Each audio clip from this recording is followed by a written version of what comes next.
so ready. Let's get up there again.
That's actually a really good controlled up.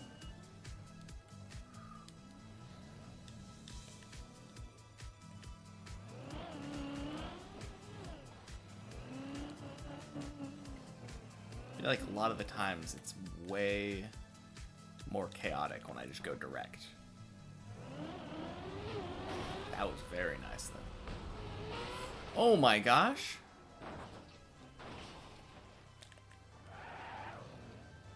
What a funky jump.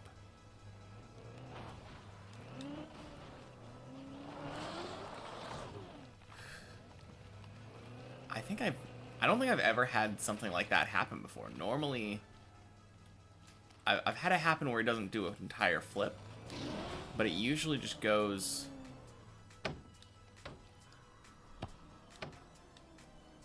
Yeah, it usually just goes on to the second one. Never had it, like, bonk the second one. I guess it's good that if it goes down there, though, there's a save.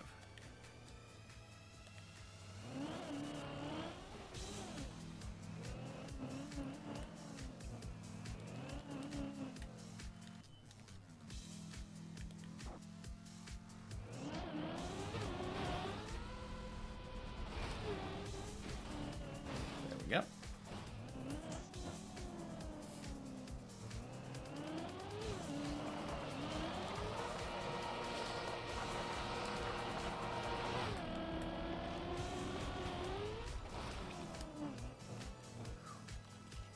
Clean.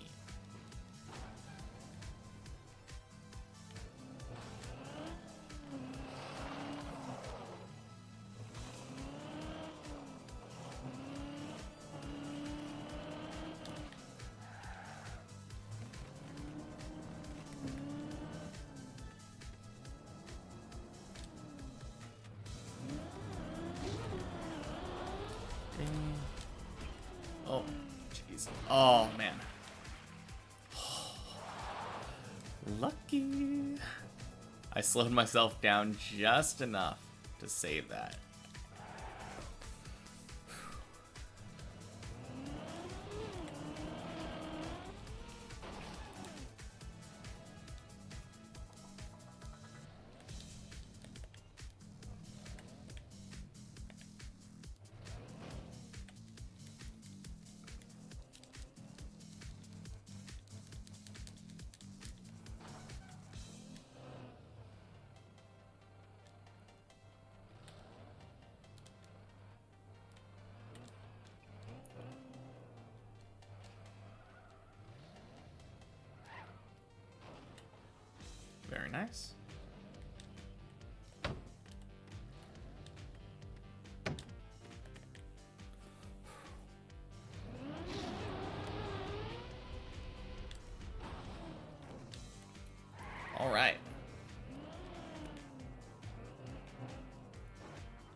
It's alright.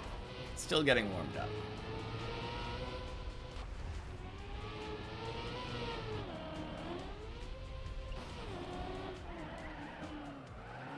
Now, that would have been crazy, though, if my first run of the day made it to floor 3.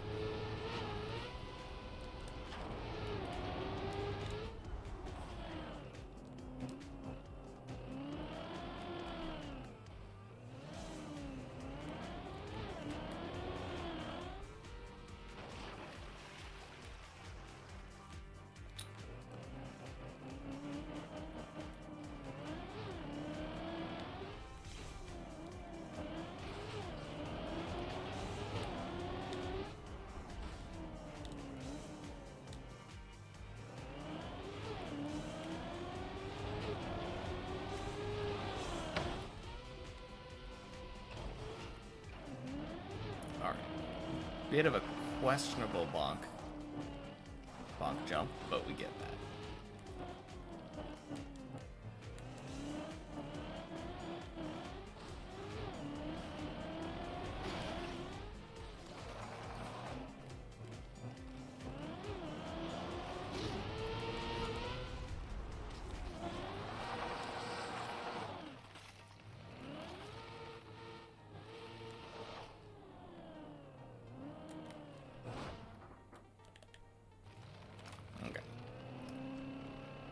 Go.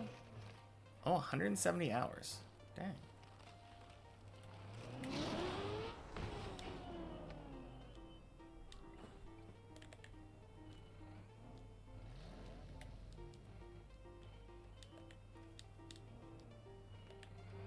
Oh, rip. 07 Godsey.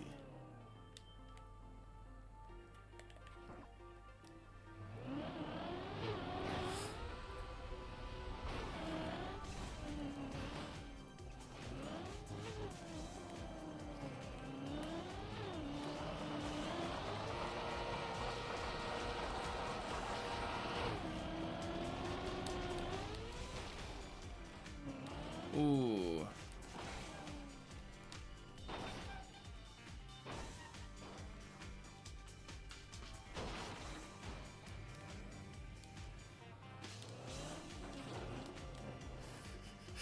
Oh,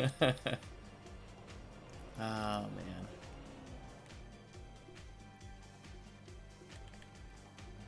I probably shouldn't have gone for that ice slide. Questionable, for sure.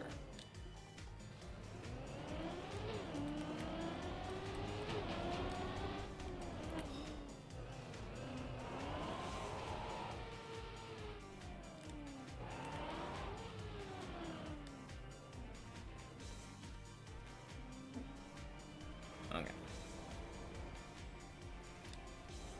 Save that.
Oh, new person.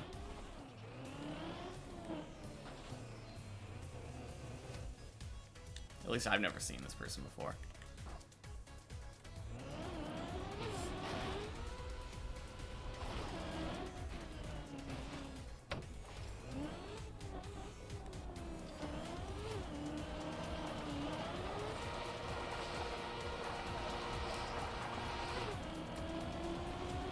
Very nice. That was a good slide.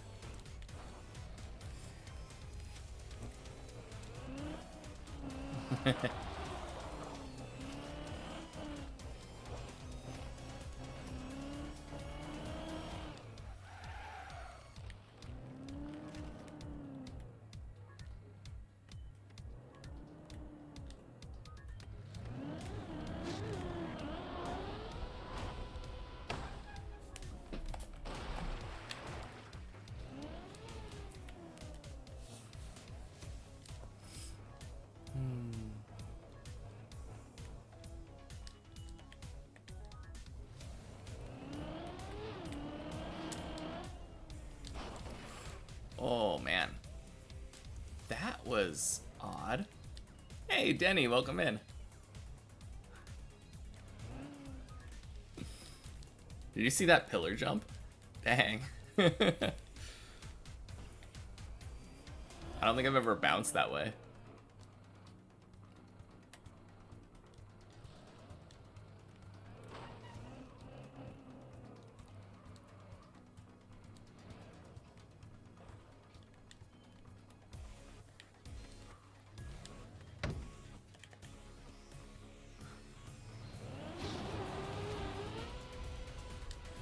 I did PB yesterday.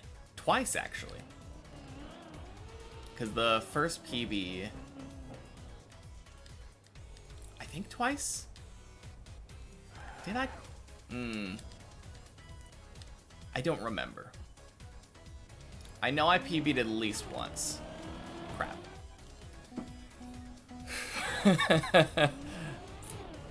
I keep failing that jump, but... Yeah, I'm pretty sure I PB'd twice. I could be wrong, but I definitely PB'd at least once. I, at the very least, PB'd...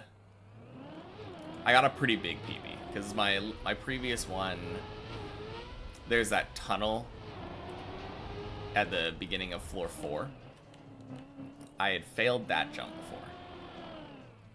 And then yesterday I did that jump, drove up the wall, made the jump over to the section with the quarter pipe, and that was where I failed. Didn't quite make the quarter pipe jump, but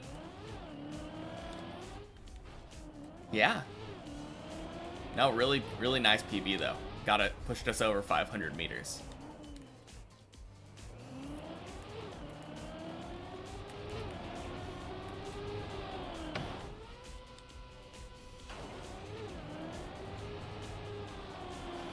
Oh no.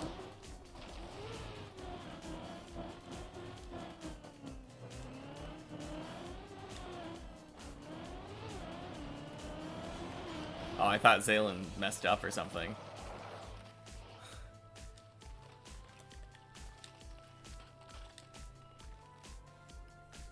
You're at the barbershop, you like the cut.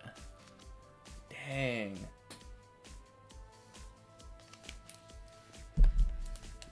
I mean, I guess it depends on what style, but like, I can't imagine my haircut taking an hour. I just kind of chop it off though.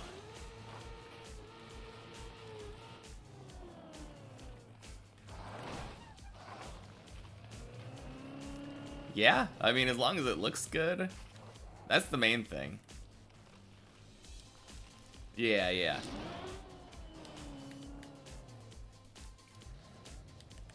No, if it took an hour and you thought it looked bad, then that would be another thing. But no, that's good.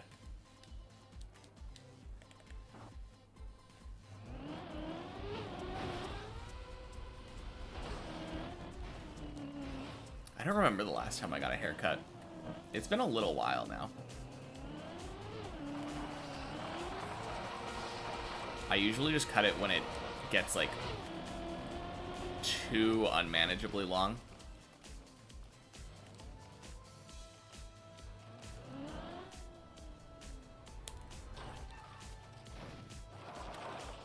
Try it at least once.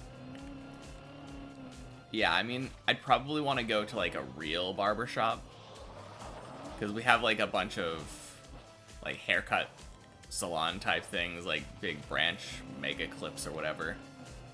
And I've been to those before. I don't really care for those, but Yeah, it might be worth a try.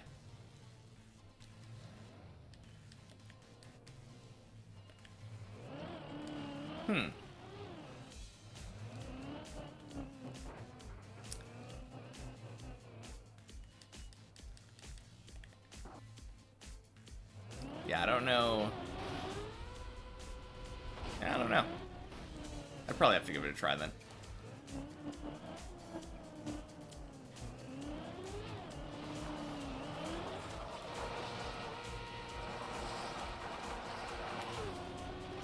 Woo.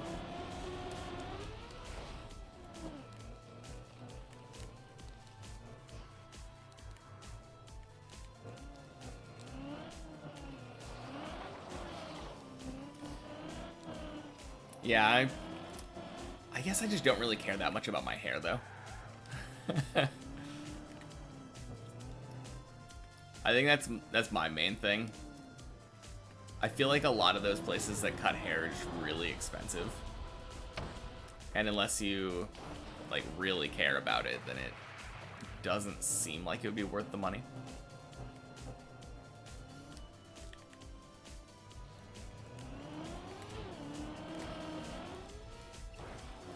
Oh no.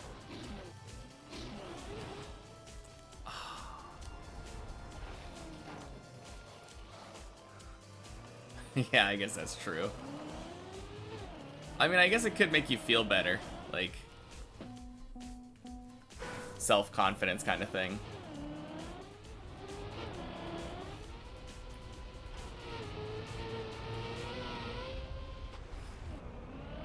But yeah. Absolutely right.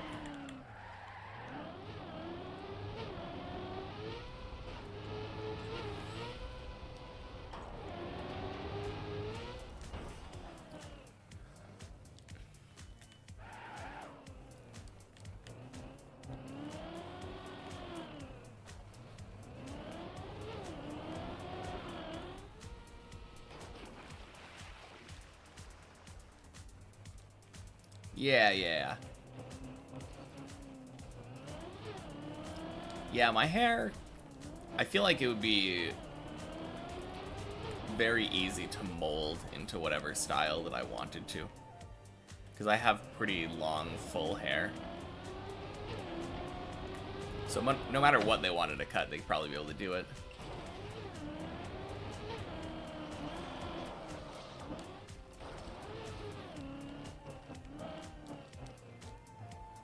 Dang, Zalen's on floor 8 already.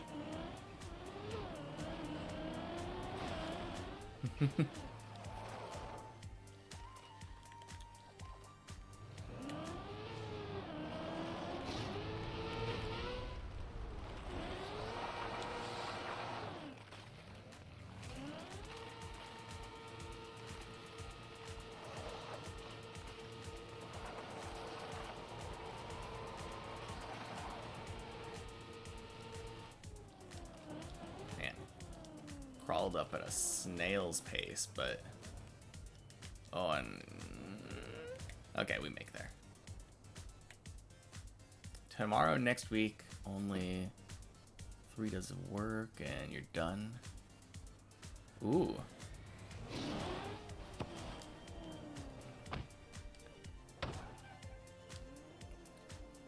Tomorrow and next week for only 3 days. Okay, so you have 4 days of work left, and then... vacation, and then uni? That's cool. Yeah, there's nothing like... There's no feeling like having... having to work, and then being released from that, like, duty.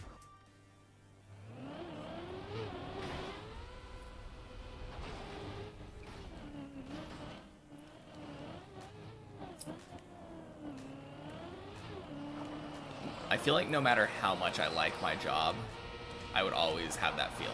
If I were to be able to take, like, time off, oh, so good. Oh.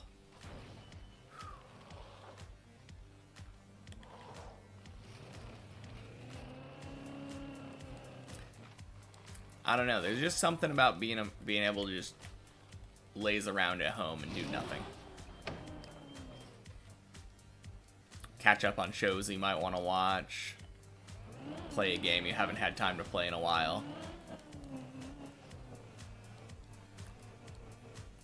Yeah, I've gotten a few raids, but none too big. Mostly from like other relatively small streamers. That'd be kind of cool though. One streamer that I'm friends with now is I tuned in for one of his streams earlier. Got rated by like 50 people. Which is so crazy to me. Like, that is such a big crowd. I can't even imagine having to read the chat for that.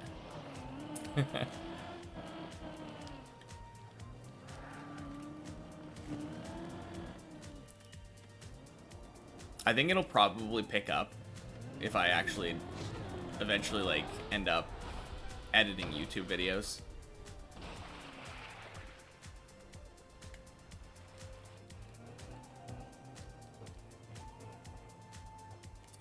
Yeah, I mean that definitely happens. For sure. Oh. Wow. Kind of bad floor 2s today.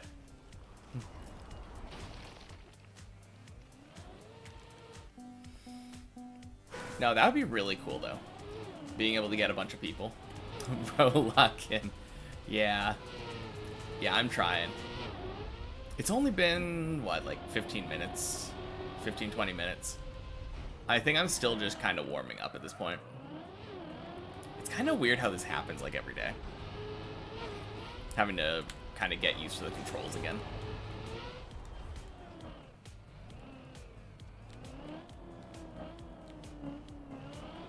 Now, I finally made a VOD channel, though. So there's a chance that I get some more people coming over from YouTube at that point. I always knew that, like, I'd probably have to make a YouTube channel at some point if I wanted to be bigger. It just seems like such a positive...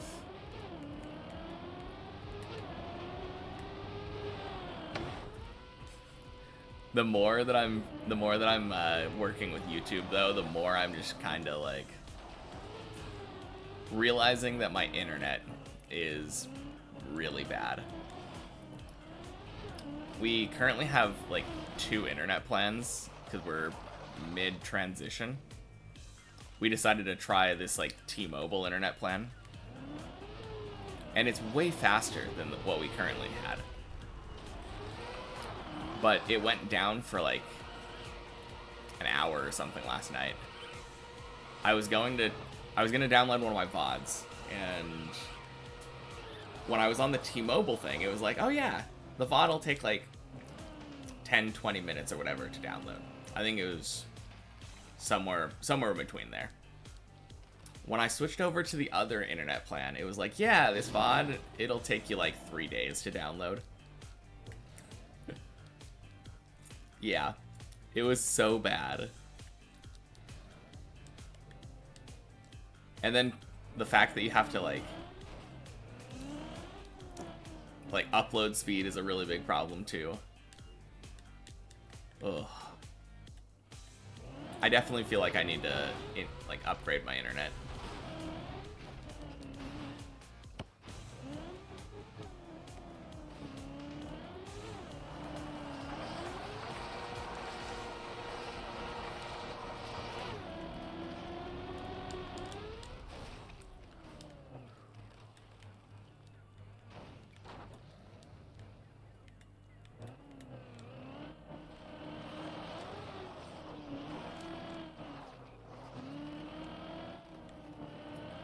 Now, I'm kind of excited for tomorrow, though.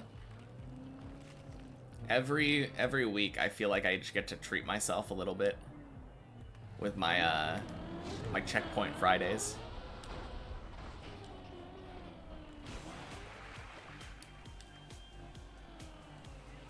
I have a feeling I'm gonna win this time.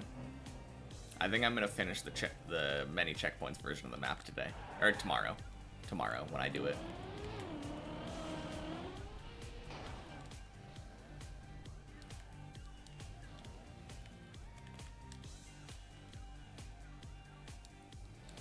I mean, it is...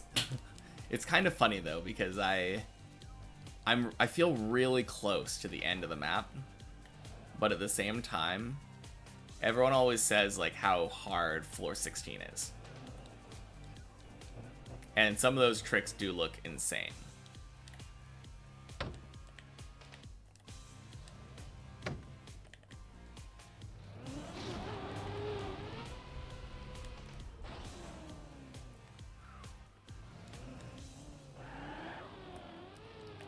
I guess the main things are, like, the dirt wall ride looks crazy.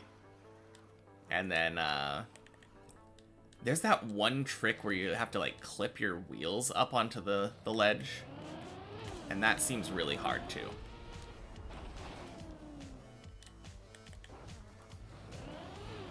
I don't think it'll be that impossible to do with checkpoints, though. Yeah, the wheel clip is really weird. I'm trying to think if there's anything else. Oh! Yeah, one thing that when I was watching... I think I've only watched Bren do it, but... The one time when I watched Bren do floor 16, the very first trick seems crazy.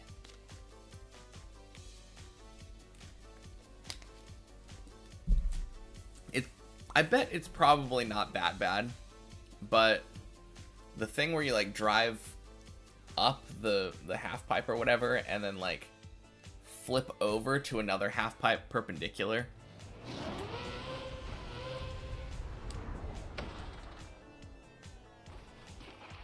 Weird as heck.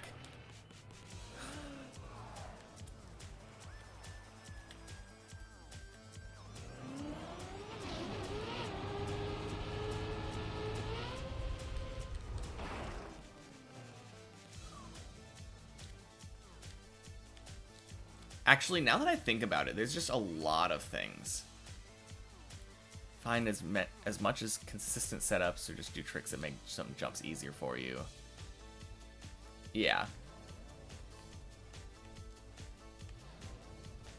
Yeah, that is something that I was doing for like a couple of jumps.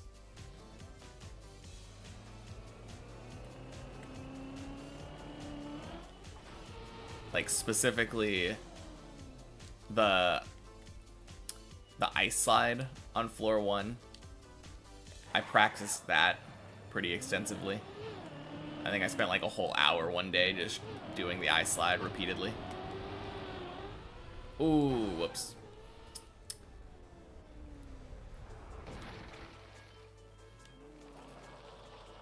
Yeah.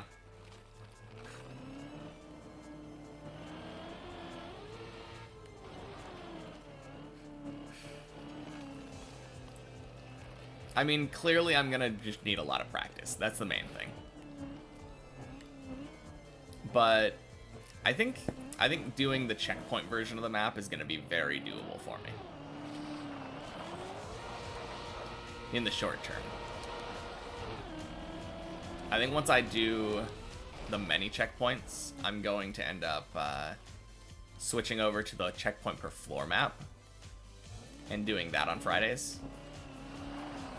Just to see how far I can get there. And that will be actually better practice for me than what I'm doing right now.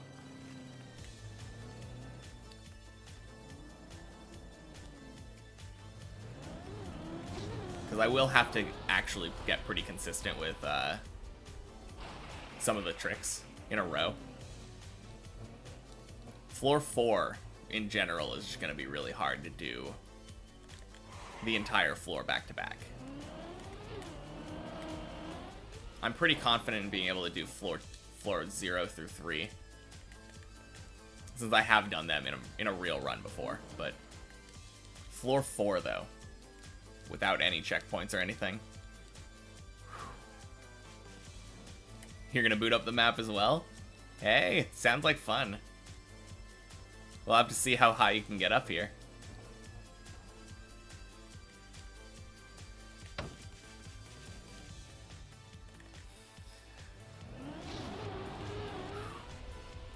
Ooh, Oh no! Oh, ruined. So bad. That dang fish jump.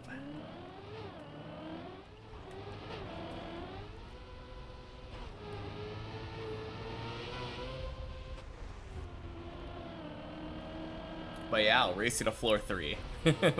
we'll see who gets there first.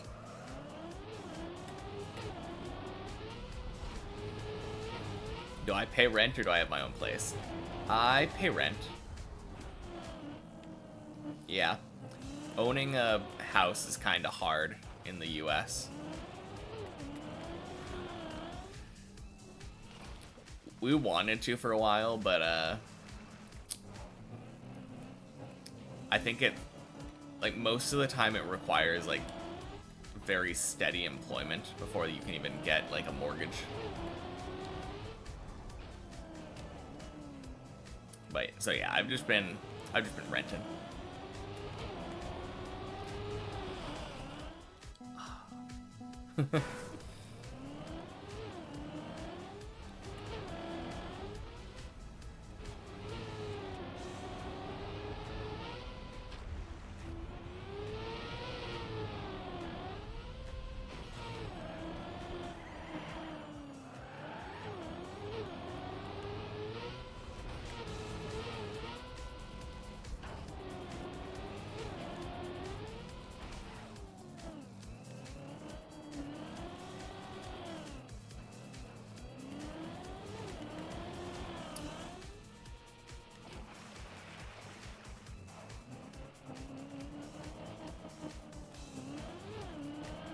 No, I think the thing that I'm looking forward to the most on this upcoming Friday stream is once I get to floor 13 again, not having to do that weird ice wall ride.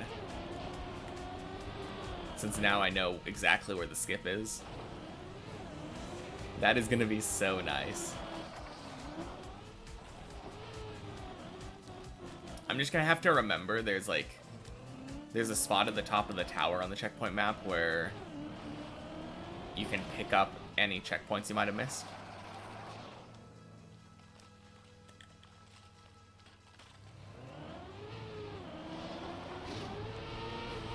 Very important to get that.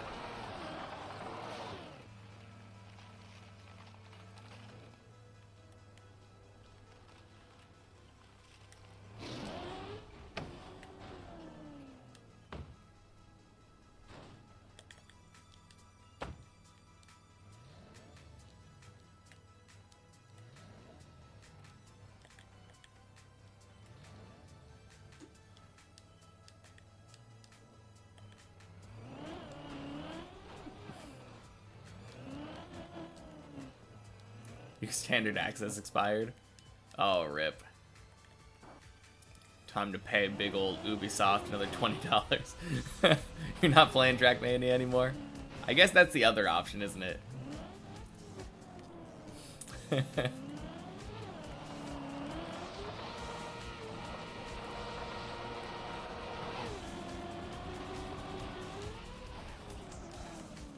Oh, jeez. Bonk. No. No, no, no, no, no, no, no, no. Go back up, go back up, go back up. Oh, jeez. What a predicament to be in.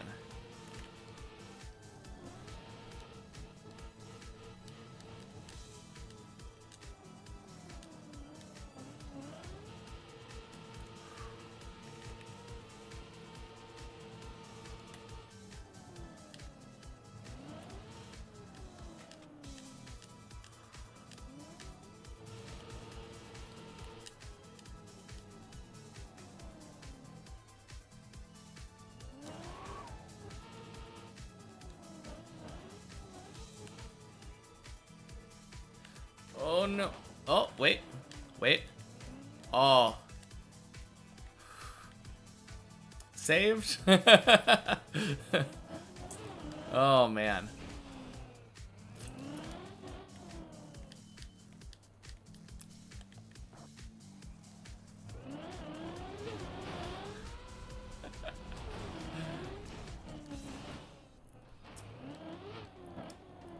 Can't believe I landed on that pipe.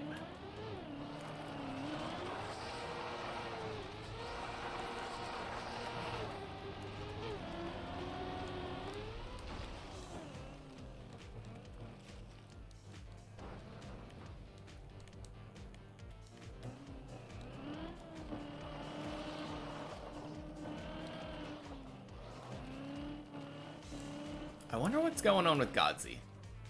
Oh, you know what I think I bet he's...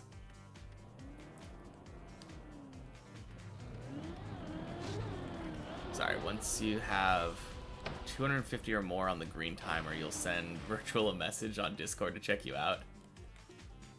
That'd be super cool. I mean, only 80 more hours to go. It's not going to be too much longer.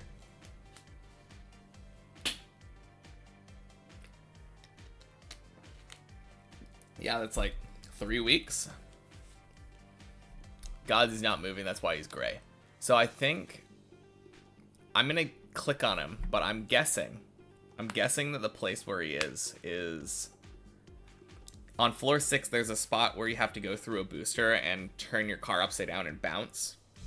I think he's on the side of his wheels up there. Or not. Never mind. Good guess, but oh, he's on floor 5. Never mind. That's a very different spot. I don't know why. I saw the 6 and I just assumed 6. Silly mistake. Do you do that too? I feel like I do that all the time, where I look at the floor number on the side and I'm like, oh,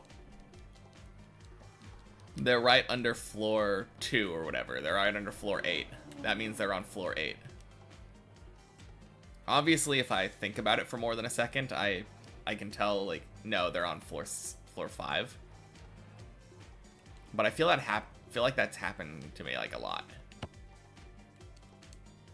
Probably just because I'm only glancing at it. That's probably what it is.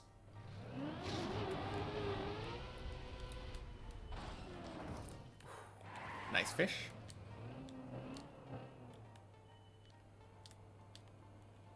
I wonder if he is dead turtled or if he's got some, like, ambient movement. Probably dead.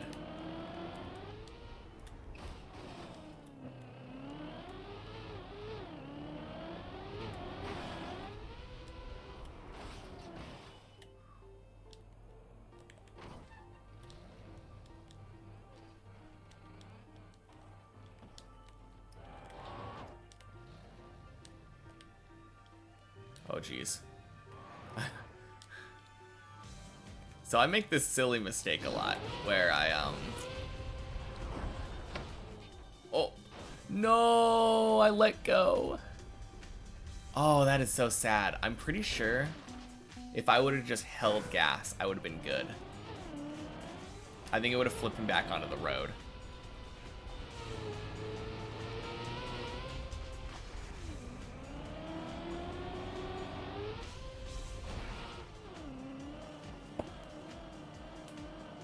Ooh, my car's wobbling like a lot.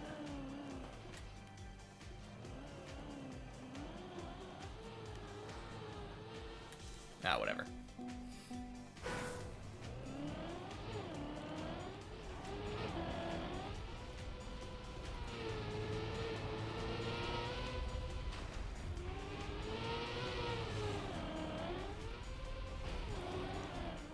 So yeah, I have this, like, kind of goal, you know? It's just kind of worked out where it's been... I don't think it only took me like 10 hours to get to floor 0, obviously, but... Or maybe even less. Probably like closer to 8. But since I reached floor 1 and 2, my progress has slowed. It feels like maybe once every 50 hours I reach a new floor. So my goal before was to reach floor 4 by 200 hours. And clearly, I destroyed that goal. But that means that I have if I was just projecting that out, I've got 80 hours to reach floor 5. I feel like I can do it.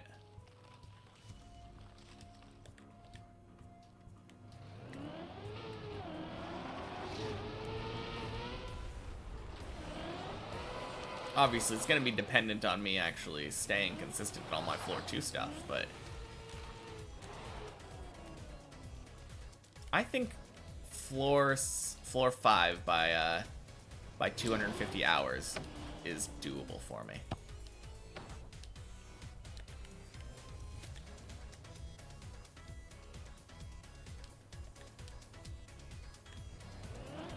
I guess that we literally were just talking about 250 hours, but yeah, 250 hours is like 3 more weeks away.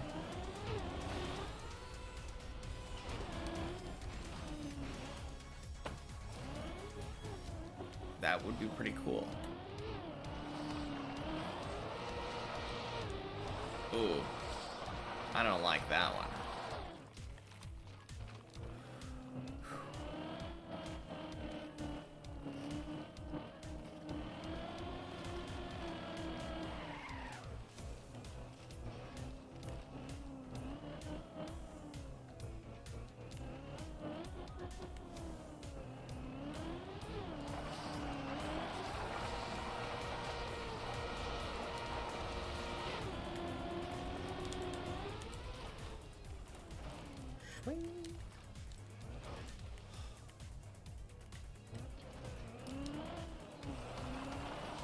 Yeah, I'm not doing the greatest today, though.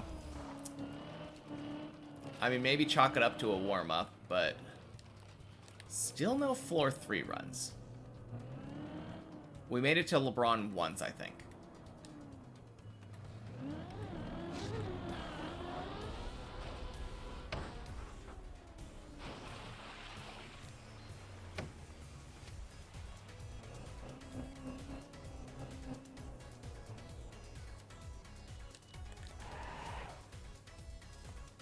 Have I ever played chess? Only casually.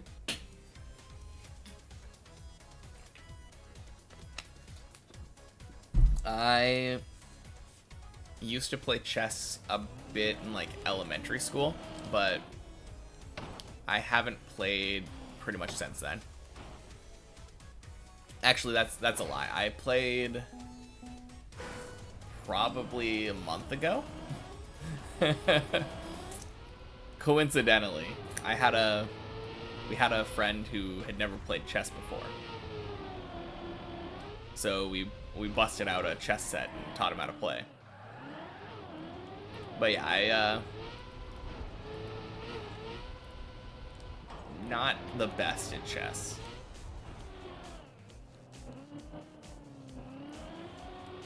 I enjoy it though. I understand it well enough that I'm able to like I actually watch a lot of chess videos on YouTube. I really like the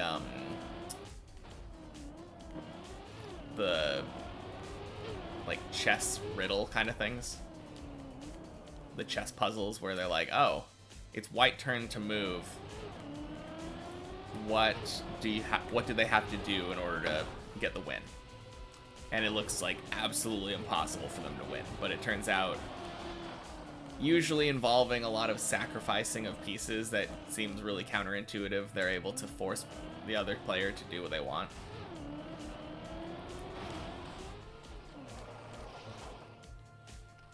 Yeah, I know the very basics. But like, as far as chess openings and stuff are concerned, and all that, I've never really looked into that. All I really know is that you want to try to control like the center of the board. And like you play the Ponziani. I don't know if that's a real play, but welcome in.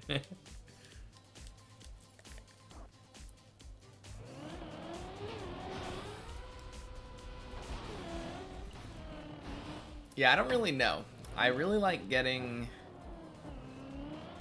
I really like clearing the diagonals for my bishops and my queens. I feel like a lot of the times if I move my knights out too early, I just end up having to move them back, and it's really bad. It is a real chess opening. Okay, that's... I don't know what it is, but... sounds like you're better than me at chess. Scotch Gambit.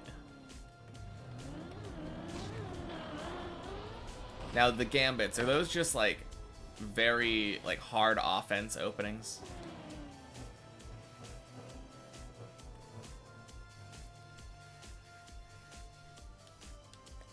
Pretty much just do puzzles. Yeah, they're pretty fun to look at. I don't feel like I'm good enough to really solve a lot of them by myself. Maybe like the opening move is pretty obvious from a meta perspective usually.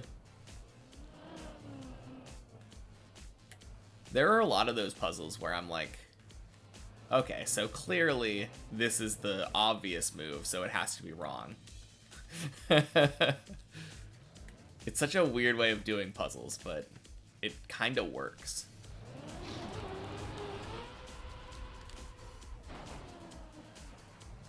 Whew.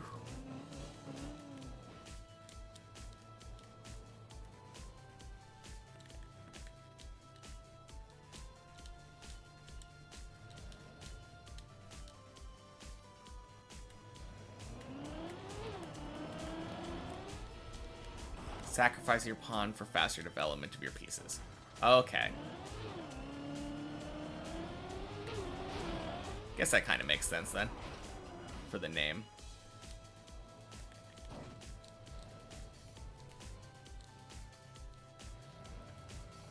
I feel like that's probably how I would play if I had an opening that I like to do.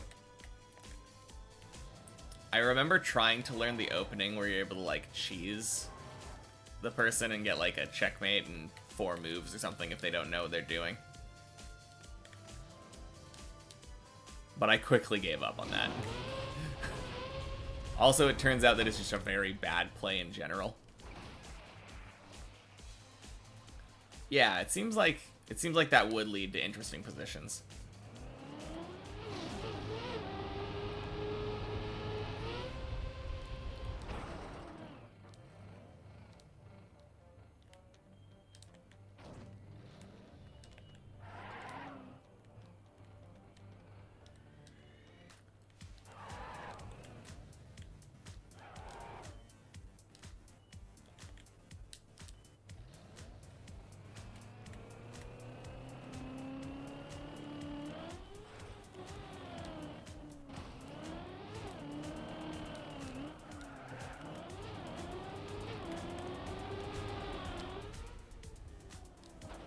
Woo! There we go.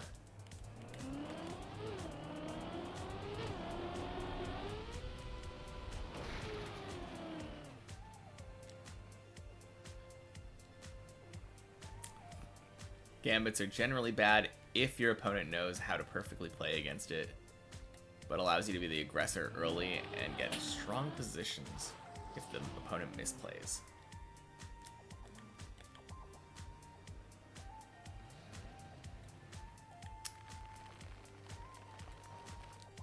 I feel like it depends on how strong of a player you are, too. Like, if you're a really strong player, I feel like a gambit would be a thing you could do to, like, almost disrespect your opponent. And it might lead them to even more misplays. At the same time, like, people don't play perfectly, so that's another thing to take into account.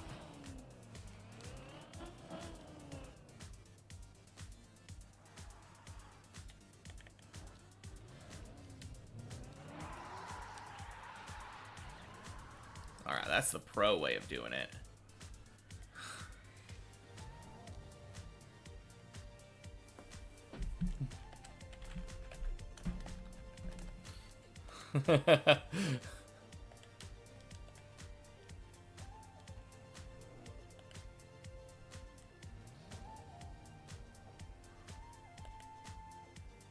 Okay.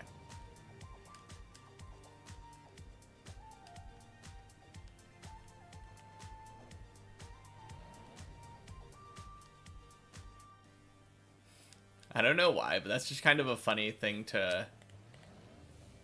funny reason to recommend a place to someone, to me.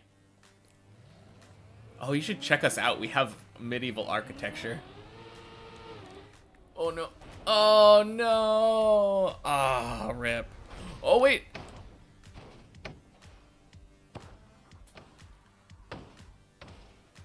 Oh, huge. I've never actually had it save here. Oh, no. This is plastic. Is the ramp road? Can I draw my...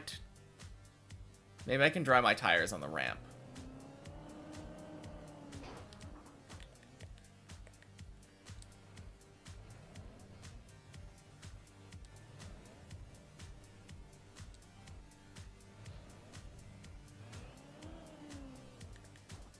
I don't think the ramp is road.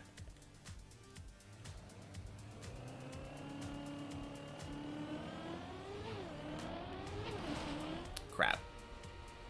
Yeah.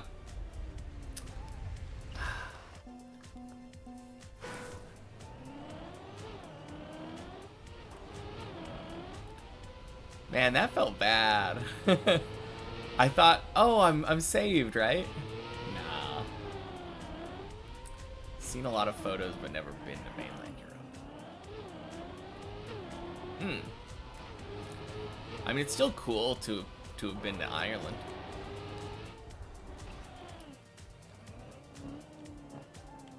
Nice floor. Why is it always the same floor? Because the only time you comment is right after I fall down. Welcome in.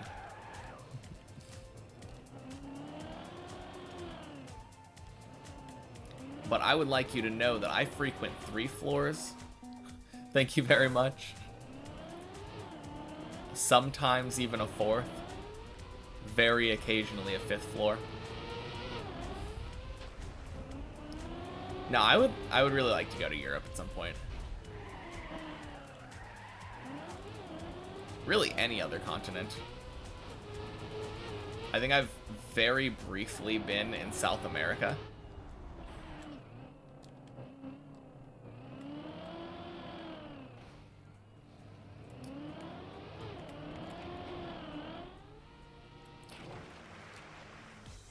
Because I think we made like a small stop in Guatemala. Oh no. Every continent except Antarctica. Dang. Yeah, that is really cool.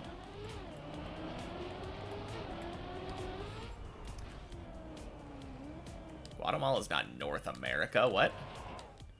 No way.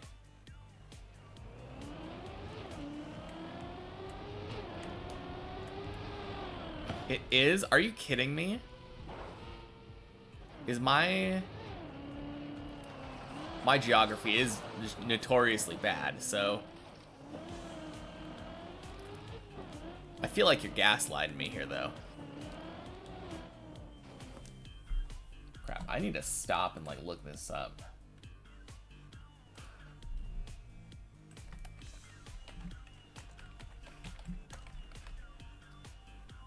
No, incorrect. It's not South America, but it is Central America. Central America, not North America.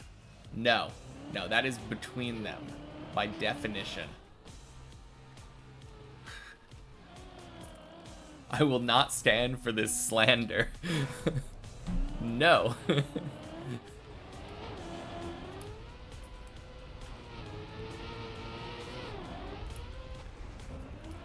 You know, anyone can edit Wikipedia, okay?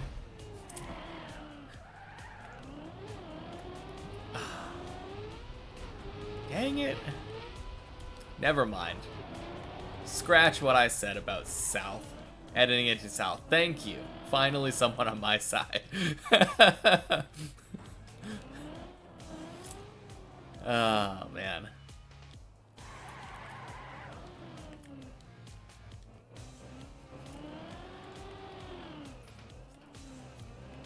Yeah, never mind. All I knew was that it was around the Bahamas. So I was like, oh, it's probably south.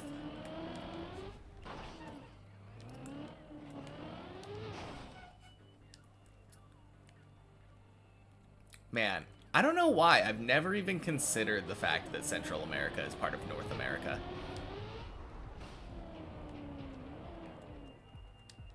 I've always just considered it to be its own thing, but like obviously it's part of a continent because Central America is not its own continent. Dang.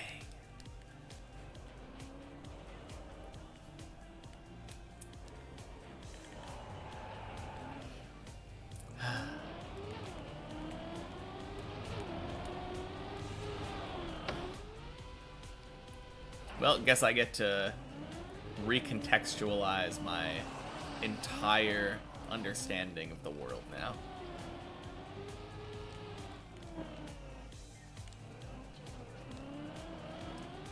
Colombia, Venezuela, Brazil, Bolivia, Peru, Ecuador, Suriname, Guyana, Paraguay, Uruguay, Chile, and Argentina. And technically part of France. Well, that doesn't help my case. I haven't been to any of those countries.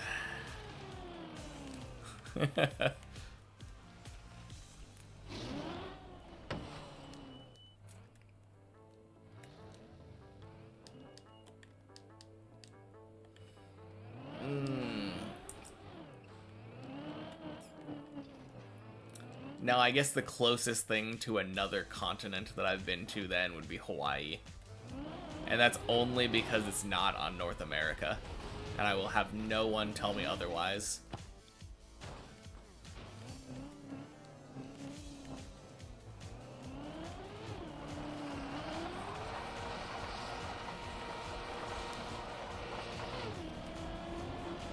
Ooh.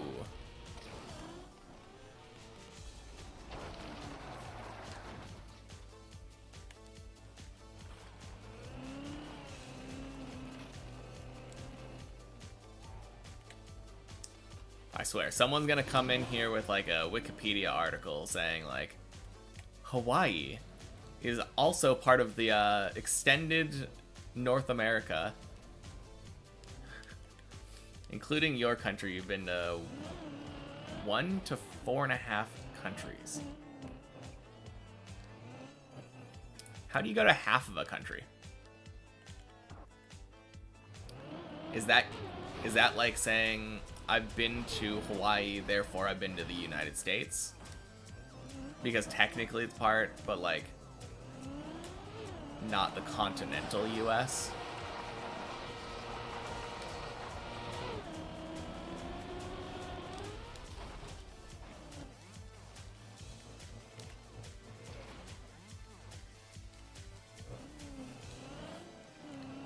No, I wouldn't assume it's part of any continent.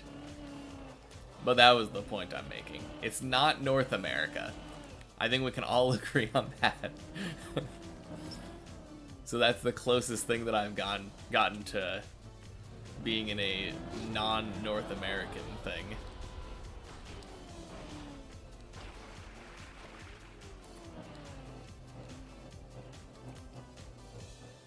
Man, I just realized that unless we stop off in Korea on the airline to Japan, that won't change when I travel to Japan.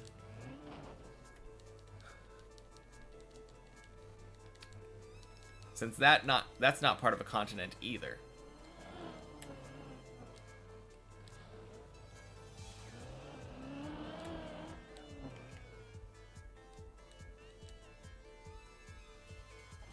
What is it with...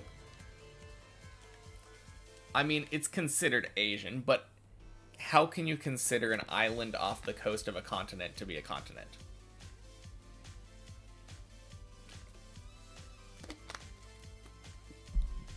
That's crazy talk. I will have none of that. Because it's on the same plate. You see, I don't consider that Africa either. It's just off the coast of Africa.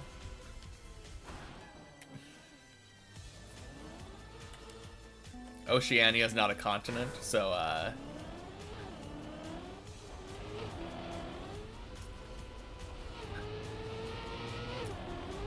or have they? Yes, it is. Are you kidding me? When I was growing up, it was Australia. Australia was the continent. What is this? When did they change continents? Stop with your geography talk. I'm gonna have to add a new no geography rule in my chat.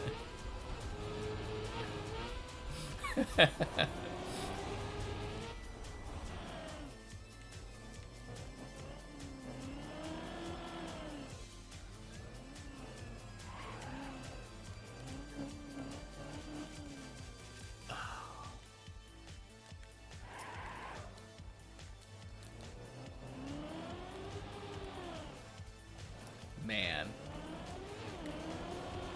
I really need to study geography. Or go to places. I need to go do GeoGuessr and stream instead of this thing. But if I do GeoGuessr, how am I supposed to climb a tower?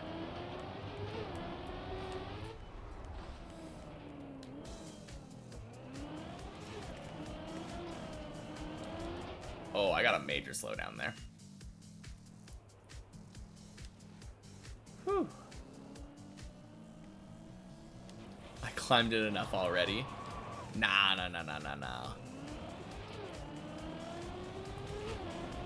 You see, I keep getting higher on the tower. And I'm not even halfway yet, so clearly I haven't climbed it enough yet.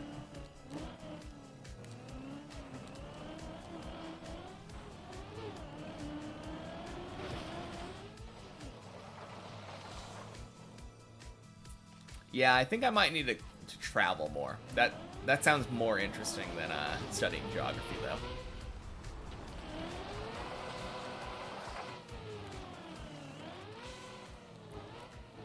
I blame the American school systems, though. Not my fault. Dang public school.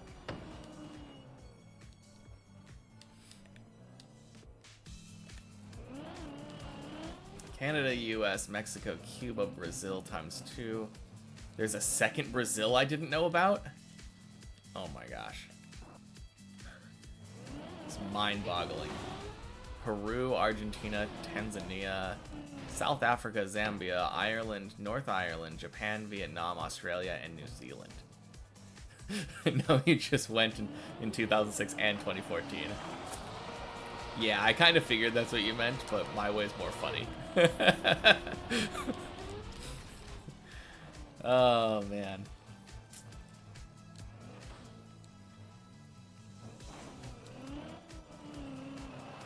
No, like, the only travel that I've ever done is random cruise ship things. And even then, it's not that much. Like, the Caribbean cruise thing took us to, like, Guatemala and Mexico, which are apparently both in North America. Oh, man. Still not over that.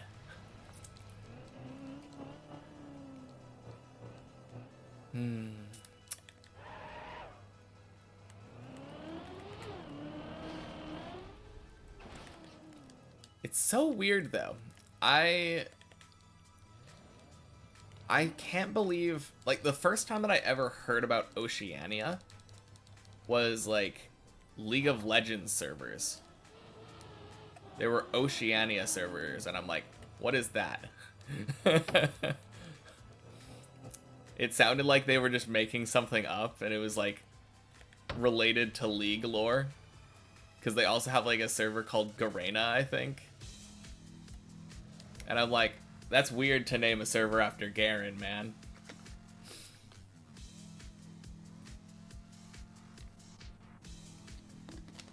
Yeah, I like cruises. They're kind of interesting. It's not the most engaging thing. You just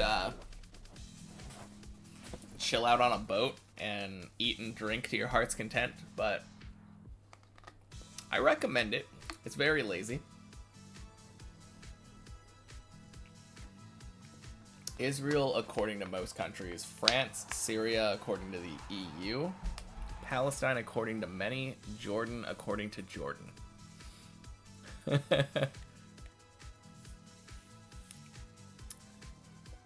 Sounds like there's some land disputes in there.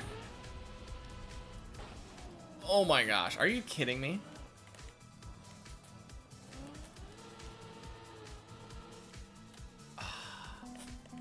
That looked so good.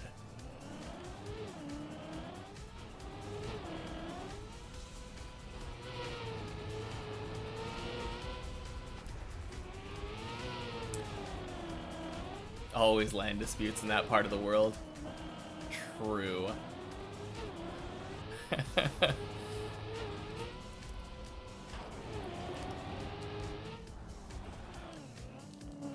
Assuming that I'm right about knowing which part of the world that is.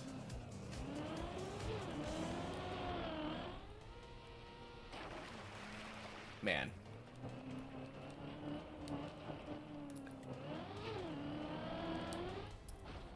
So looking at a map, is the Middle East part of Asia? That might be a stupid question, but... Oh, phew. It's such a weird spot because, like, they're right next to Africa. So...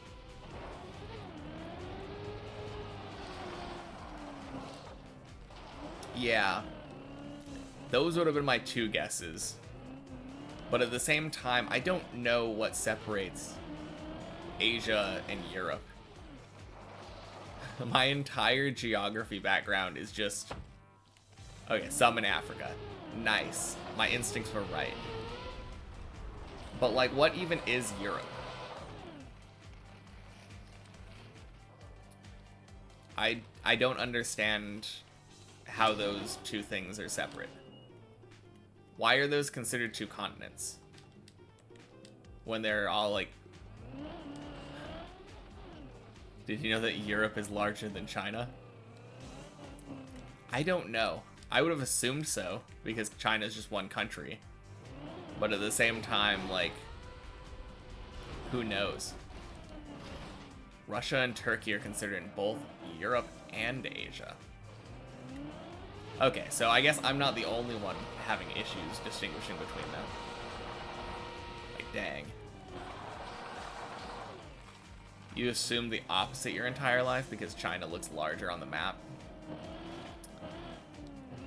I guess I've never tried taking a map and, like, folding it so that China was overlapping with the entirety of Europe.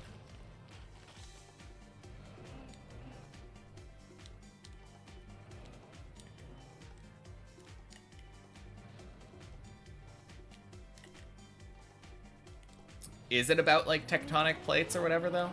Like, is that the reason why we have two continents there? Yeah, in one landmass? I mean, it feels like a very weird and arbitrary way to define things, because when do tectonic plates ever come into account, like, in a everyday life of a person?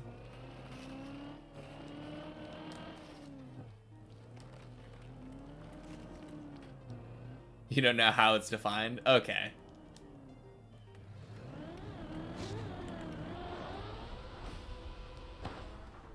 Somewhat. Okay.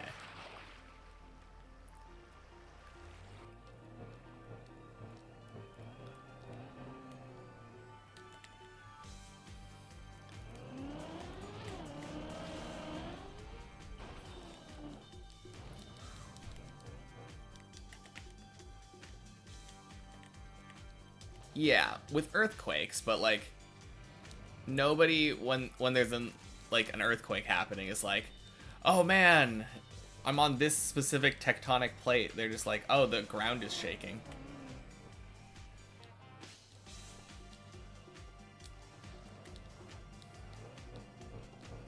I don't think when anyone, like, in history was conquering a new territory, they were like, oh, this will go really well because it happens to be on a different tectonic plate. Or I should not invade this one because it's actually in a different part that's not actually in my territory based off geography or geology. Geology. Oh my gosh, are you kidding me? Please stop, fish jump. Like, can you imagine one of the great conquerors being like, yes, I'm gonna conquer this and it will all be my land, except for over there because different underground plates. Things like rivers. I guess that makes sense. But that seems like such a weird, arbitrary thing. Is there like a river between Asia and Europe? I know we have that kind of thing in the US where like east and west we have like Mississippi and Missouri River or something. Is Missouri a river? I think it's a Missouri River. There's one between Israel and Jordan.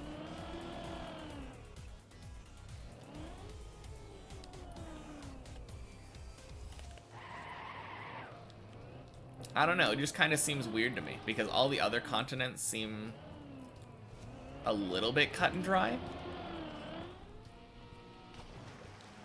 I mean, it's a little bit based off of like, where do you draw the line, I guess is what I'm thinking. Like,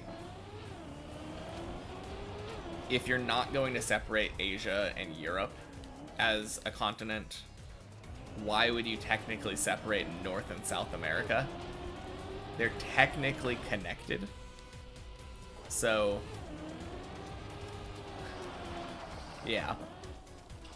I guess it all just depends on how we want to categorize things. Missouri River is the largest river we have. Okay. I don't know why, I just assumed it was the Mississippi. Probably because it has more letters in it.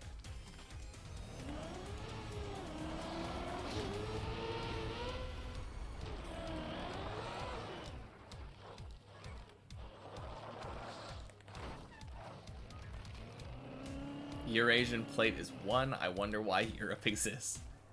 Don't we all?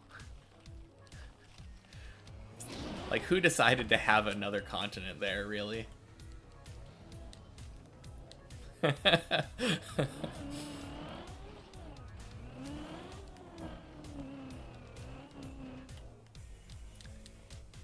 Oh, man.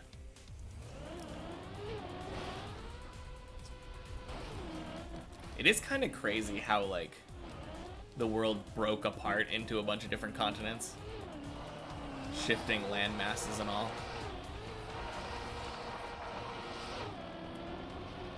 Oh, jeez. That's really bad. Bonk? Oh, no bonk.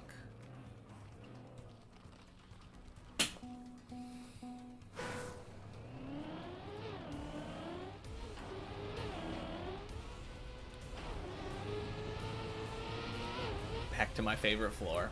Yeah. I mean, it's been an hour already today, and I haven't been to floor 3. That's kind of a bummer, but... Wait. No, I did make it to floor 3, right? I did. Once. Yeah. That's kind of weird. Normally I forget the falls, not the successes.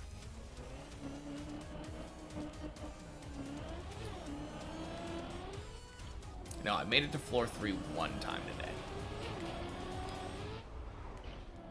Gotta get back there more.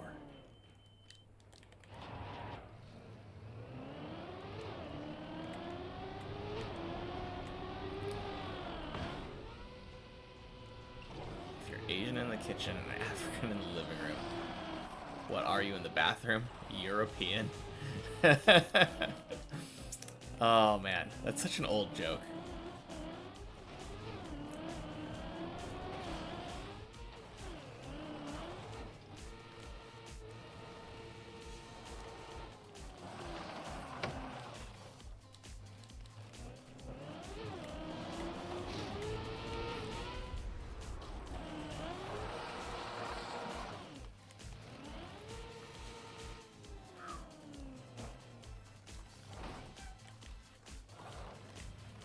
That's a good question. Where is your favorite country that you've been to? Floor Zero. Floor Zero is not a country, excuse you.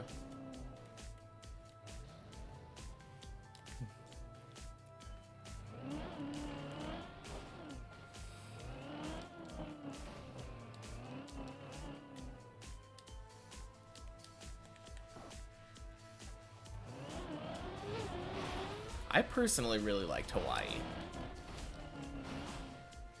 It was really cool because we had, like, there was really warm rain, and that was at least the most extreme case that I've had of that.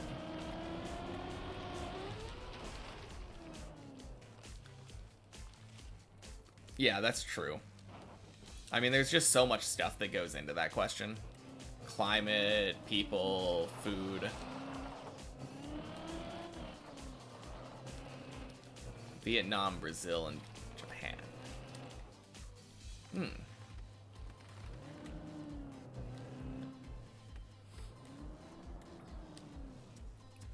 I feel like my girlfriend's trying to get me not to want to go to Vietnam. Because, like, she always jokes about it smelling like burning tires, and I'm like, you know, that's not, like, a pleasant idea for me. Brazil had really unique experience, so it's tough to rate it fairly. No, that makes sense.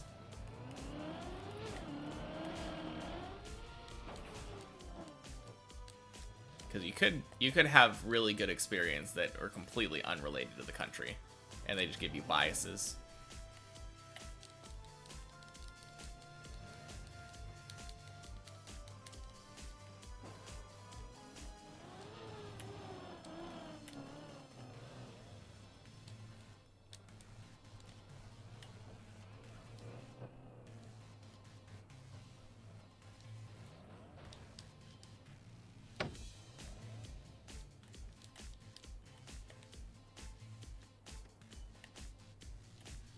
Oh, dang. That actually sounds super cool. Uh-oh. Oh, no. I turned so early there. Back to floor 0.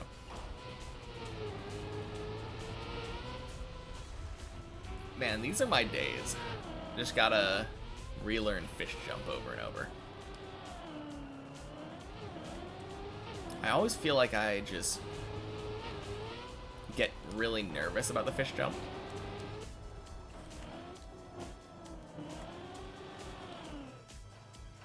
And then the nerves make me jump earlier, and then it's bad. I don't think so. Pretty sure we're around the same age. Although that doesn't really discount it. I could be old. You hear signs of giving up? Absolutely not. Just because I have to relearn the fish jump every day doesn't mean I'm giving up. One of these days, I'm going to just get it. And then it'll click and I will be good.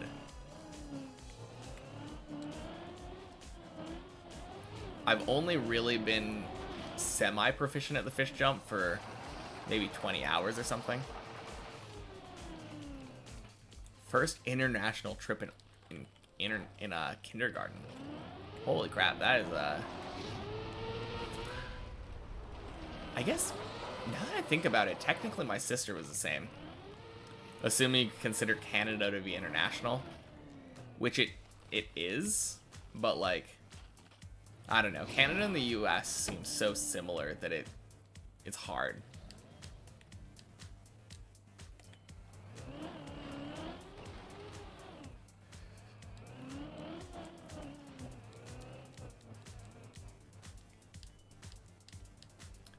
When did I start on my own without parents, or are you talking about when did Snoo start traveling on his own without parents? So I think that probably makes more sense in context. Okay. We're getting the full scoop here.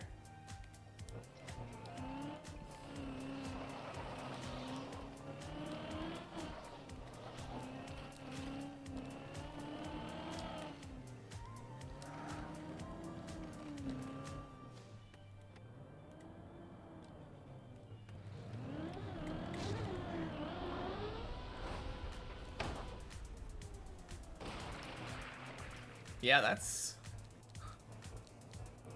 I guess that would make sense then. A lot of traveling with family then. That's kind of how I am too.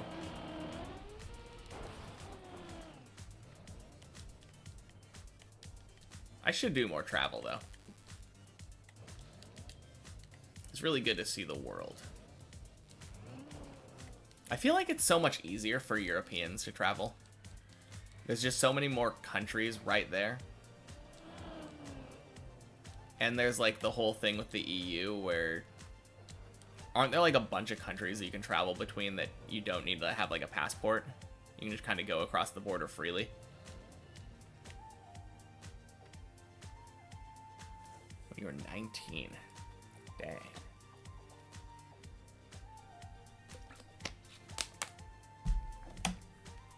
No, that is good.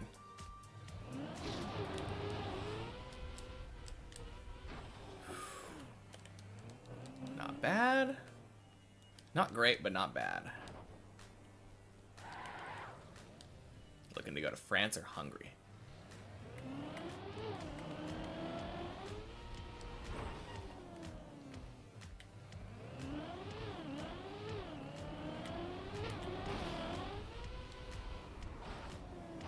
Now that you have a big boy job. Yeah. Man, I feel like I could have been so much more responsible with my 20s.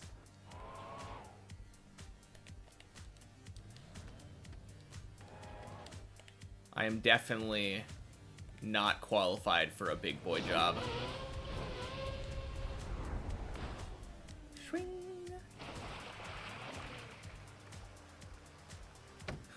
Gotta travel with a girlfriend, but you need to find one first.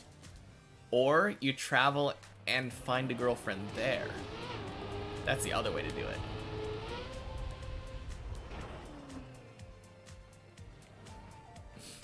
it.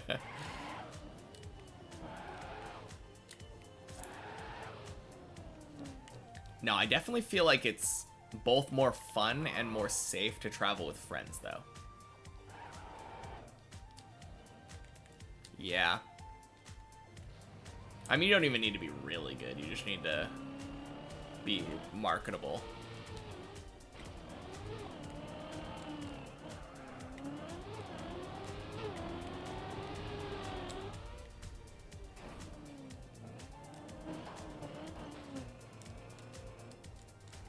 But that's what I'm talking about. The responsibility is getting that level of marketability in the first place.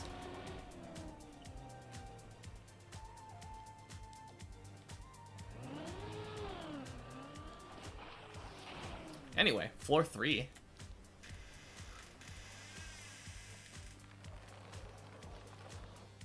No, I do agree though. Like I feel like with my girlfriend especially, she's probably the person who knows me the best. So it would be it's best traveling with her, exactly.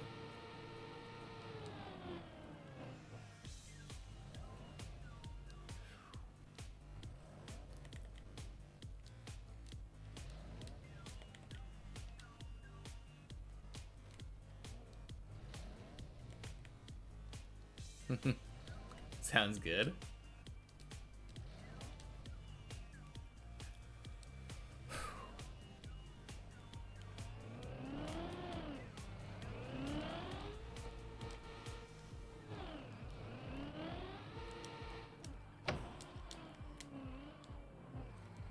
Oh no.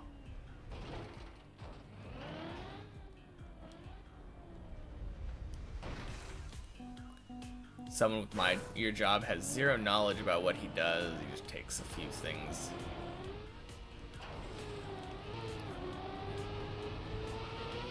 Yeah. Fakes a few things, yeah.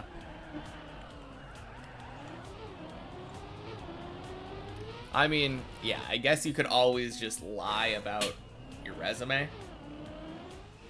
But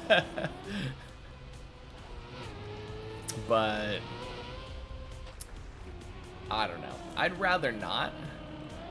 I guess the worst thing they can do is fire you.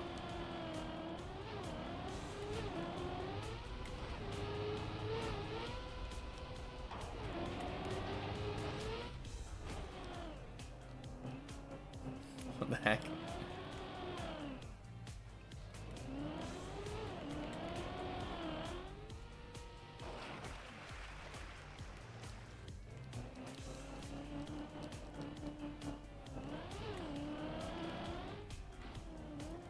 Man, can you imagine bathing in syrup?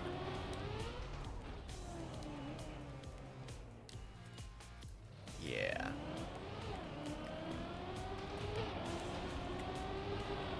Yeah, I feel like it's the type of thing that I would imagine loving as a child, but then actually thinking about it like pragmatically as an adult is just ugh. Sounds awfully fun. Like, I always remember thinking about having a swimming pool filled with Jello. That's another one of those things. But that, looking back on it, just sounds like an awful idea.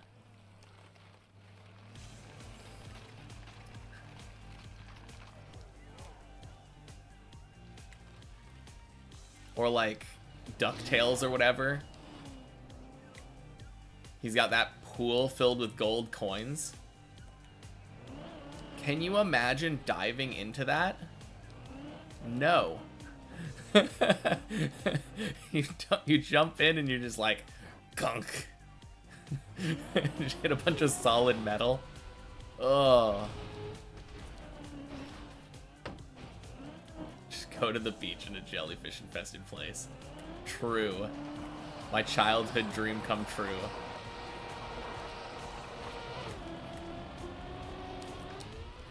Just come out dead because of all the stings.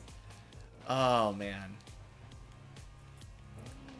I feel like there's a lot of those things where, like, having them, like, thinking about them as a kid is just so cool. And then looking back is just such a bad idea.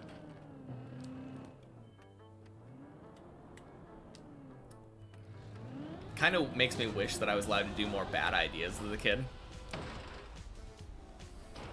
Maybe then I would have just realized how bad of an idea they were. On the other hand, like, some of my ideas were stuff like ice cream for dinner. And that's still a great idea. I stand by that idea.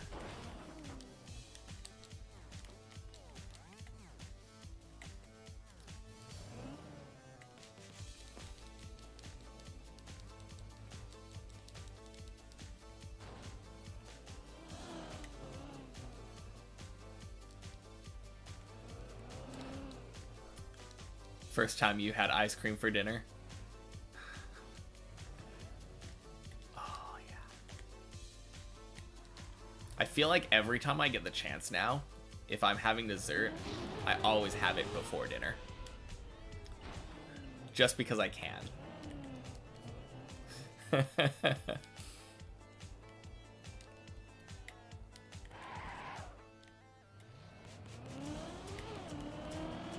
Crap. Oh, that jump.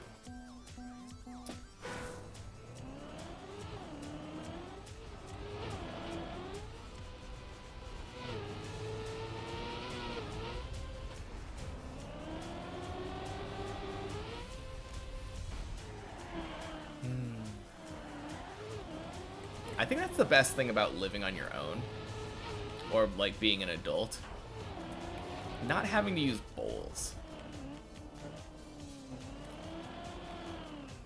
I kind of love just opening up the tub of ice cream and just sticking my spoon in there. Not having to worry about like sharing germs with people or whatever.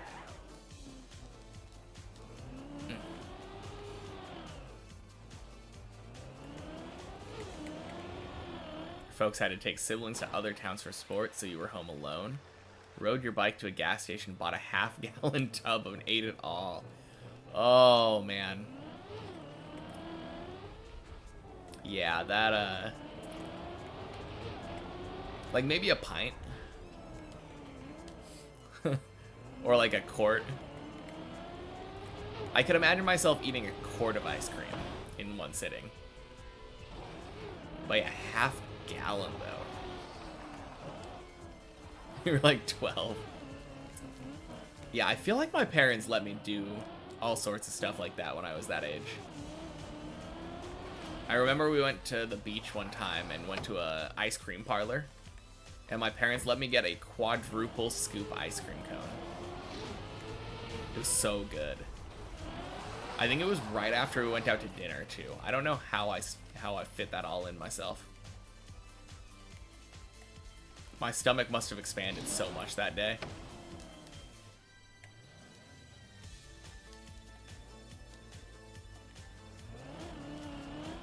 I mean, maybe, I think we might have had chowder for dinner. Like clam chowder. So, it might have just been like, the fact that it was mostly liquid.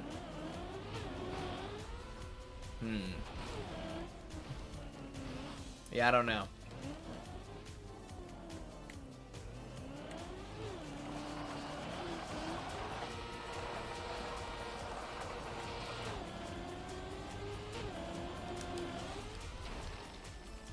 A minigame jam just started 7 minutes ago. Mini game jam. Like game developers making games. Destroying my room? What do you mean destroying my room? I mean, you can, but like, I don't know why you would. That's kind of weird. You haven't thought about anything? Isn't that the point, though? The point of the game jam is that you haven't thought about anything, and you're supposed to look at an idea and come up with something creative from it.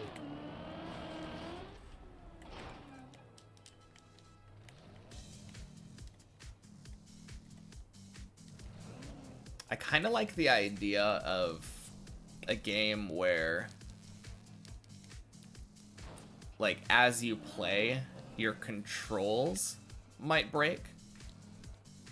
Like, if you have jump to an, like, X or A button or whatever, like, your buttons have durability, and you have to, they end up getting destroyed.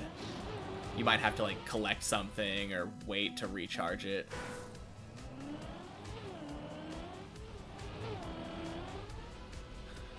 Make a game about tidying up my destroyed room. I mean, I guess that would be a form of destruction in itself. Since Oranong's got the destruction, and if you view his destruction as art, then, like, you're destroying his art.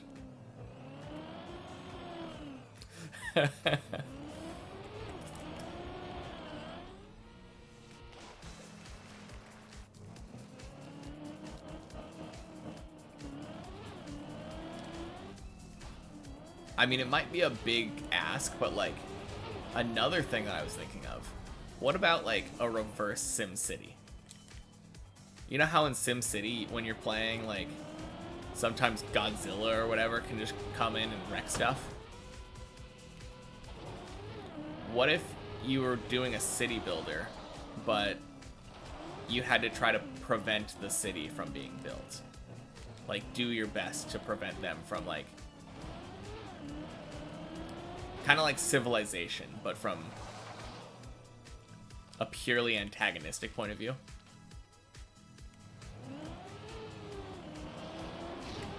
Your last game submission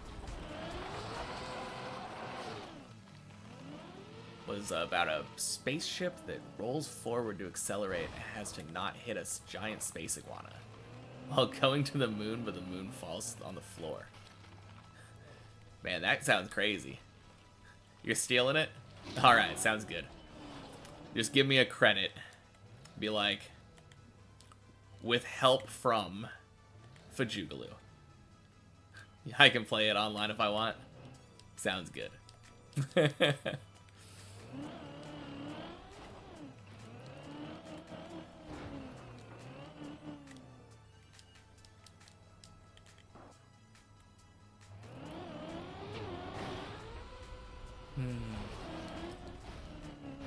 It's on your itch? Okay, cool.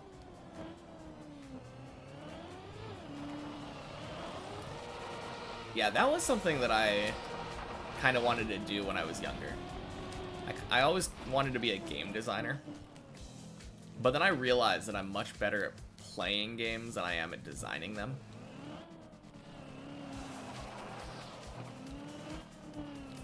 I think my other problem was that, like... Well, the interesting thing is there are people that just come up with ideas. Yeah, today you can do it with AI. True.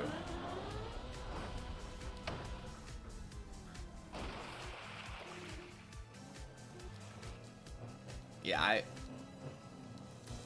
like the big people like design. You made a couple of games in high school? Oh, cool. I remember, do you remember the game Bully?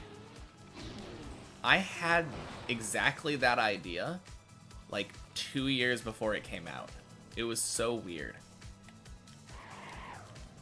I had that idea, and I believe I had the idea for Spore, like a couple of years before it came out too.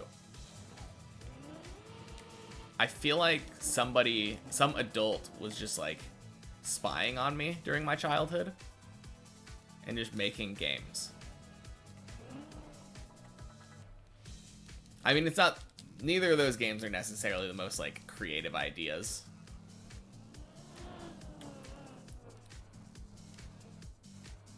And I feel like with Bully, it's not, they went a completely different direction with it.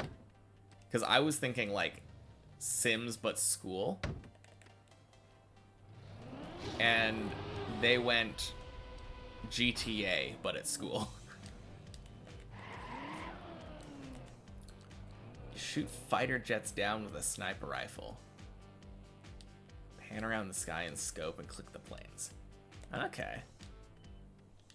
Sounds like a very like classic Flash game. Oh my gosh, what is that? Terrible attempt.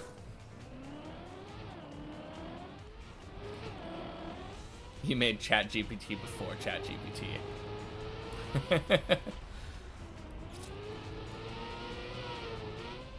Man.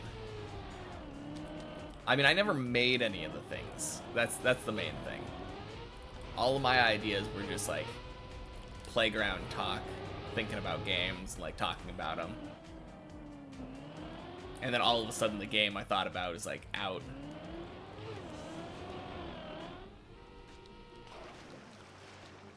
Break out of Space Invaders. Breakout, except the ships move back and forth. Oh. That does kind of sound interesting.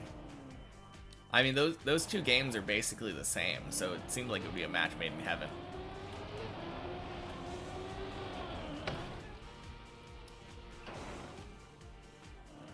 Did you keep the classic thing where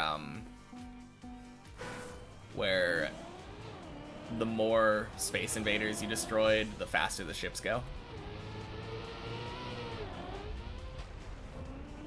Programmed in BASIC.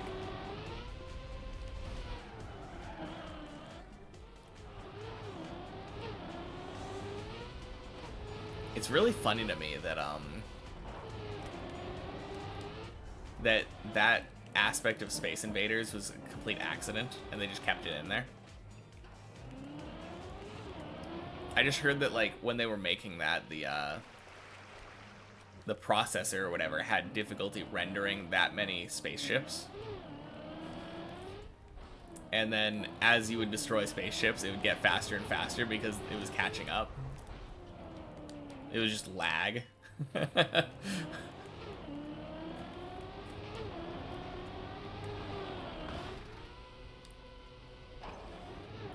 Just enough effort to get an A.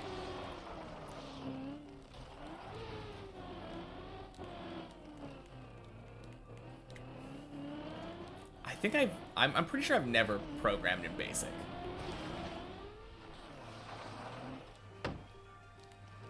I think the first computer science class I took taught me Python, and I think the second one we were doing C++.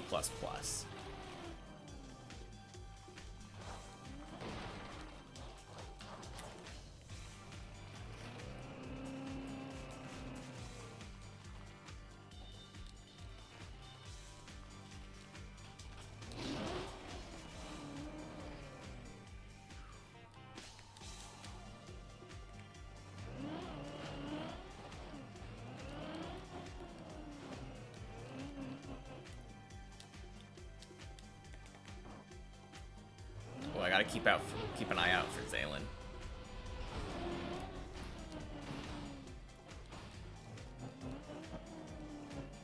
Yeah, I mean, it's not really your choice what to learn when you enter a classroom. That's the teacher's fault. And I feel like it really doesn't matter that much which language you learn when it comes to computer science.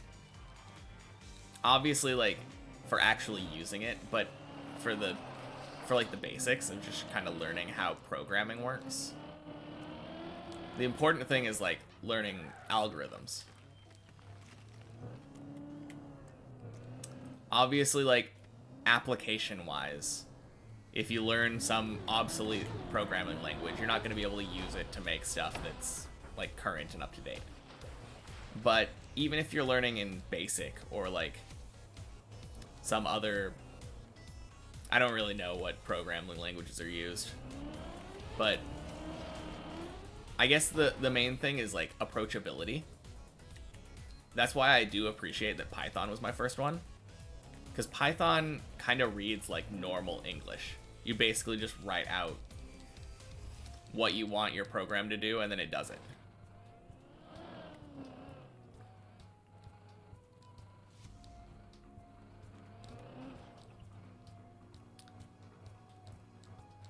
I don't know. I didn't have any trouble with C++ when I came to it from Python, because it was just slightly more complicated, like less readable Python, and there were just some minute differences. It didn't seem that bad. You programmed a calculator battleship game with AI opponent and a hangman game. Yeah, that sounds like fun. I don't remember if I think the most creative thing that I ever did with a programming class was I literally just made a random number generator that chose a starter Pokemon for you. It was so dumb.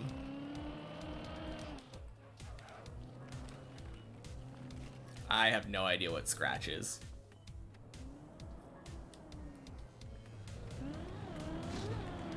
But no, I feel like the hardest thing to wrap your head around when it comes to programming isn't the language itself. It's just understanding algorithms and like the basics behind coding. Getting a computer to do the thing that you want it to do.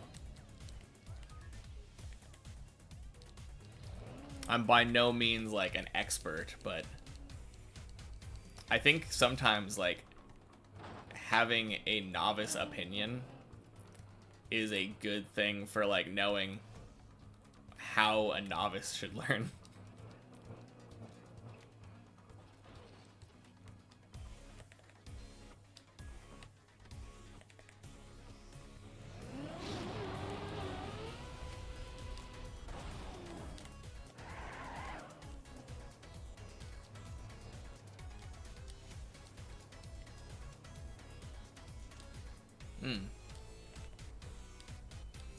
That's kind of cool.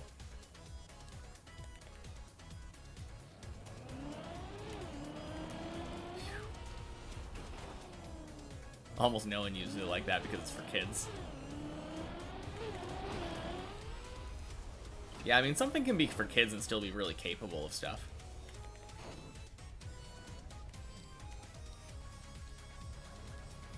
Really likes Go. Is that another programming language, or are we talking about the board game?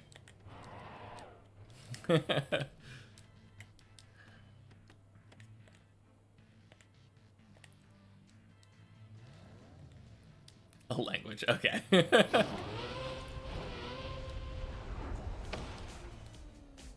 Boing. I mean, I guess it just shows my knowledge. I feel like a lot of the times, though, when you're discussing programming languages, half of it just sounds like nonsense if you've never heard of it before.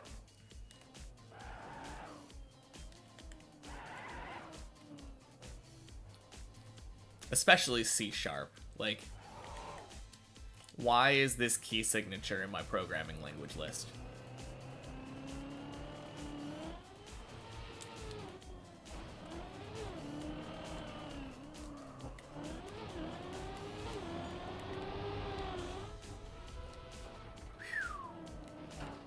Because it's sharper.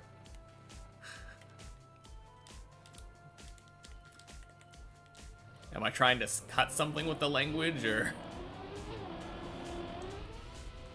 Ooh, oh.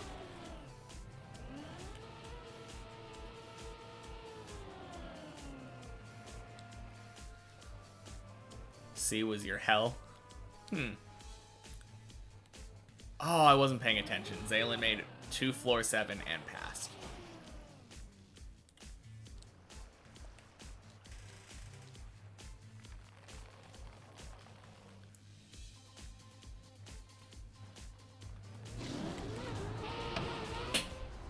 Spectate floor 8? Yeah, I'll spectate floor 8. Let me do one more. I'm gonna get to a spot where I can actually stop. Actually, I don't know if there is a spot you can stop here. Is there? I feel like it's kinda hard to stop on this floor.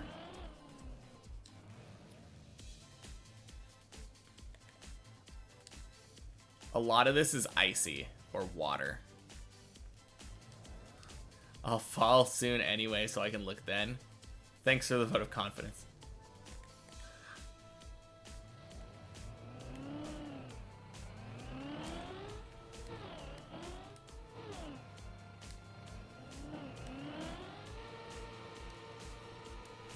Oh no. Dang it, why do you have to be right? Anyway.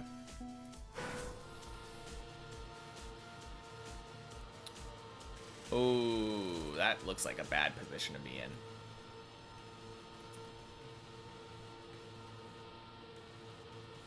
I'm pretty sure he's on... Yeah. This is the one where you have to go under this wall.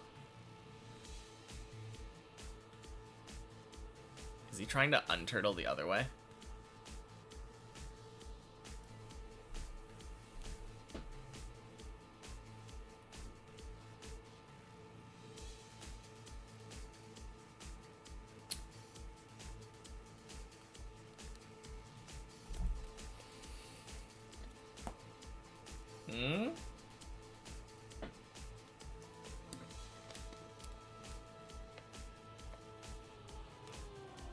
Oh, dang. That was close, but his tire clipped.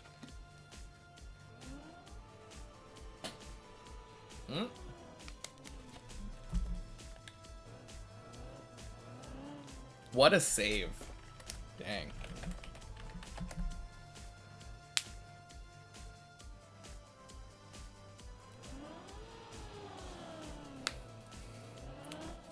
Oh no!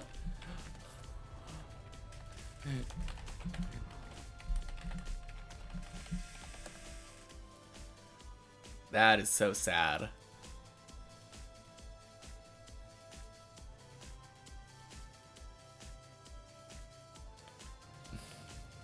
Oh man. That was crazy.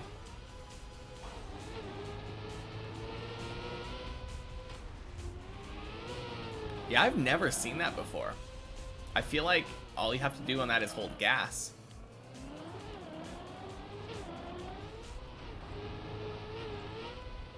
Maybe it's because I was spectating. That's gotta be it, right? terrible timing. Oh.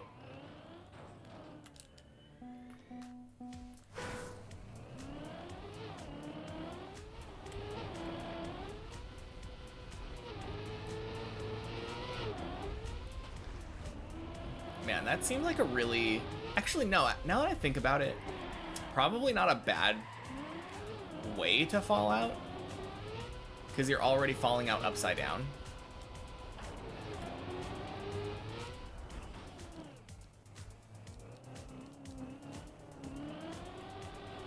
You've seen me fail the cone jump more often than LeBron lately. Probably true. Kind of surprising that,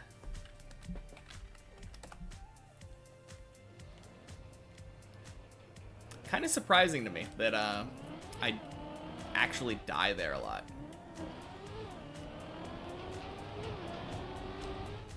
Like, I definitely have those ones where I just kind of get up partially, but I'm able to save it. But I have been having a lot that force me to respawn. It's kind of weird.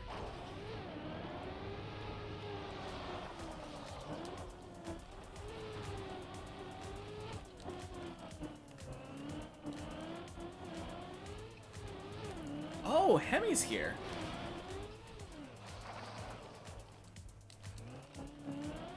I feel like it's been a little while since we've seen Hemi on the server.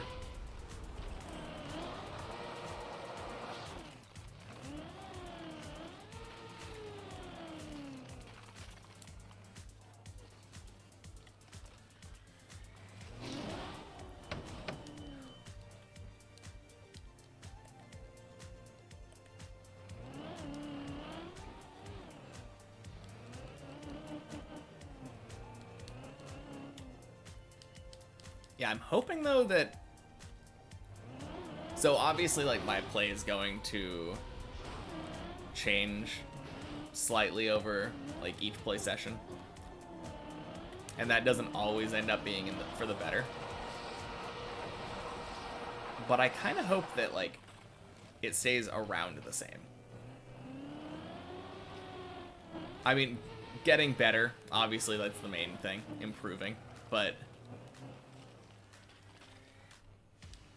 like I think I've made it to floor 4 3 times or something.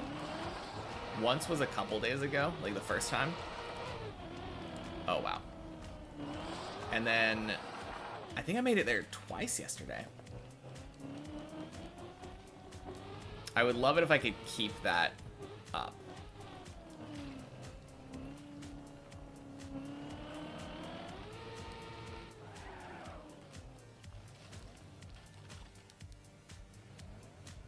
You'd hope for massive jumps in PB. I think that's a... I mean, obviously that's what we all hope for. Clearly, if I could just get a massive PB every day, that would be the best. But, hey, racing car! Welcome, welcome. Hope your vacation's still going well. Yeah, I don't think that's a healthy, sustainable way of looking at the map, though.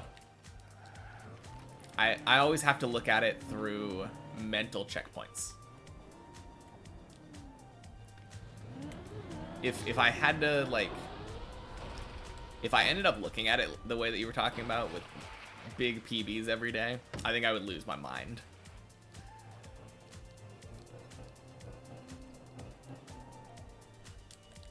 It's definitely a lot of fun when it happens, but you just came in and saw Skate fall. Yeah. I was really hoping that we weren't gonna have to spectate it, because I was gonna spectate once I fell. But man, speak of the devil, I guess. Must have gotten jinxed or something.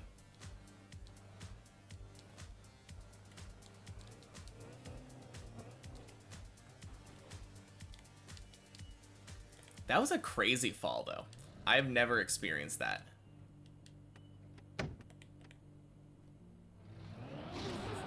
Sounds good. Good luck. Yeah, I've done that specific trick so many times on the checkpoint floor because I'm bad at unturtling. And that is the very first time. Didn't get the back wheels in early enough. He made it like halfway through though, right?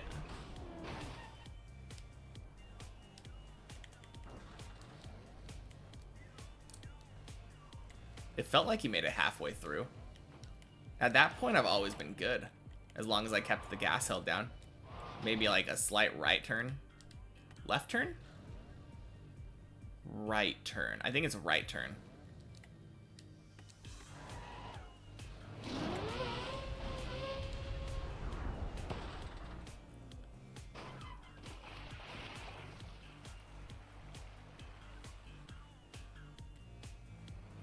Oh, okay. Yeah, I guess that kind of makes sense.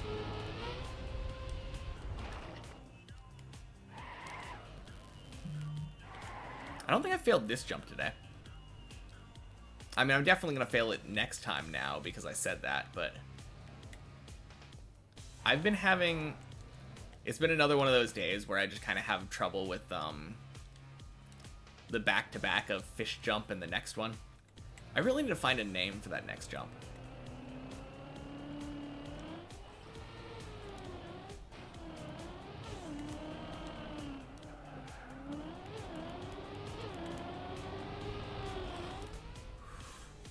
Oh, wow. What a weird jump. Oh, no.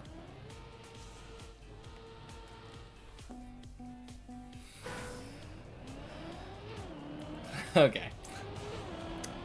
I definitely know what happened with that LeBron jump.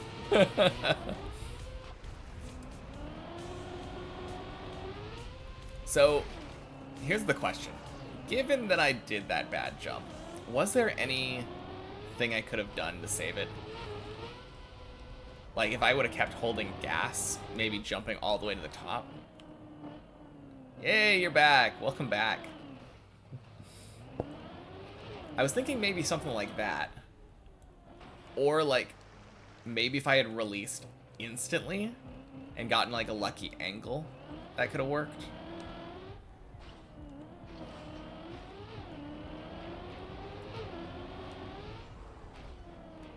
All I know is that the thing that I did didn't.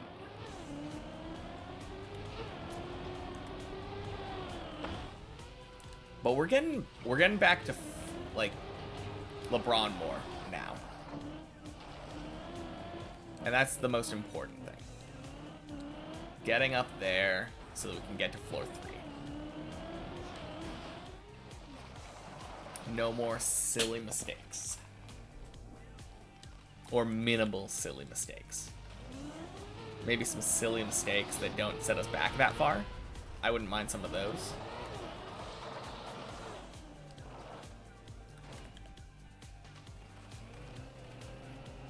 Yeah. Yeah, clearly just wrong angle. Yeah.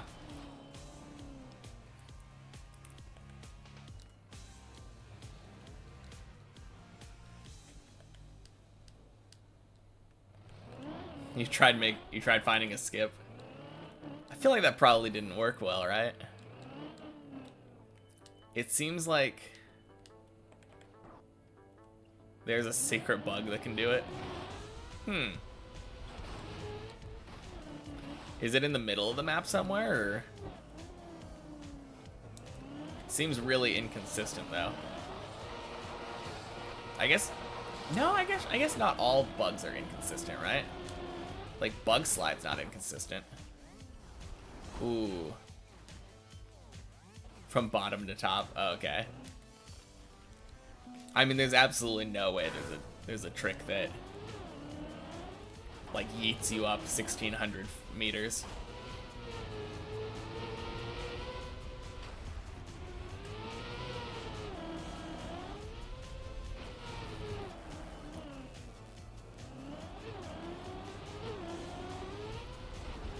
Actually, there is, guys. It's called Rick Astley's Never Gonna Give You Up.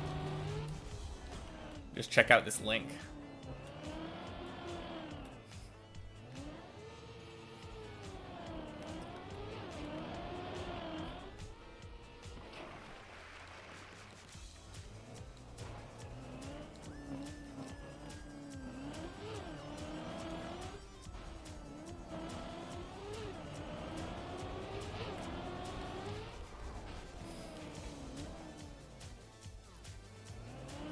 No, that would be really crazy, though. Happens to be like a game-breaking glitch that lets you jump to the top of the tower.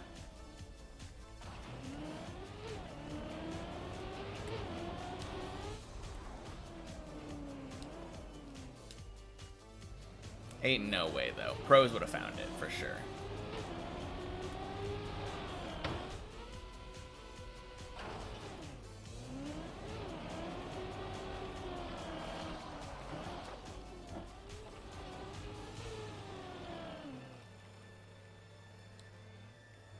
Ooh, I haven't checked Hemi's PB in a while.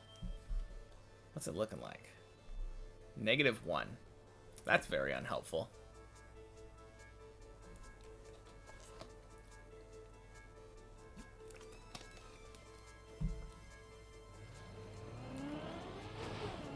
Oh, would it not show his PB if he's on console?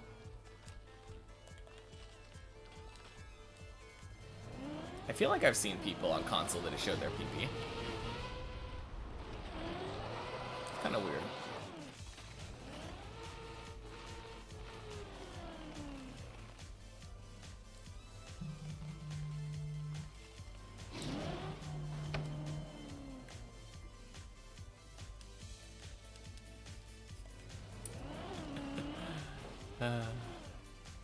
PB's around floor 3. Okay. Yeah, it's not bad then.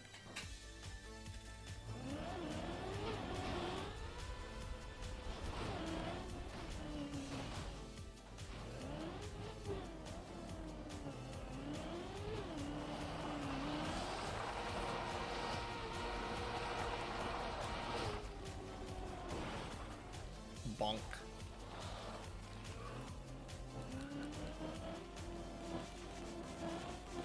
Wait, so you're saying that there was a like 15,000 first prize like reward thingy, and like no one looked up stuff to try to cheese it?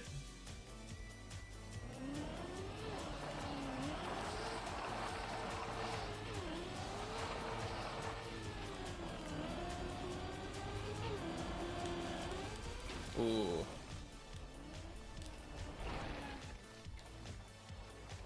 Not publicly, at least. I don't know. I feel like if...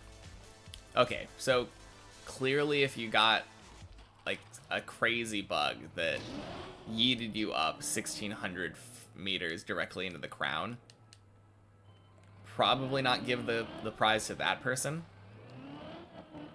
But like, I don't know. They were able to skip stuff on like floor 13. Couldn't download the map to find bugs. True. I guess that would make it hard.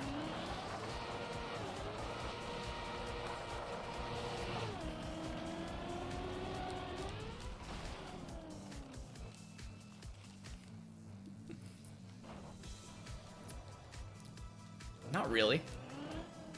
I don't really use my Discord. I basically just use it for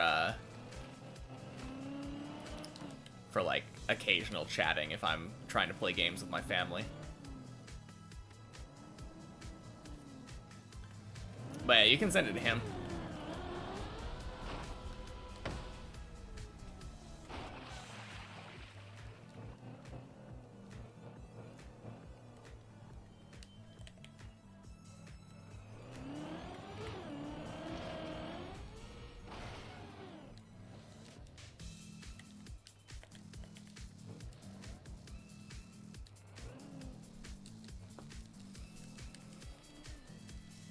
Hey, Wrenchy's here.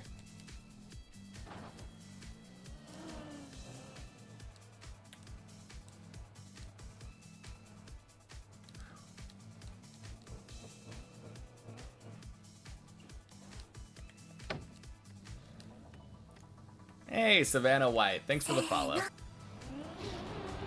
Oh my gosh. What an awful fish jump. Hello. Welcome, welcome. せーの Oh dang, Hemi. I know I've seen you in here. So I was kind of I was kind of suspecting that you were in here when I saw you show up in the server, but I didn't realize you weren't following. Thank you.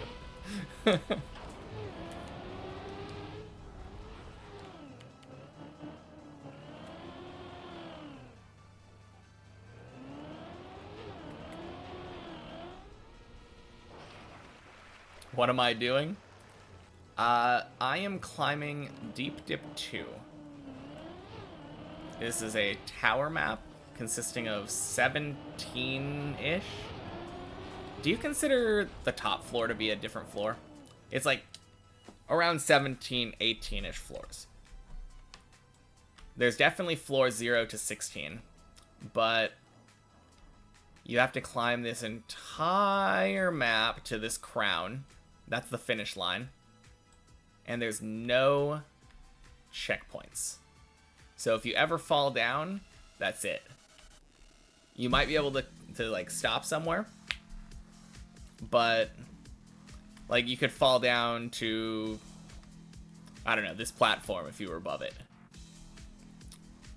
But yeah, you could also just fall straight down the middle hole. This middle hole goes straight, like directly down. So if you were to ever fall down this one, no matter how high you are, swing, splash right down to floor 0. Am I a part-time streamer?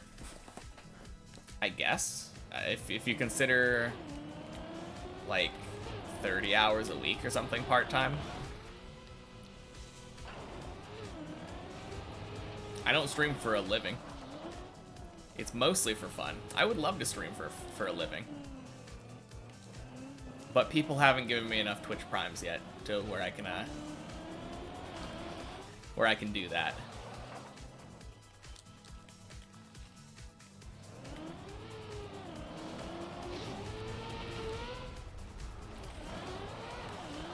Follow-up question for you, Savannah. Are you an artist? I don't think anyone ever asks if I'm a part-time streamer, if they're not trying to sell me art. So just wanted to ask a little, Snoo's an artist. Yeah, I buy his art all the time. Only one. I pay with compliments.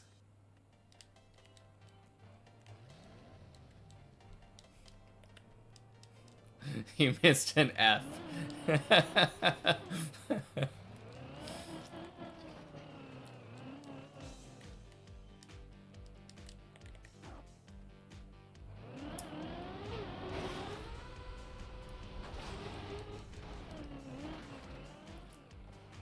I do not.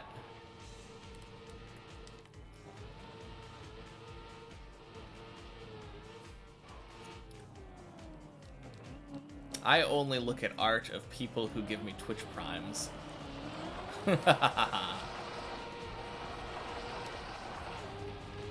Anyway.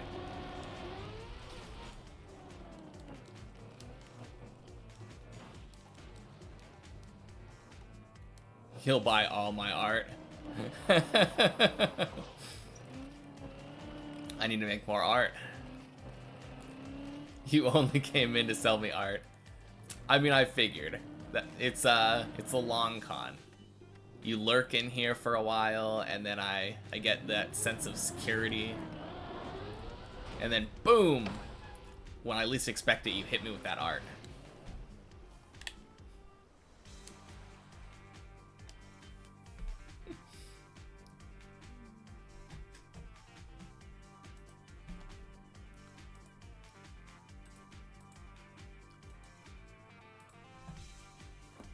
Alright, let me see this.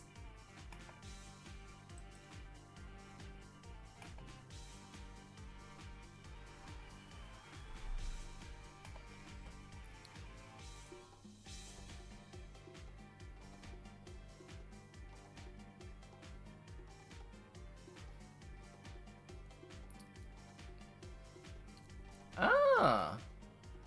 I mean, I don't think that would help. Oh, wait, wait, wait. There's more. There's more. Oh, it did. It did launch pretty high. That is a different car, though. So, the fact that it's a different car... I mean, there are different cars in here, so you could maybe do it. Snow car is on ground floor, correct.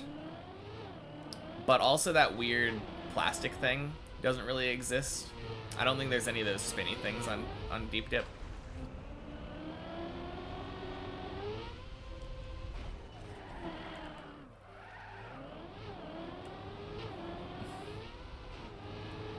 But yeah, maybe. There is a lot of plastic, so maybe there's something there. I don't know exactly the mechanics of that, though. It was kind of a weird thing, right?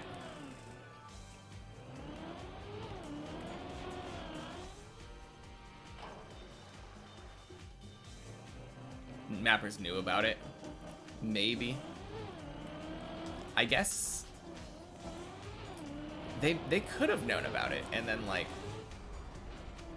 putting the snow car on ground floor was just kind of a flex on their part. I think it might have just been an Easter egg, though. Coincidence. No, that would be really interesting, though, if there were. I still don't think, though, that even with that bug, that you'd be able to go up like 1,600 meters.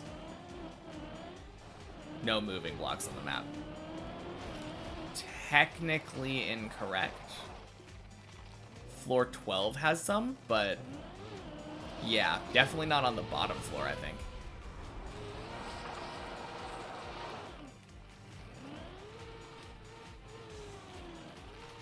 I don't think you ever interact with the moving blocks either, though.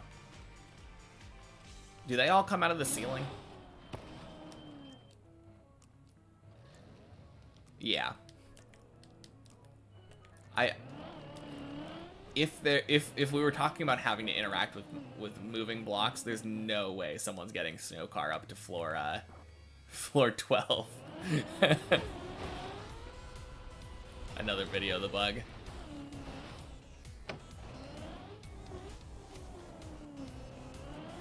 Sounds good. If anyone's interested, they can check that out. I don't think it's really viable on this map. It's a cool idea, though.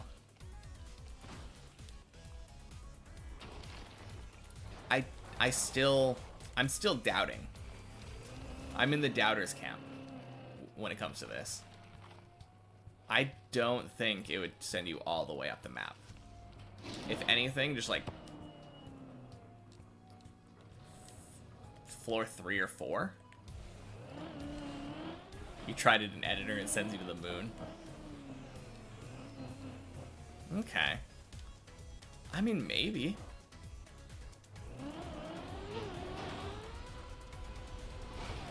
Have you tried, like, I guess now that the competition's over, you're allowed to download Deep Dip and open it in editor, right? Have you tried replacing the little pool at the bottom with that?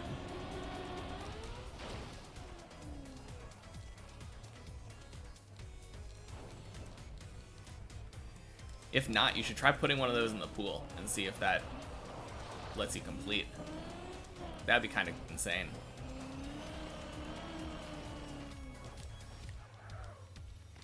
Map requires a password download. Okay. Dang. That's kind of a bummer then. I would have thought that they would have made it, like, accessible to everybody now.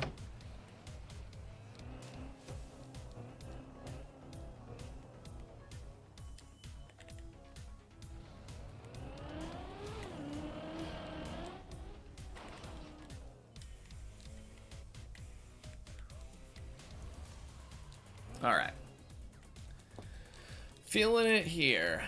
Let's get past the fish jump, shall we?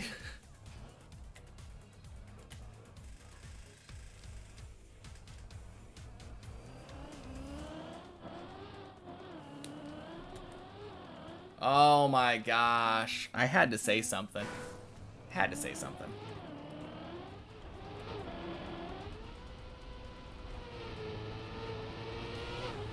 Your friend got past it and he created a checkpoint version on the day of the release.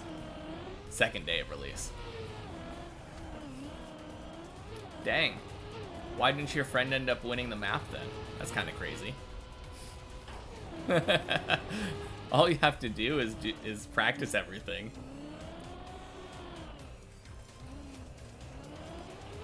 Man, that would have been crazy.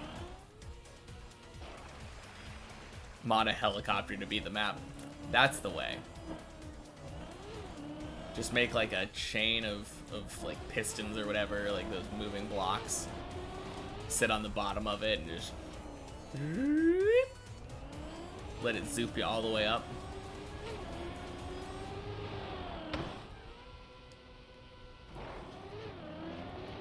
Yeah, I mean you could make an elevator right there from the middle. I don't know if there's really a way to do it in Trackmania. I know there's some buggy stuff. Isn't there some like ways that you can bug through roofs? Like bottom of pool tiles, I think. I've seen some weird stuff in khaki, I think.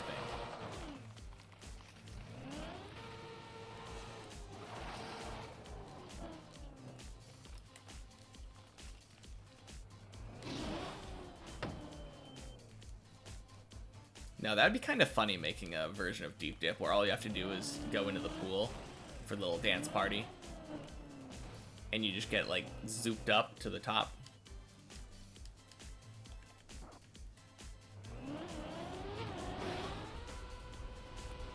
Cool to watch to play Tourist Edition. What is that video? I mean, I'm not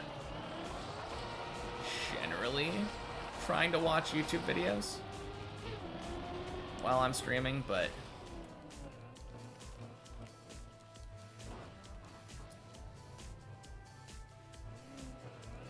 yeah, if you can ask like permission before posting links, that would be good. Because you kind of asked for the first one, but generally I want to like, okay, yeah. No, it's all good.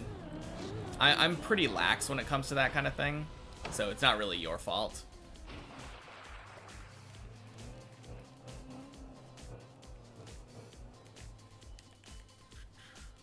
Helicopter from Helix for Spiral. Helico.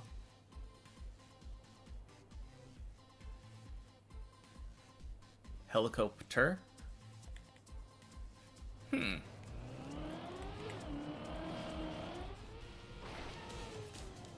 That's interesting.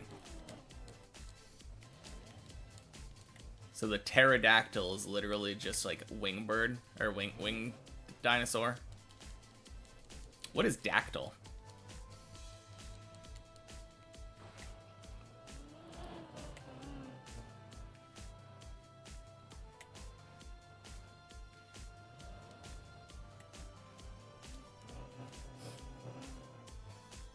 I assume it's probably more Latin, but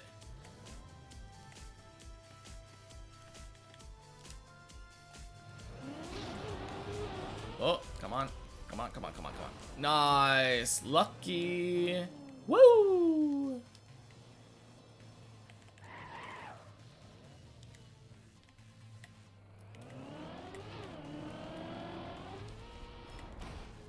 Man, that was kind of a weird turn.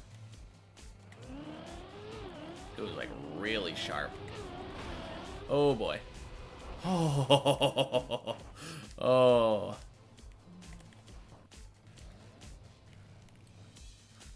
Yeah, sounds good. Have a good night.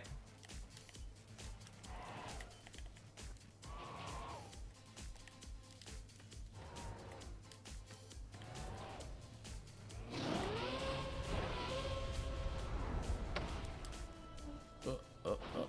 Nice.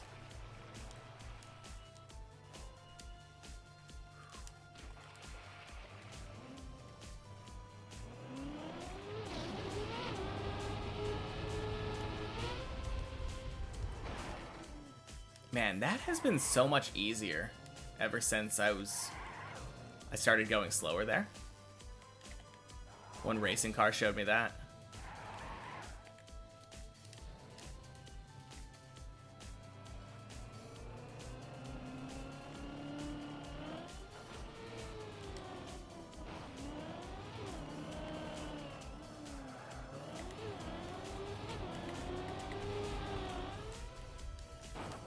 I didn't release. Oh. That's such a shame.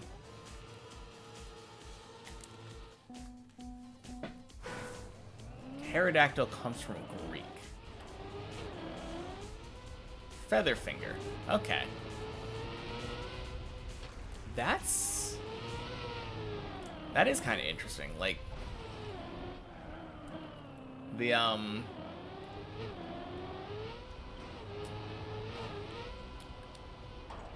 guess I never thought about, I always thought about pterodactyls having, like, leathery wings. I think that's probably because of, like, games, though. It obviously makes more sense for them to be, like, feathery. I think there's, like, a lot of evidence that shows that a lot of dinosaurs were kind of on the feathery side. Jurassic Park. True. I was thinking, there was this Super Nintendo game that I played growing up called Evo. And that also had, like, leathery winged pterodactyls.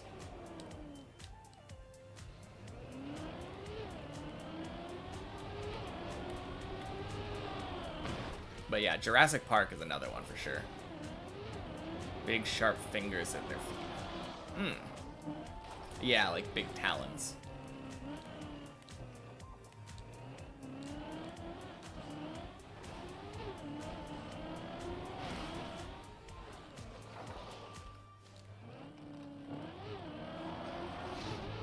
No, that's interesting though.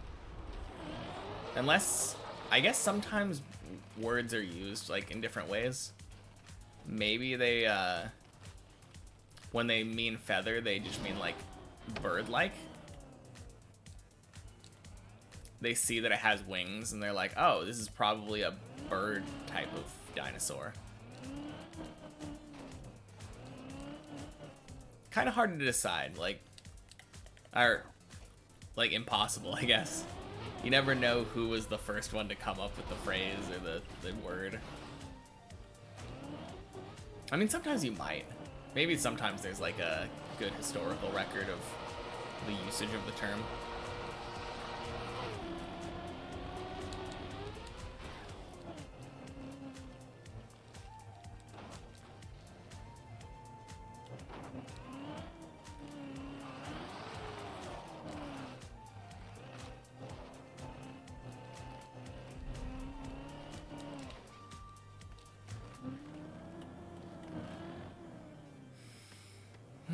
Oh.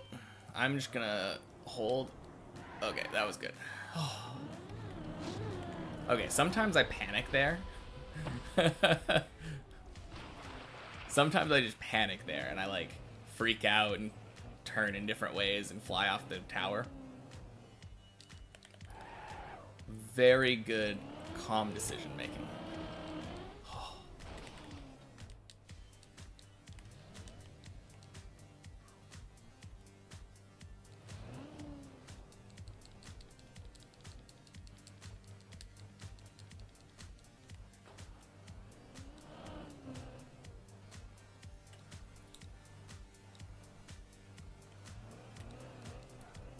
No, that's really interesting, the fact about the helicopter thing, though. I definitely feel like I always assumed, like, heli was one part and copter was another one.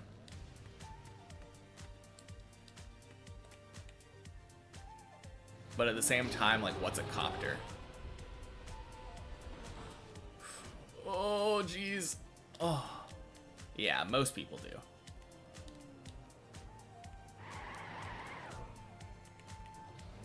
Yeah, I definitely feel like I'm in the... Most people seem to be in the same boat. I mean, that's not going to change my pronunciation. I'm not going to start pronouncing it helicopter or something, but...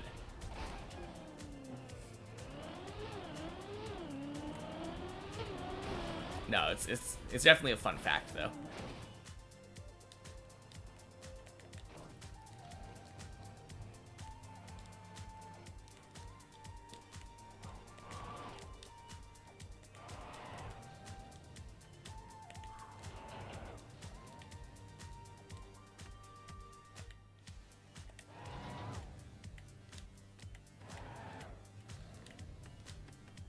I don't really know what I'm aiming for now.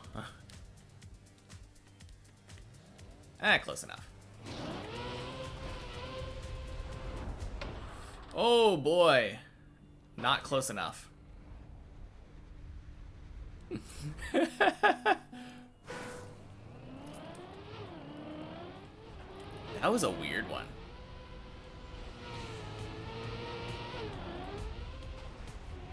It was pretty close to being all right.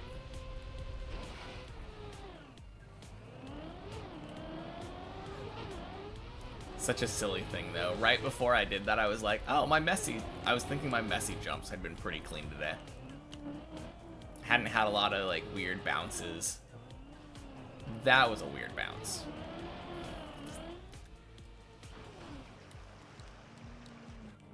Man, freaking plastic though.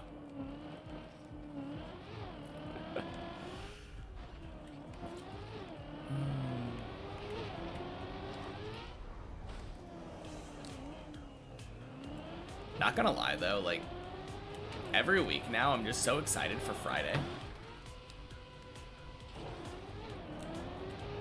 I kind of love doing the checkpoint map. It feels good being able to like move on to the next trick each time instead of just lurking.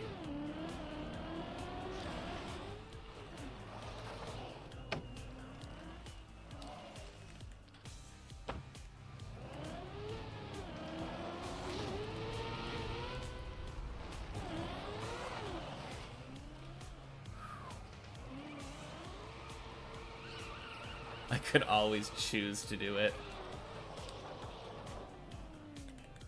Maybe we could tap left in the air at Messi. I don't think so.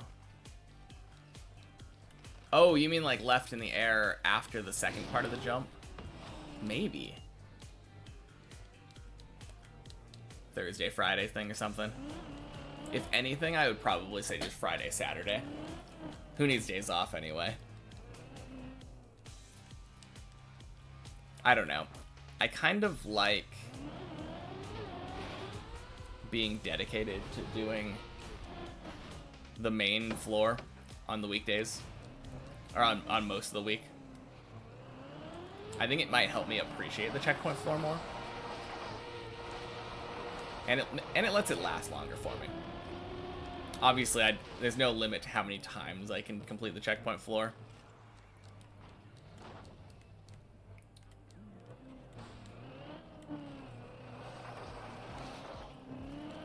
It's interesting though that like I like the checkpoint floor, but it doesn't feel as good as getting an accomplishment on this one. It definitely feels like you're earning it a lot less when you do it there.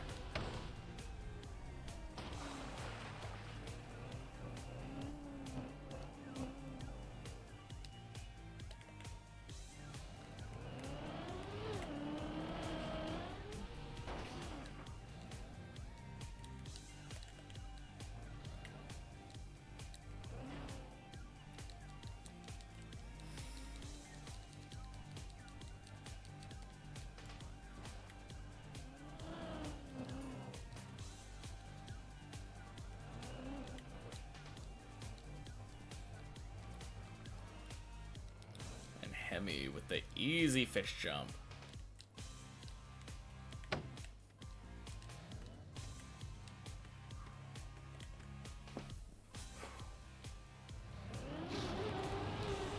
Oh, that was so good.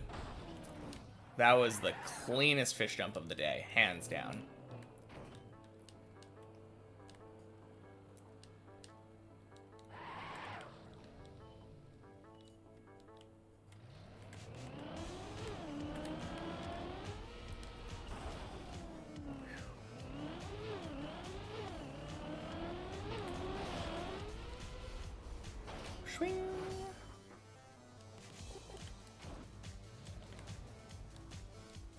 Alright, Messi, I'm here for my revenge.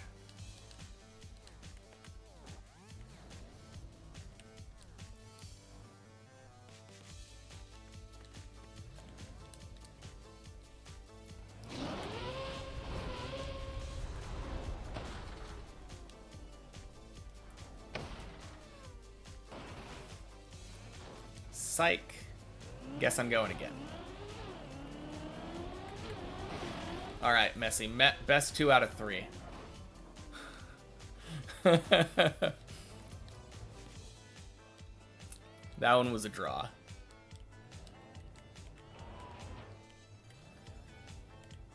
Messi already got best 2 out of 3. Nah, no. That didn't die. That didn't die.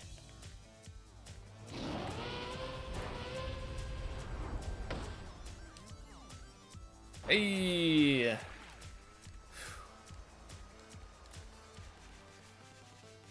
Alright, I'll be back next time I fail Messi.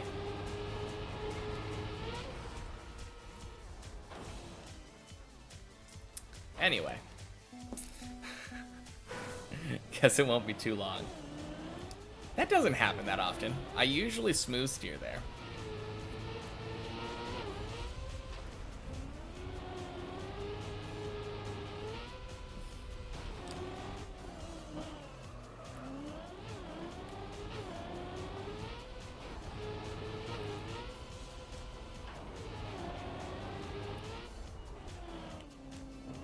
Yeah, that always feels the worst though when you die at Messi and then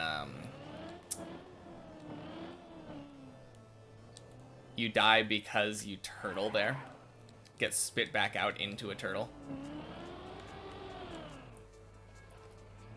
Awful situation.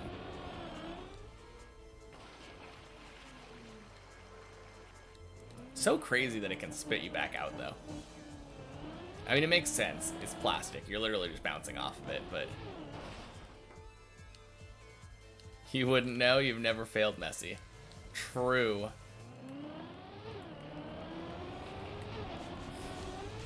I mean, 0 out of 0 is still a 100% success rate, right?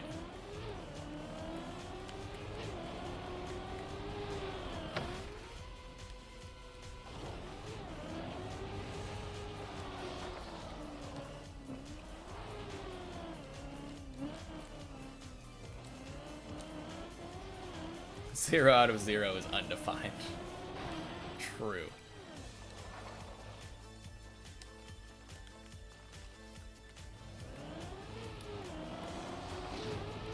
Oh, man.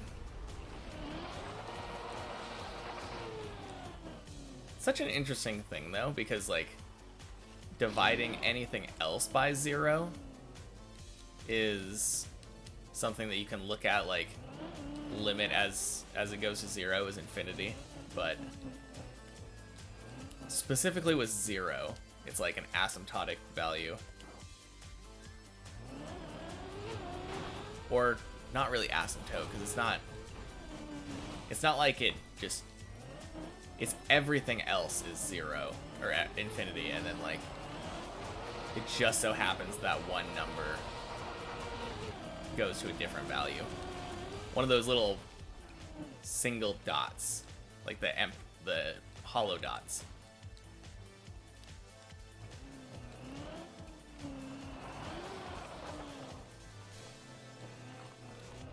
Yeah.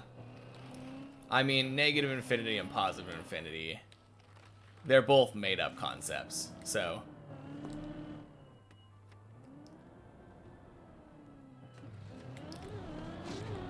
they both approach infinitely large numbers as it approaches 0.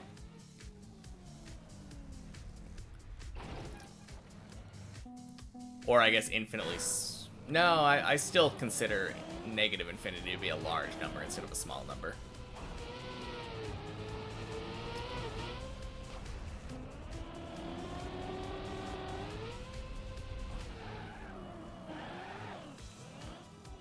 You think that's why it's undefined?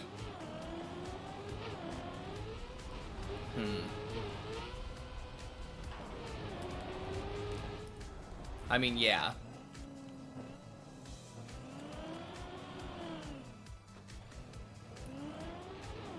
That would be a good reason to consider it undefined. It's really tempting to just say 0, because anything with 0 in the numerator is just 0.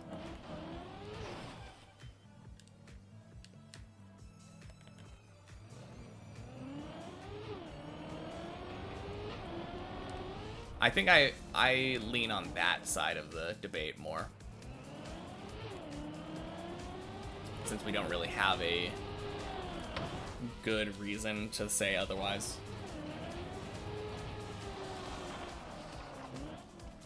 Yeah.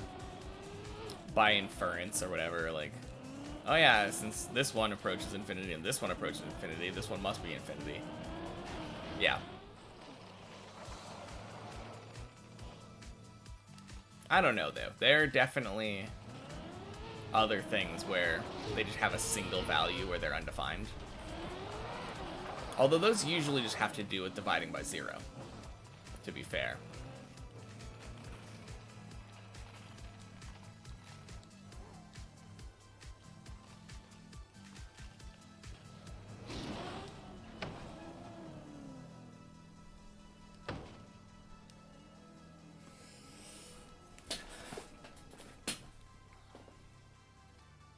Yeah, I definitely think I lean more on the, it going towards 0 side of things. If we had to choose a value.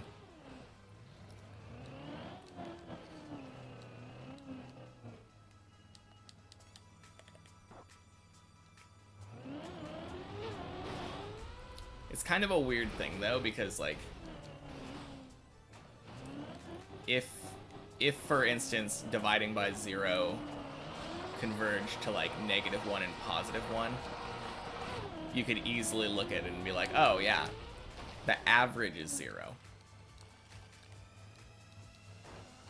You'd lean more towards infinity, but how do you decide whether it's positive or negative? I think if you're looking at that side of it, it would be more likely to be undefined, just overall. But I guess we're talking about if you're forced to define it.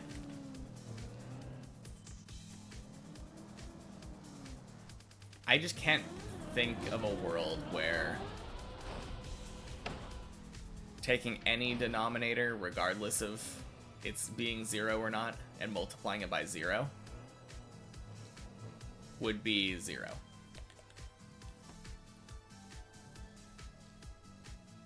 If you divide anything by 0.000 or 001, it will make something 1,000 times larger. Yeah. But on the other hand, if you take any denominator and multiply it by 0, it will make it infinitely smaller. In a very defined way.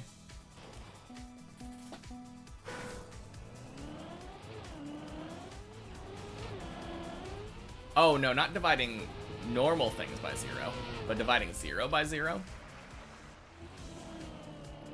I think it just doesn't matter what you divide 0 by.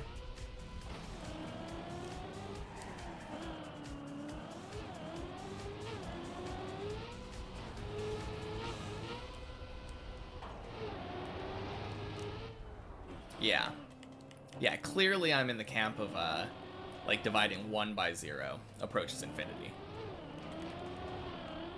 No, not dividing anything by 0. I was still on the 0 by 0 side of things.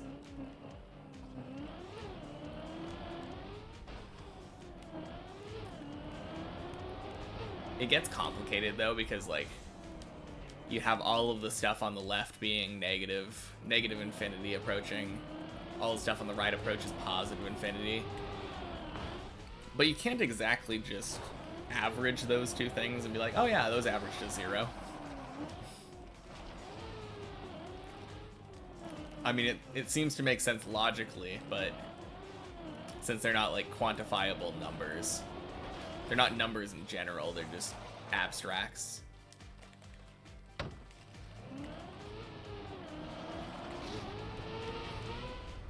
Yeah. If you had to define it, probably 0 for 0 divided by 0. I just can't imagine, like... I think it's the same thing as, like, the 0 to the 0 with power kind of thing. Because that one is... people always say, oh, is it 0 or 1 or whatever. I guess with that one, though, that one's a little bit weirder, because with that one, you could argue 1, because you can look at exponents as, like, counting a number. You're like, oh, I'm counting it 0 times. Like, if I have none of them, how many times are there? Like,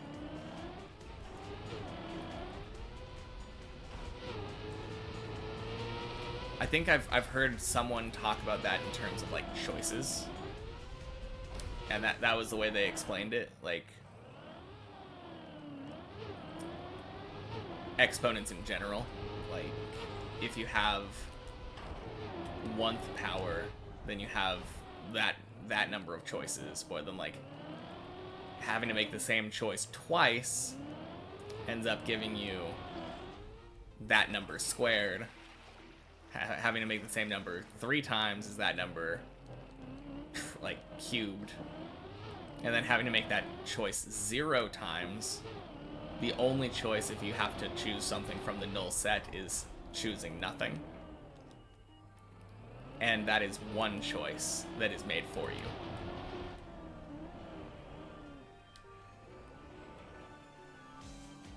It was an interesting way that I think prior to hearing that I hadn't heard someone explain, like, exponents in. Kind of a nice, like, quantitative, or, like, it wraps your head around it in a way that's easy to kind of understand intuitively. Same way that a lot of, like, geometric explanations make a lot more sense intuitively than the algebraic ones.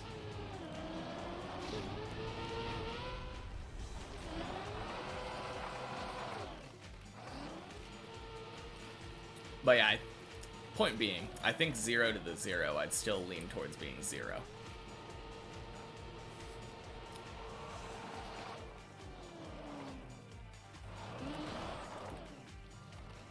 It's a tougher one, but I think that's a easier one to have, like, an argument about.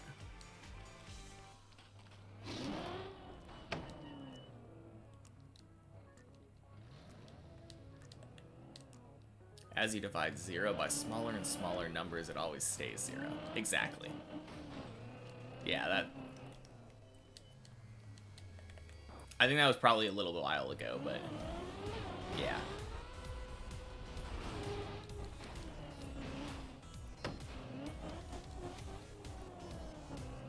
I remember having this conversation with my math teacher in high school. It was kind of funny because it was completely unrelated to whatever the class was about. I'm pretty sure the class was literally about, like, statistics or something. It was my my class that I just played Pokemon the entire time in. That teacher was so chill, though. He realized that the class was, like, beneath my pay grade. And after the first class, I went to bring my homework out during the second class, and he's like, yeah, don't worry about it. I trust you. I trust that you got this. And then I never had to do my homework for the rest of the year. It was such a weird class.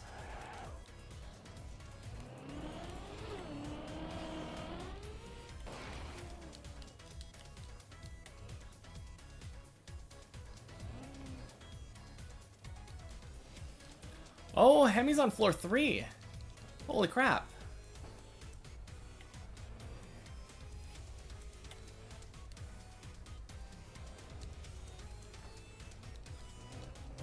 Dang.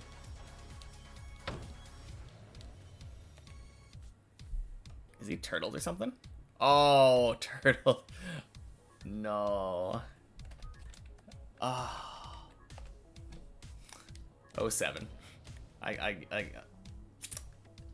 Yeah, I saw you. I saw it just had like a negative next to your name. That's so sad.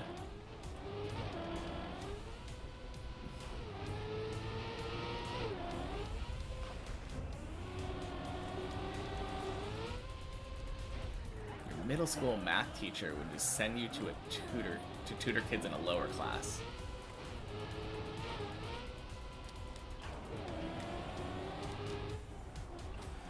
Should give you money to buy you a drink.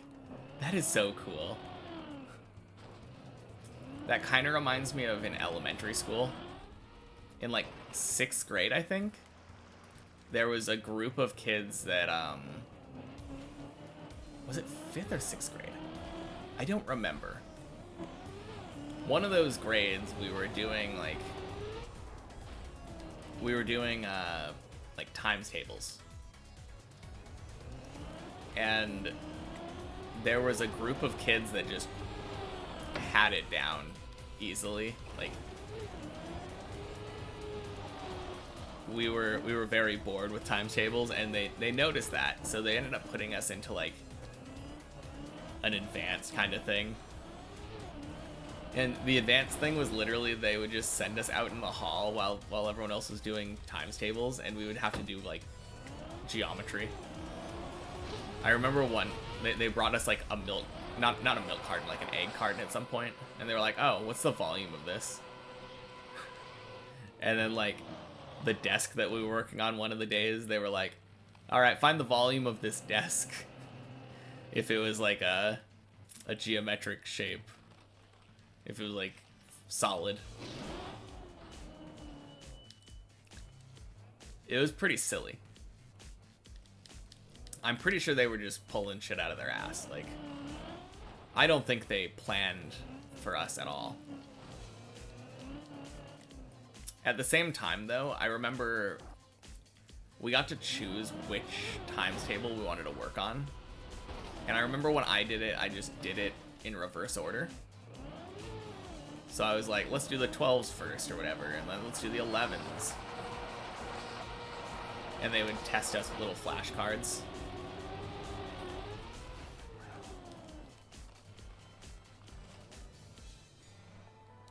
I think once I did the 10s table, the teacher was like, yeah, you're done. You don't need to do this anymore.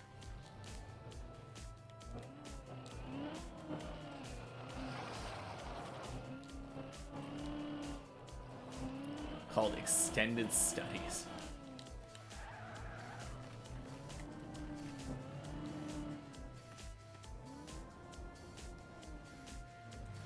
I think that's around when I got introduced to it, but I didn't get introduced to it in school. I got taught algebra by my mom and my grandpa, I think, during one of our Christmas Utah trips.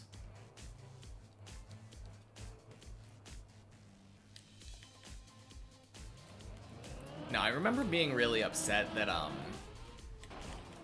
took algebra 7th grade because it was the highest one that we offered in like the middle school. But then in 8th grade, I had to take high school math. So they would bust me over every other day because my high school was on a like day 1, day 2 schedule, but my middle school just had the same classes every day. So I was like, I just want to take both like algebra 2 and geometry. Let me take two advanced math classes. And they were like, no, that's too much for a middle schooler. And they made me choose one. Or I think I just took algebra 2. I don't know if I had a choice. I don't remember. I ended up taking geometry the next year, but that really upset me because I had to take like a study hall kind of thing. I was a library TA for first period every other day. I mean, it was pretty chill. I just got to like put books away. The librarian would help me study for tests. It was kind of cool. But I would have much rather just been in another math class.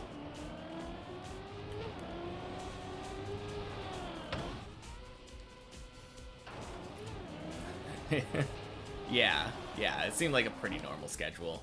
It wasn't that common for the year that I was in. I think there was only one other 7th grader that took algebra the same year as me.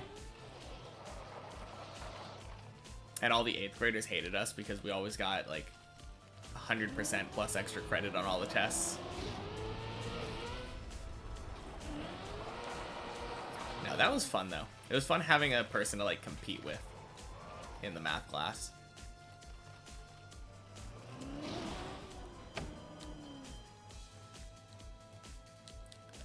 No, I'm glad that in high school though they didn't try to put that kind of restriction on me. They suggested it, but they were like, okay, if you think you can do it, we'll let you do it. Because I did the same thing in high school. I think I've talked about this before, but like freshman year I wanted to take Spanish because we had like the IB program at our school.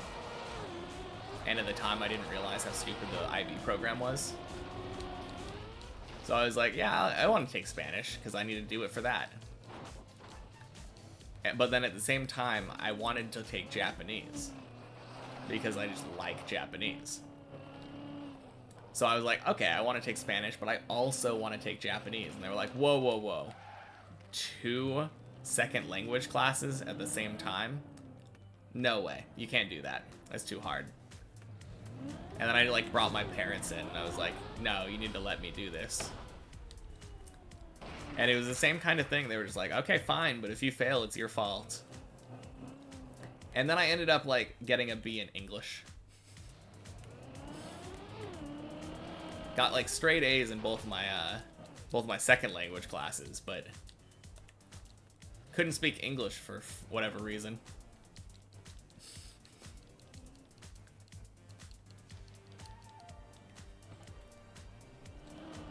Classic American, right? No, actually not. I feel like most Americans don't speak. They speak like half a language. I happen to speak like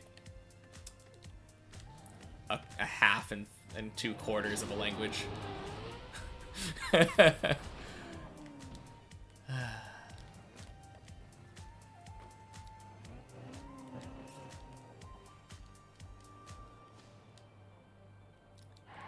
I'm really jealous of that with like a lot of Europeans. It seems like all of them are bilingual.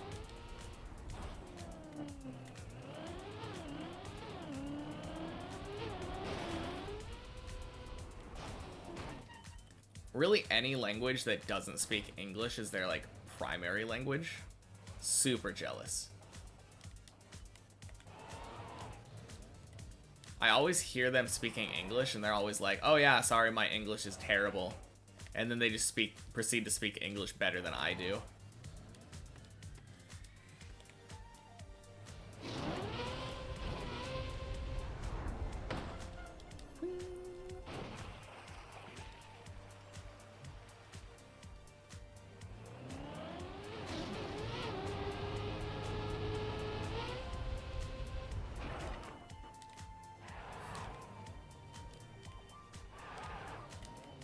Alright.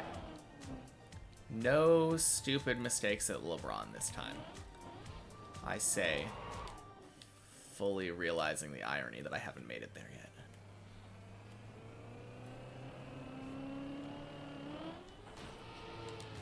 Alright.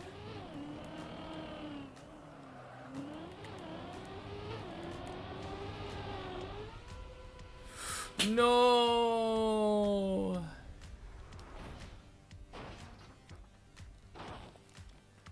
Well, I didn't make it to LeBron. Maybe I should stop. I don't know if it would really make that much of a difference, but maybe like stopping, lining up, and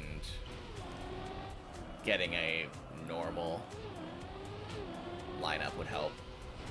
It couldn't hurt, other than taking slightly longer.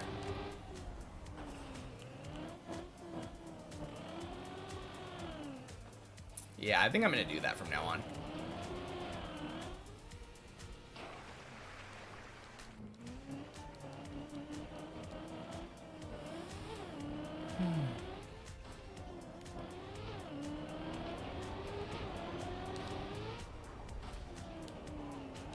No, it's kind of funny though. I feel like I complain a lot about not speaking more fluent Japanese.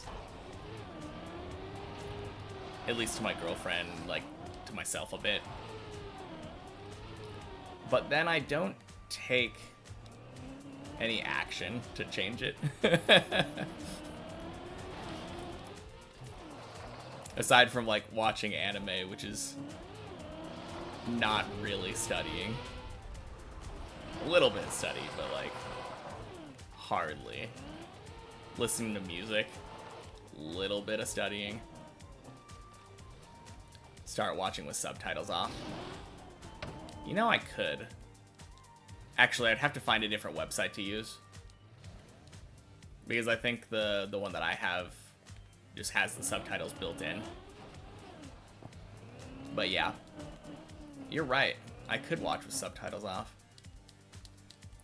I feel like I'd want to watch a show that I'd already watched, though. I have this weird, like, fear of missing out if I was watching, like, a new show.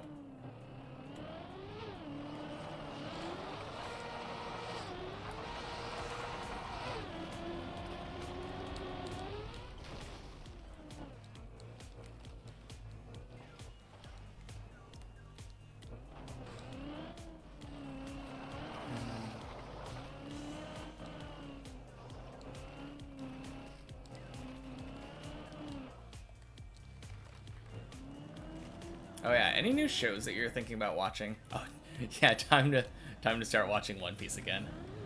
For sure. That's gonna help me with my Japanese. I feel like shonen is just a bad place to go for that. Because a lot of the characters speak in very exaggerated, non-realistic ways. I don't want to be the guy that goes to Japan and says like, Ramen ikko tatebayo.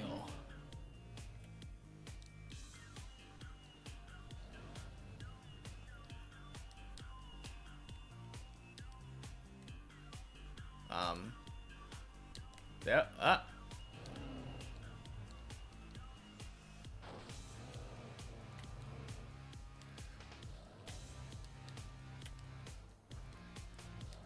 I feel like the only thing that I would be saying if I learned all my Japanese from One Piece was Kaizoku o ni naru or Niku. Never watched the most recent seasons of Overlord. Yeah, I think I only watched like part of season 1, so I'm definitely not caught up in that.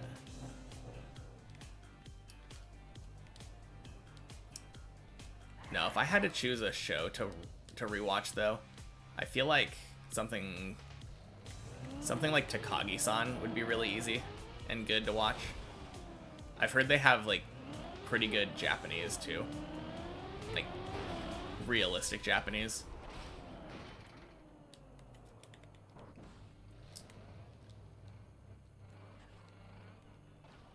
Oh yeah, I was meaning to ask. Anything from the like most recent season that you're looking forward to?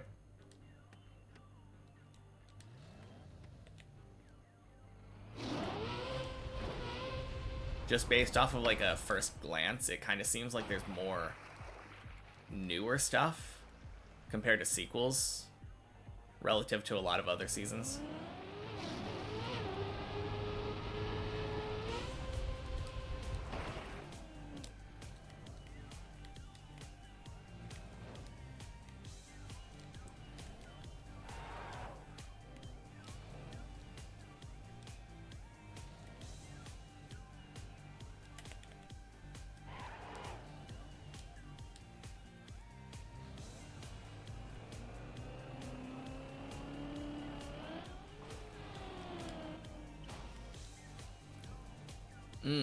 Reincarnated as a slime. I think I stopped watching that around season 2. Season 2 or season 3.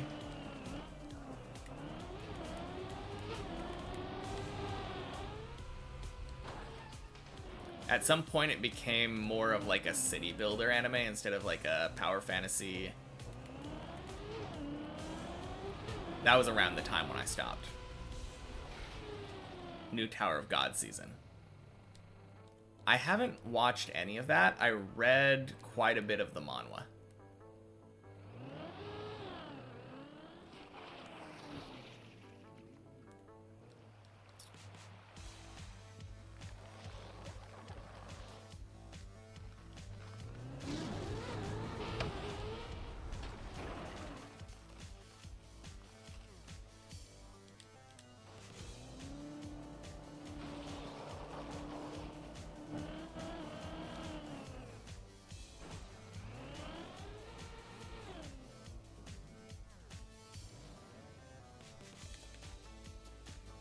I probably did.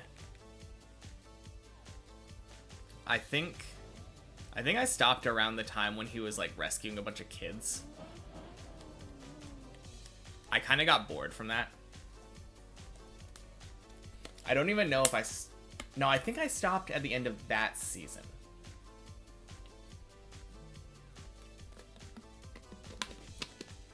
Because I'm pretty sure that was the latest season when I did stop. But then the boredom I had from that was, like, prevented me from watching the next one. The part right after that's your favorite arc so far. Or by far. I guess I need to start rewatching it then. Or not rewatch it. I can probably just watch it. I think I kind of remember a lot of the stuff that happened, so I don't know if rewatching it is necessary. First time making it here today.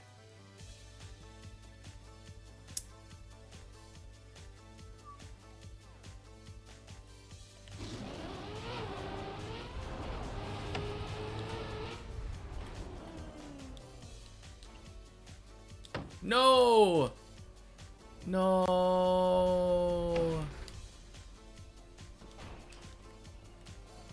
Ah. Dang. I was a little bit faster than I'm used to there. But not terrible.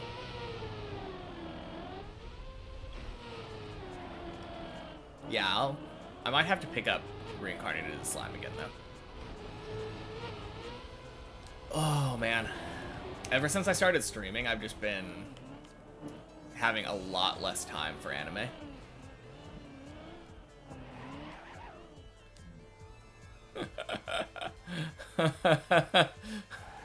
The auto mod tried to,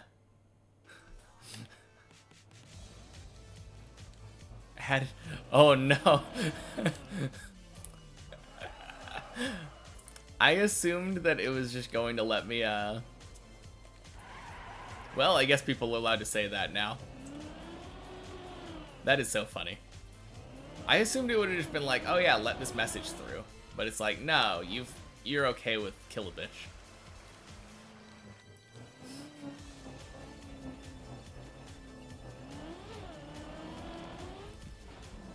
No, that sounds cool though. I can remove the words later. True. I just need to find them first.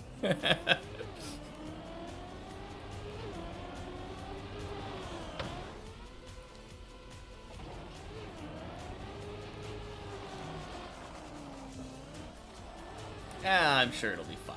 I can't imagine it'll get abused.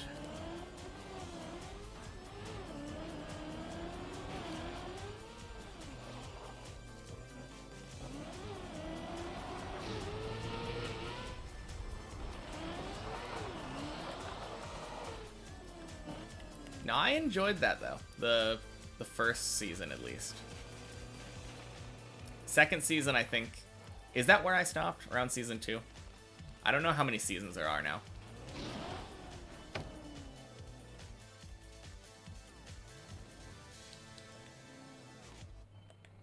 I'm pretty sure that was around season 2 or something. I don't think I watched 3 seasons. I feel like I would remember that.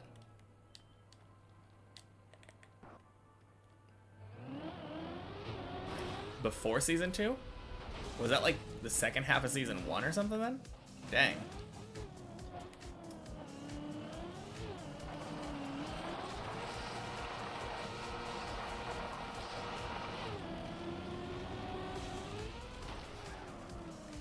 All right.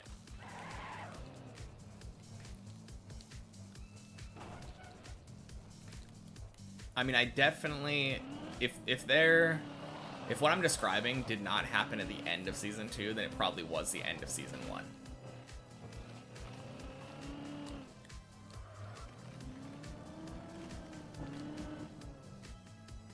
Because it sounds like that arc you were talking about that's your favorite one was in season 2. And I would remember it.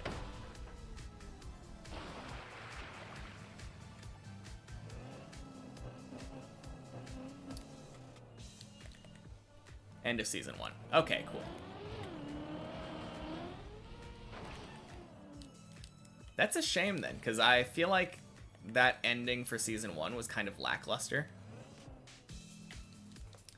It was the kind of ending where I was like, okay, cool, I had fun with this show. I don't need any more of it.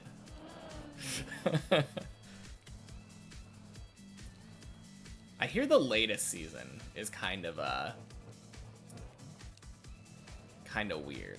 Like, not animated almost at all. A lot of sitting and chatting in a room or something.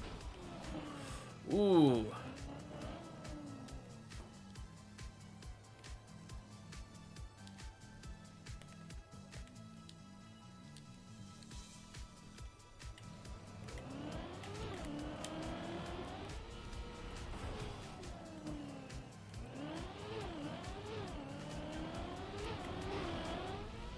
End of season 1 kind of feels like filler. Yeah. It might just be my fault, though. I tend to not care for child characters very much. Like, in anything. I was actually kind of surprised. I've been watching The Boys, and I'm just catching up to season 4 right now. I think I'm, like, 5 episodes down out of 8. But I really like the kid that plays Homelander's son.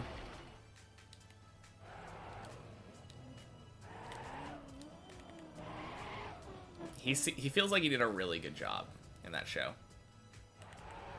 And that kind of surprised me, because I feel like child actors doing a really good job is a not very frequent thing.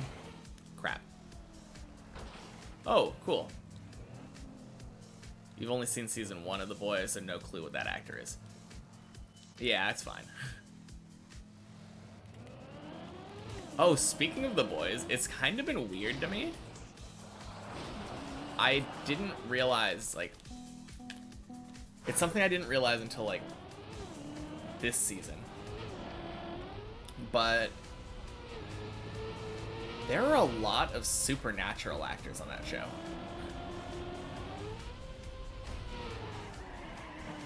Like, I think even as early as season 1 or something, the guy who played Bobby on Supernatural shows up. And then, like, in season 3, the guy who played Dean shows up. And then Jeffrey Dean Morgan is in season 4. It's so weird.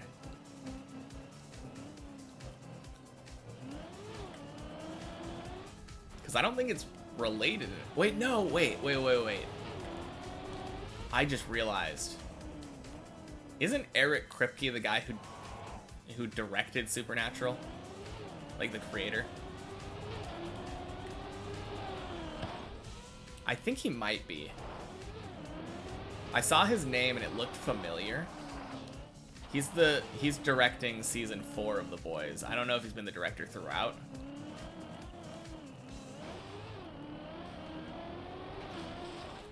But if he is, that would make a lot of sense.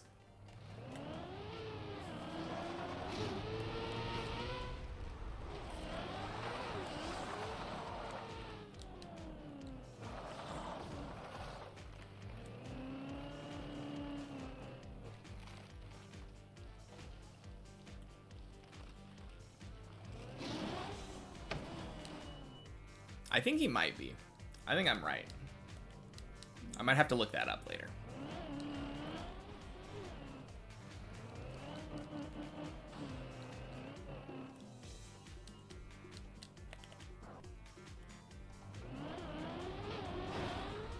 No, it was one of those things though where I was like, these shows are not in any way related by what's the word? Like network. Because that's usually when you see a lot of overlapping actors.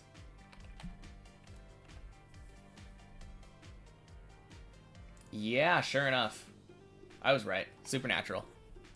He's the writer, dude.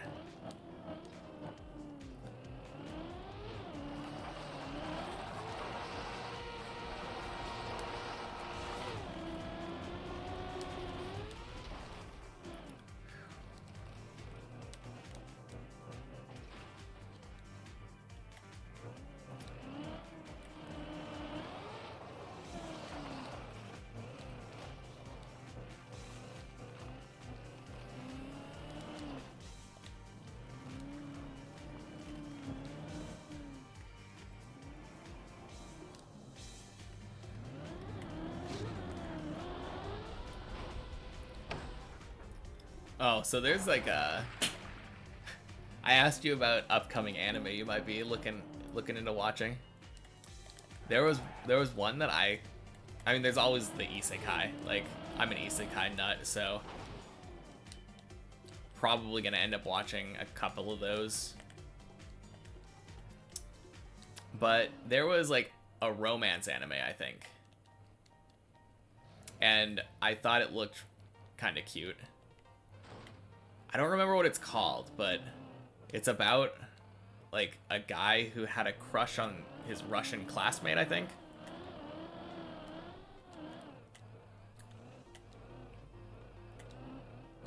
And he learned Russian to talk to her. And then she says like a bunch of stuff to him in Russian, thinking that he doesn't understand it, but then he just completely does. You've seen memes of that? Okay. Yeah, it's getting a season this, like, right now. Unless you're talking about you've seen memes of the anime, in which case, yes. Yeah, I've been thinking about watching that, though. It seemed kind of cute. Also, what a save. That turtle.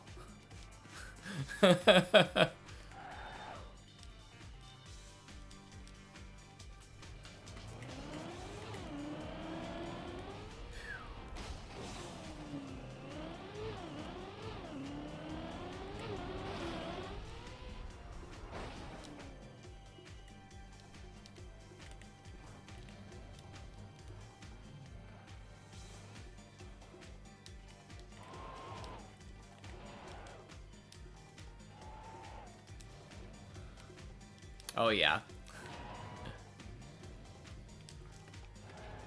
Maybe slightly different vibes.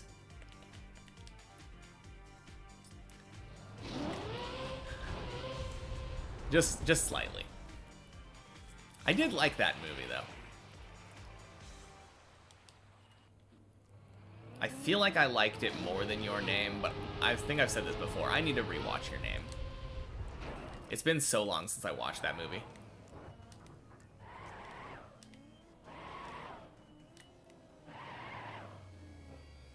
I mean, they're just very different movies in, like, tone. It's kind of hard to compare them, really, other than the fact that they're the same director.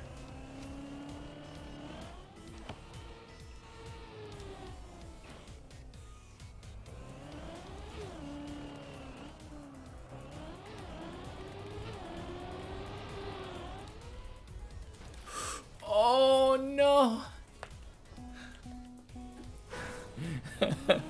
You like your name a lot too, but Silent Voice is probably better. Oh, I mean, it's just... I think it's just a different movie. That's the main thing for me. Like, I feel like A Silent Voice isn't the type of movie to, like, make body-switching groping jokes. Weren't they? I thought they were. Are they not? Oh, no, they weren't. They weren't, were they? Let me look this up.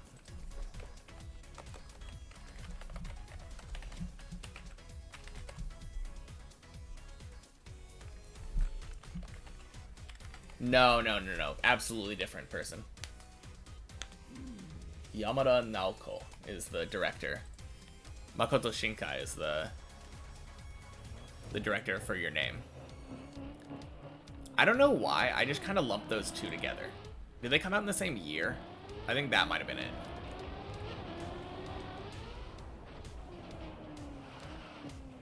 Your Name and Weathering with You, absolutely. Suzume is another one by Shinkai.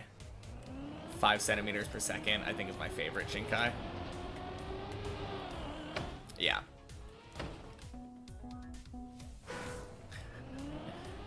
I think I agree. I think we've had this conversation before, but like it's such a hard thing for me because I don't, it's been so long since I've watched Your Name. It was a really good movie though. I probably have to agree that Weathering with You isn't as good of a movie. It's not really as pretty. Story probably isn't as good. Garden of Words, I think so. It feels like it should be. I think that was the first Shinkai film that I'd seen. But that one was a little bit weird because I think we watched that in Japanese class and it was like literally about a teacher that wants to like, what? No, not a teacher. It was just an adult, right? No, it was a teacher-student thing. Yeah.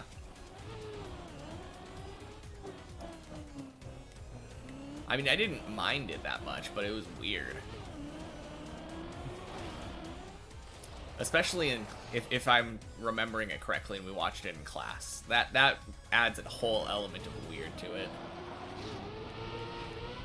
I might have watched it by myself, though. I mean, it's... Oh, jeez. I'm gonna not try to do the pipe backwards. Next day I saw my... God, no. Oh, no. No, I did not like that teacher.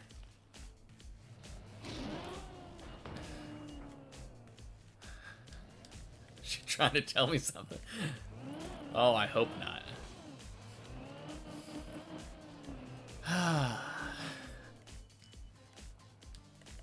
I really liked my my second Japanese teacher though. He was so cool.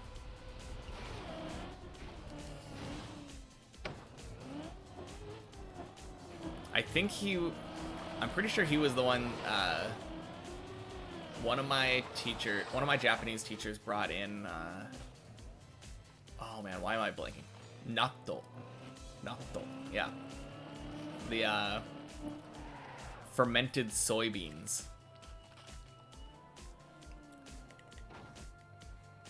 It was really funny though. I was the only person in class that actually liked it. So I ended up eating like all of it. Most people didn't even try it. They were just like, they would sniff it or whatever. Like, ugh.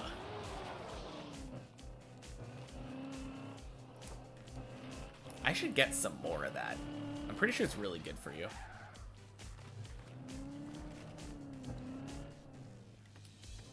I bet I would like eating that just with rice.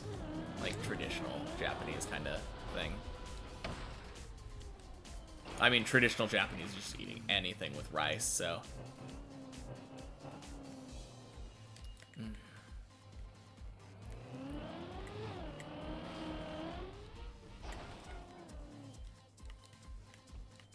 Yeah, I definitely need to try that again, though.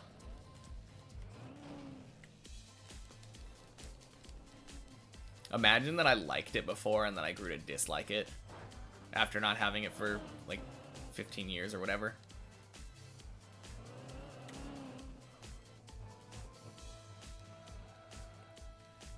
I feel like it's usually the other way around.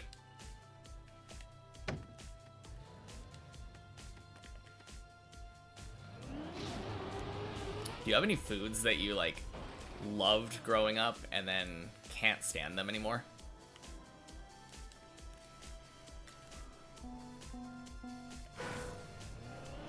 Because I can't really think of that many. I definitely liked chocolate a lot more when I was younger. And now it's just like, it's alright. Yeah. I feel like most of the time it goes the other way. Like a lot of vegetables I didn't like as a kid. And nowadays, I mean, I don't eat them as much as I should, but I like them more.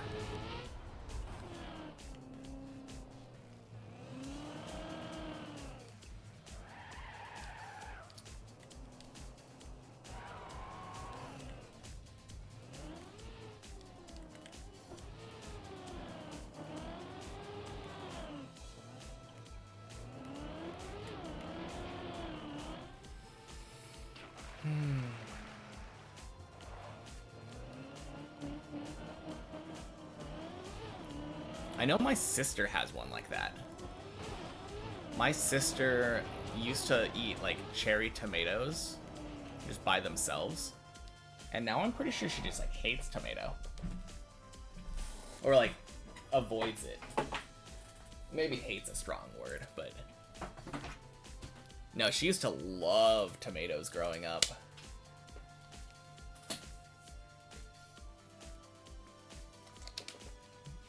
It's always been kind of weird to me, those people that can eat a tomato like an apple.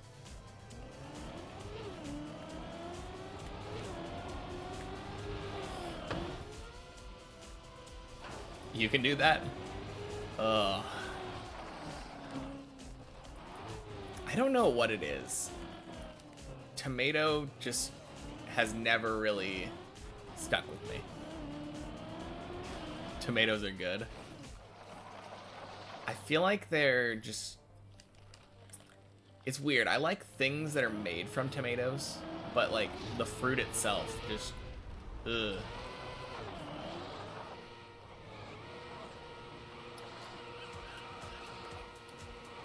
Like obviously we all ate pizza yesterday.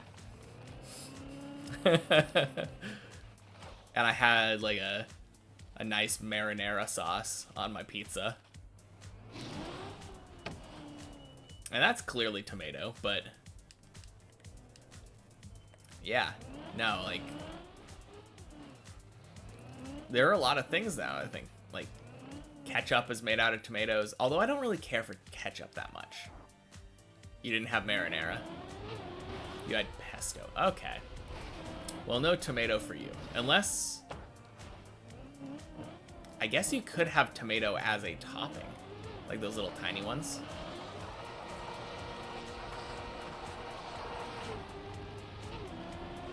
Oh, no. Sun-dried tomatoes. Yeah, that's what I was thinking. Oh.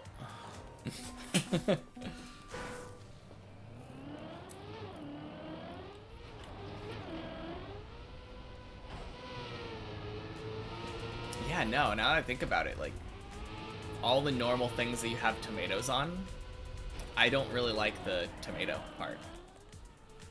Like, people usually have the sliced tomato on a burger or something, or like diced tomato in tacos or whatever. I don't really know what I don't like about tomato. Ooh, I do like tomato soup. And tomato juice. And Bloody Marys, actually. Yeah. No, I used to drink, like, V8.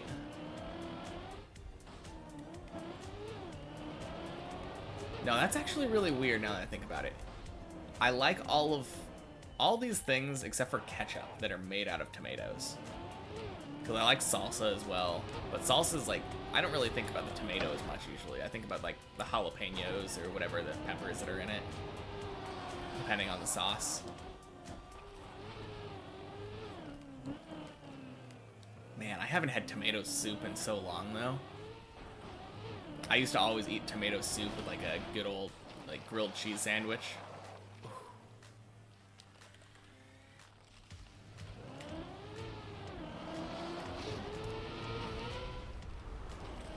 Now, tomato soup was kind of cool though, because it was like a drink. I would pour it into a mug, and then I would just sip on it.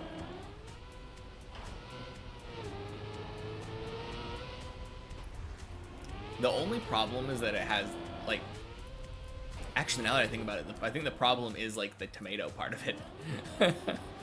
Because occasionally there would be like weird chunks in it. And I was like, oh, I don't like that. But like the actual smooth tomato with like some pepper in it. So good. It's kind of funny how that fail works. You can just kind of hold right and gas there and it sends you up the cone.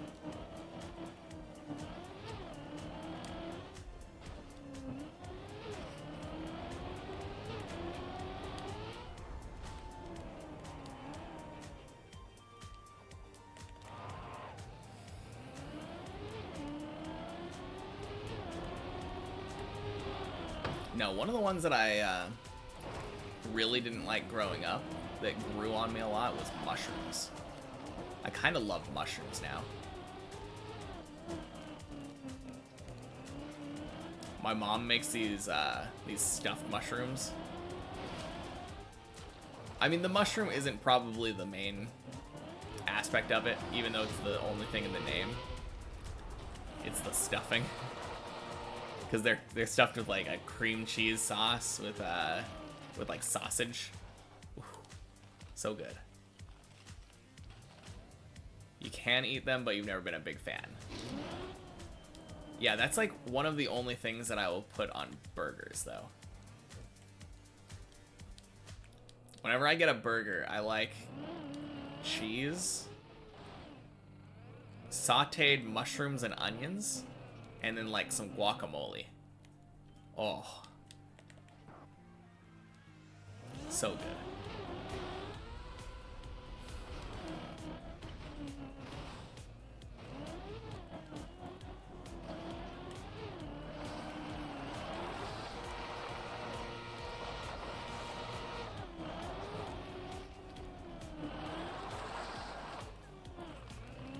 Sauteed onions you can get behind, but not the mushrooms.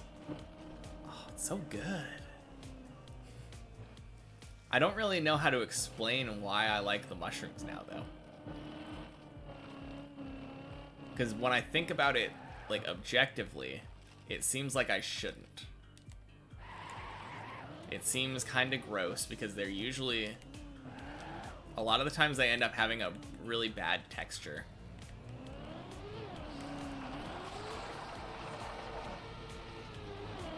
Oh no, I geared up and slid, or geared down and slid? I think I geared down and slid. I think I went down into first. What a weird slide.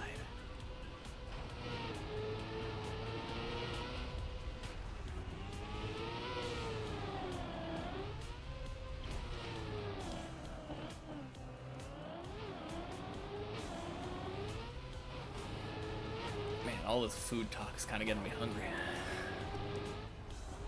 I don't know what I want to eat, though.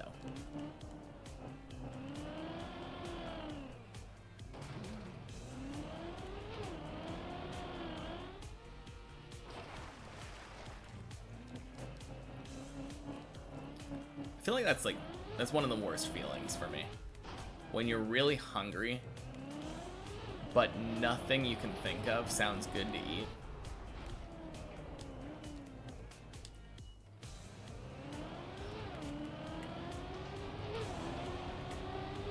Such a first world problem. I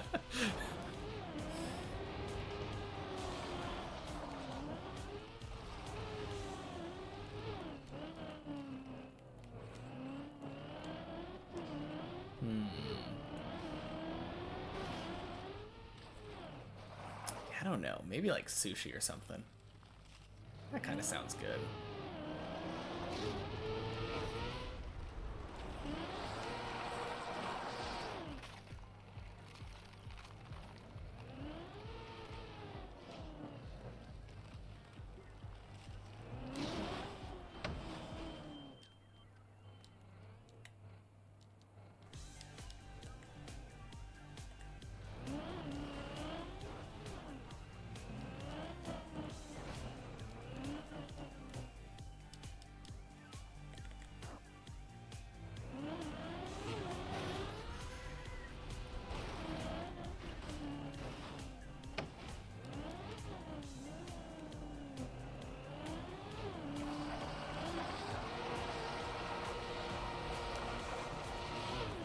that's a good slide. I like that.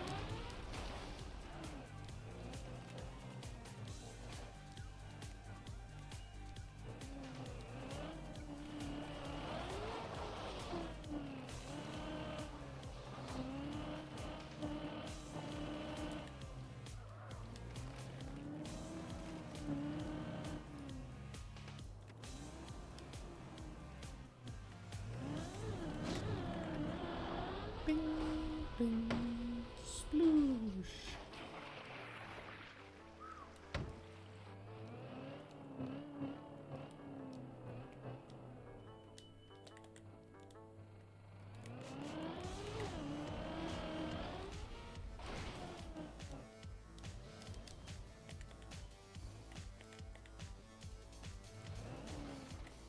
I feel like my biggest problem on this map is complacency.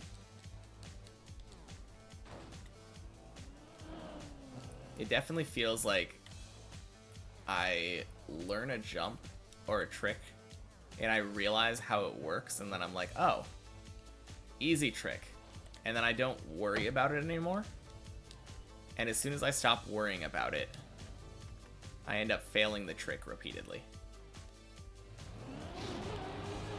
Ah. I was trying to focus on that one. I was trying to focus on that one and like turn later, because the later I turn, the better it feels. Turn too late. I don't really know how to get better at that jump, other than doing it like hundreds of times.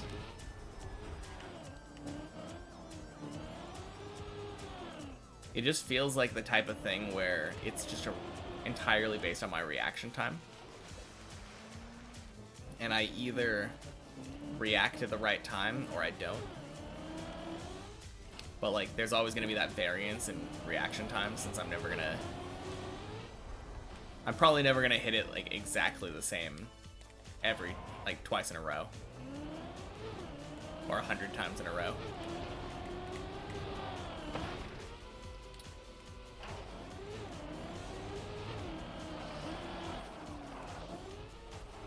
On the other hand, it feels like it's kind of a flexible jump. So maybe I'm trying too hard.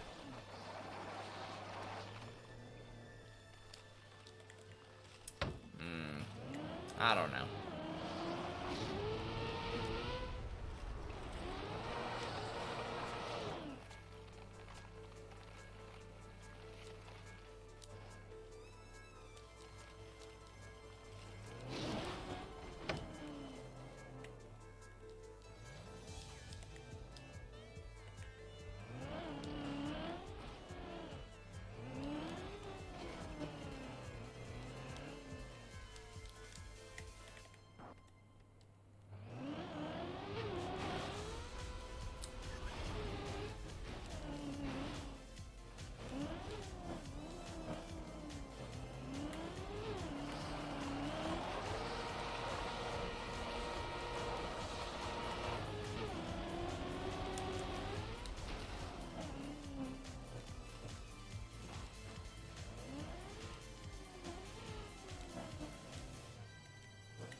I kind of want to get a run to 4-4 today. I mean, obviously that's the goal, but I feel like I haven't had a lot of close attempts today. Closest thing was I got to the bye-bye jump. At the same time, though, like, this is exactly what I was talking about earlier. I can't let myself get discouraged just because I have like a bad day of not necessarily making as much progress as the day before.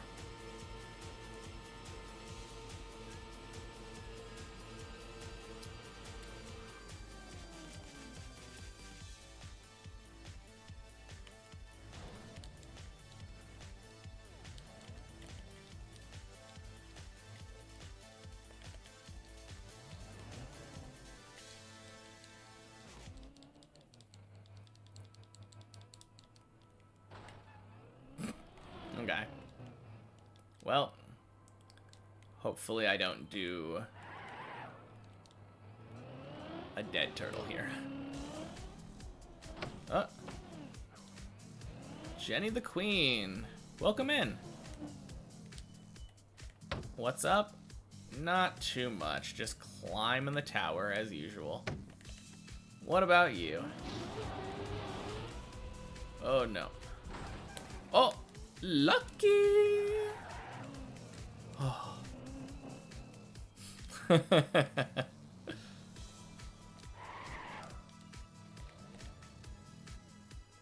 Just watching some streams. Yeah, sounds good. Oh, nice.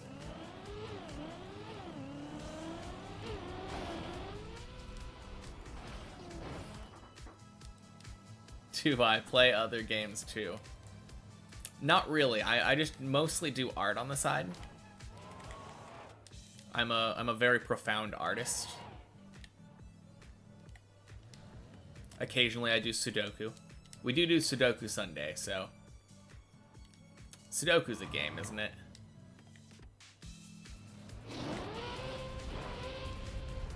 Bing. Have I tried Rocket League?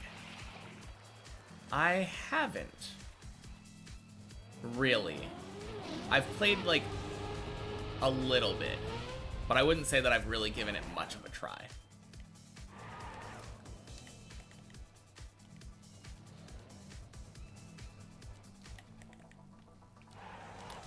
Why is that? It does seem kind of similar to Trackmania. So I guess I can see the appeal. Do I stream daily or what's my schedule like? Basically. I stream... Oh, jeez. Pretty much daily, yeah. It's... Monday through Friday I do Deep Dip. Fridays are the checkpoint map, though. And then Sunday I do Sudoku. Saturday's off.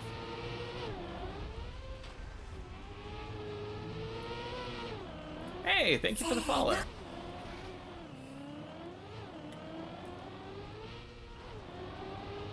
Yeah, sounds good. I usually start around 11 o'clock Pacific Standard Time, but my schedule is down there on my about thing, so I think that one automatically updates based on what time you live, like what time zone you're in. But yeah, follow is always the best way. I'm not exactly the most consistent. I try to start before noon. That's my biggest thing. But sometimes I get excited and start at 10. How do I engage? Mostly just chatting.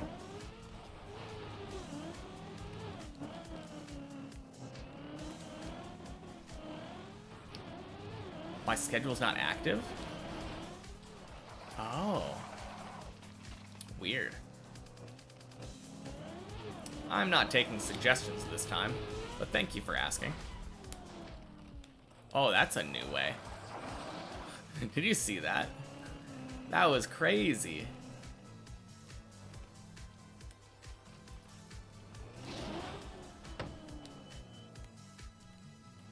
Yeah, I might need to figure that out then. Because I went to like a section where it lets you put in your schedule.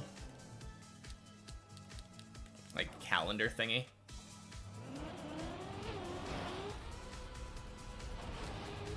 I'm gonna have to browse myself in incognito later.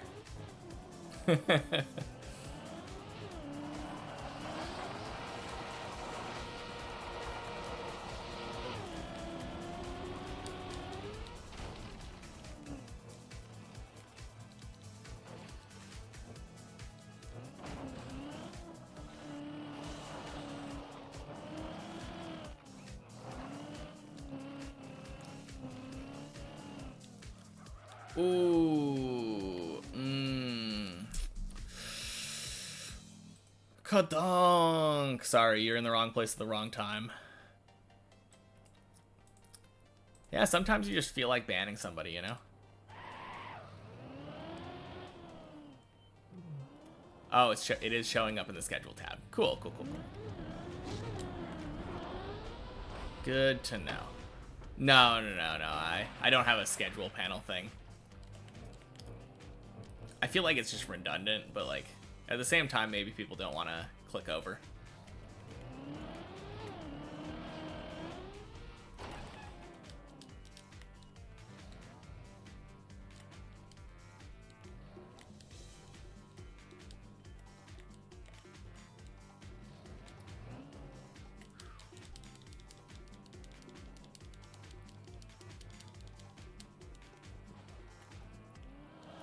Yeah, I think that one I banned because they asked if I wanted something, and I said no, and then they asked again.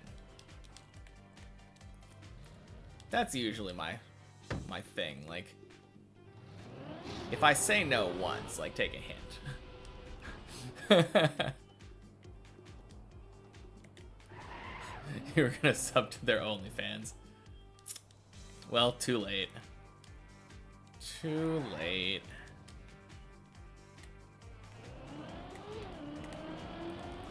Ooh, close one.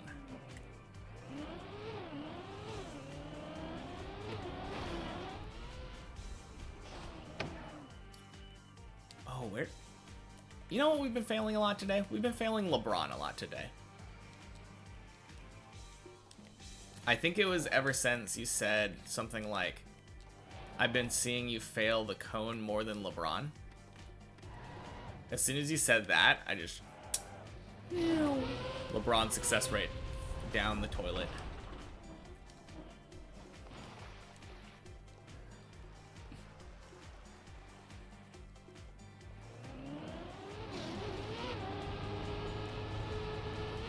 Ooh. That was so close. Dang. Yeah, I don't know what's going on though. SiriBot's been off like the last couple days.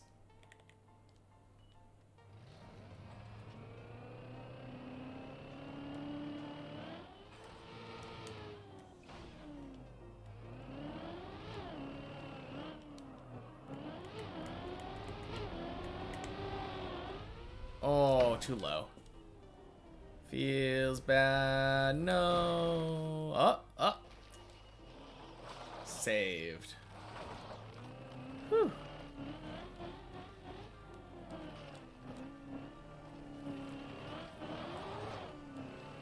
So I guess I get to initiate with the art bots no matter what.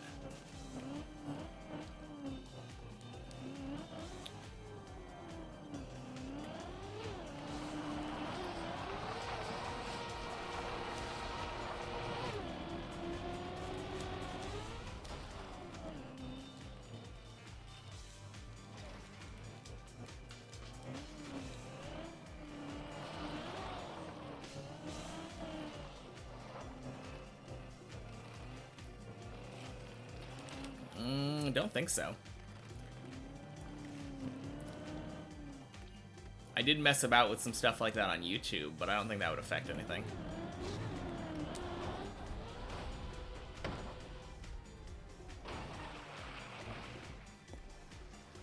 Not on Twitch anyway. Entirely separate websites.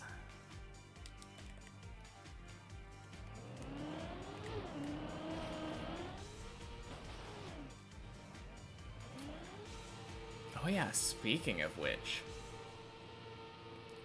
assuming nothing went terribly wrong, I'm pretty sure I should actually have some VODs up now. I finally got around to uploading.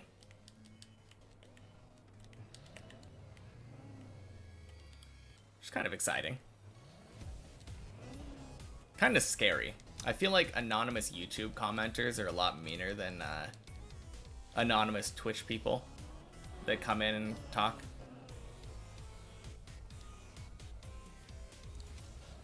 Go back and confirm. Yeah.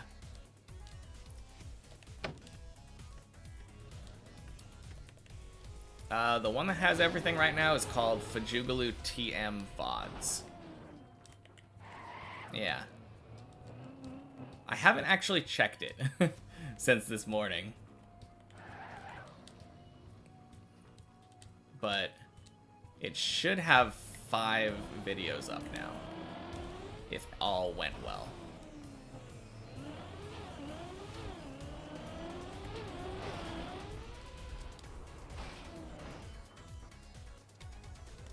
And assuming it did go well, I'm gonna have to add a link on the Twitch page.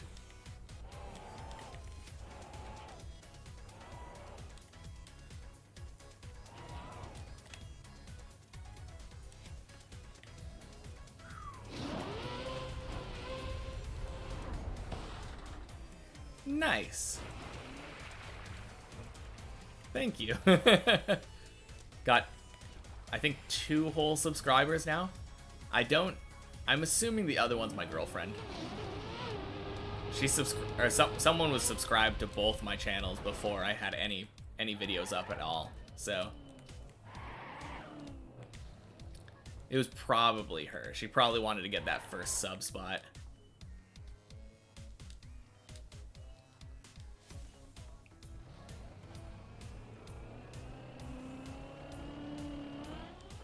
$19? Oh, dang. Oh. No. Only 981 before monetized. That's the spirit.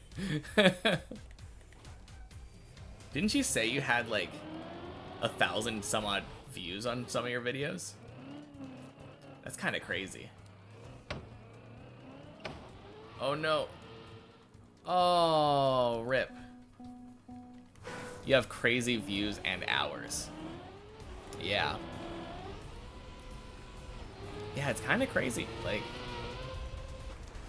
VODs are popular for some people, I guess.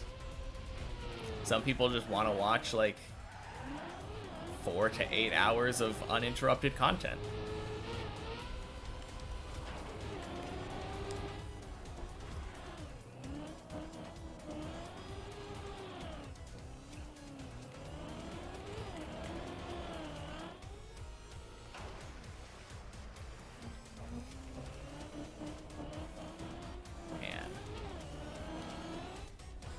Kind of bad LeBron attempts today.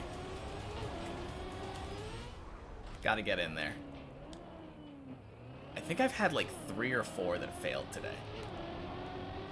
which would have been 3 or 4 more to tier 3 or floor 3.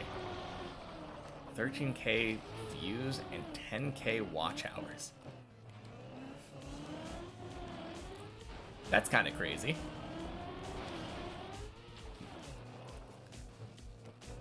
I'm trying to... Okay, never mind. Each view was approximately an hour then, like on average. That's where the math comes out to. Yeah. That's exactly what I was thinking. I mean, I guess average viewer attention seems kind of high.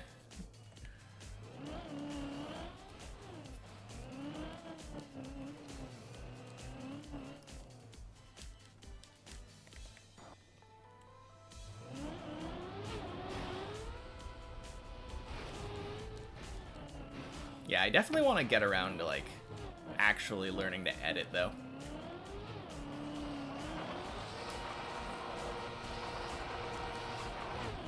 Oh, jeez.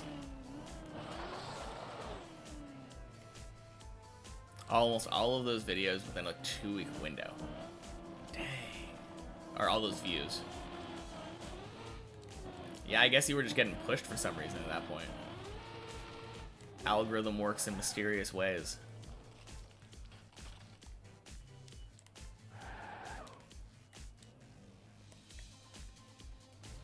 Last 28 days, you have 32 views. Yeah, I mean, that's still 32 views, though. 32 people decided to click on a video of yours and watch it. We always get, like, so... like, wrapped up in these huge numbers, like thousands or tens of thousands, millions. That's enough to fill like a classroom.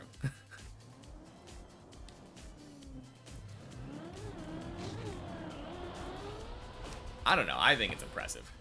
You also haven't posted in 75 days. Yeah, I guess that would also do it.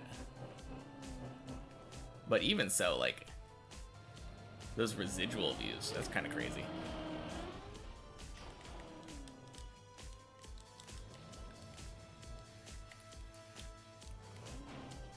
I wonder if it would have kept going if you, like, more frequently posted or something. I don't really know how the YouTube algorithm works. I don't think most people really do.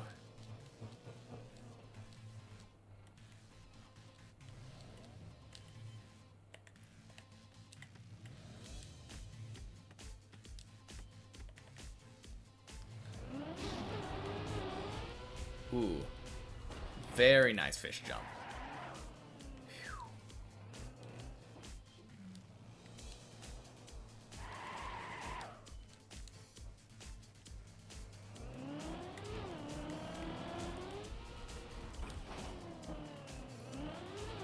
Yeah, that'd be good. I feel like that's the type of game where a lot of people might want to, like, watch someone play the game instead. And it seems like the way that you play it is really thorough. I mean, obviously it's a lot more fun just to figure out all the stuff yourself, but yeah, I mean, there's definitely a viewer base for that. Oh.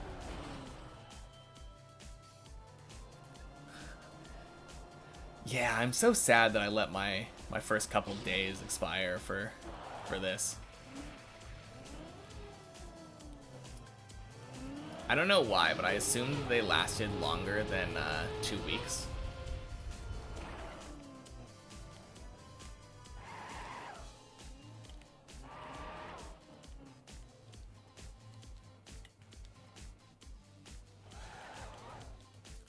Oh, geez. I think if I just... Is this the same kind of thing? No, I think this is a different thing. I think this is road. But I'm pretty sure if I keep going right far enough, I should be able to climb up on this little pole thing.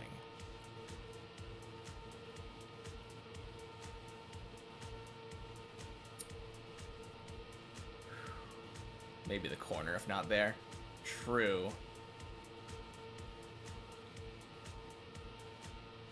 I was mostly just scared and I didn't want to, like, let more of my tires off. But I think this should be good.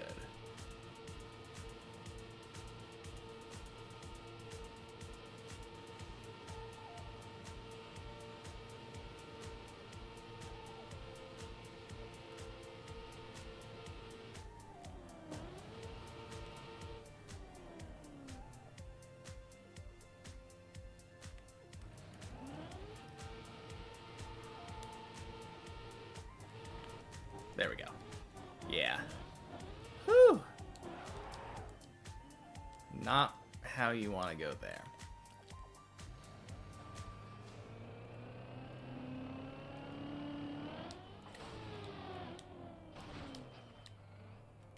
All right. We're back to LeBron. Let's just do this, right? How hard could it be? I don't like that approach. I'm gonna do it again.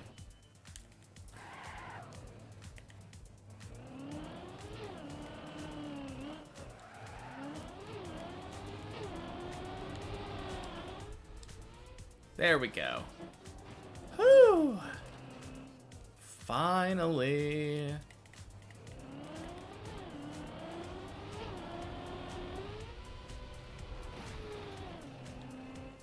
Dang, it took us long enough, but we're in there.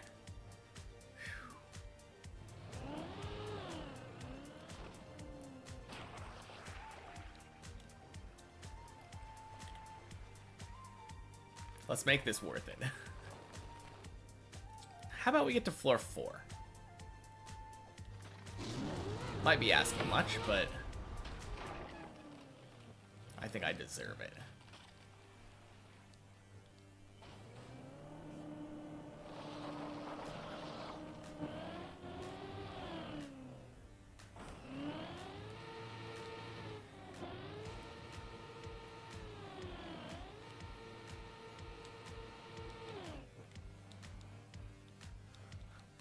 I'll take it. I am definitely willing to go to floor 5.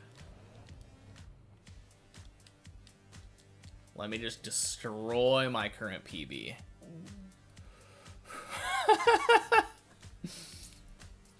I don't know about that.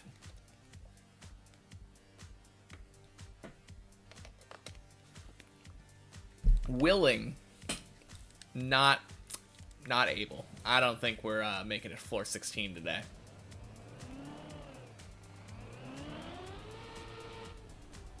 Very clean ice slide, though.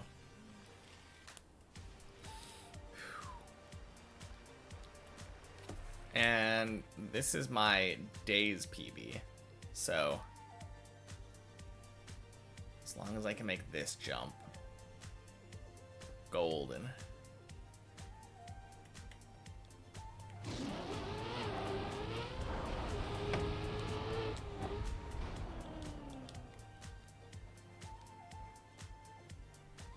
I technically fell off. I fell down that gap, right? Yeah.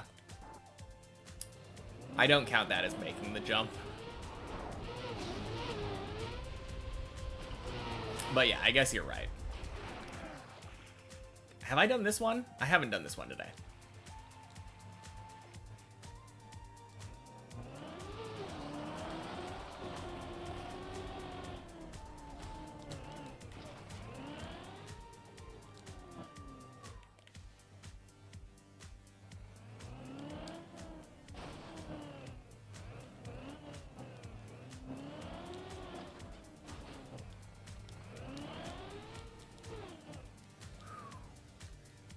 Yeah. I mean, definitely haven't made it up here today.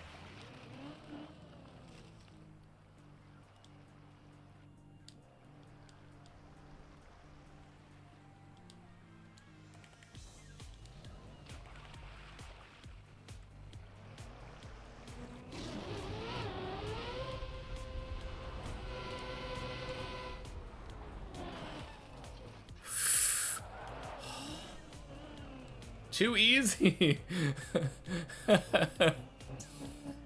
Oh, man.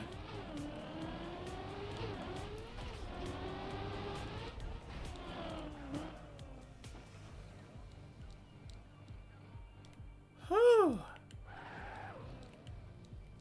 Floor 4. Let's go. All right.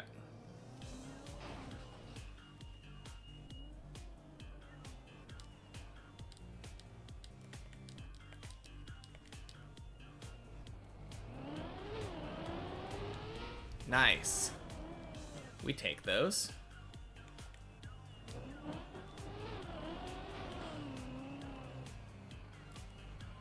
Easy.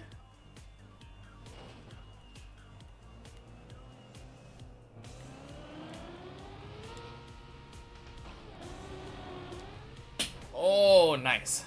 Okay. Whew. Now for the hard part.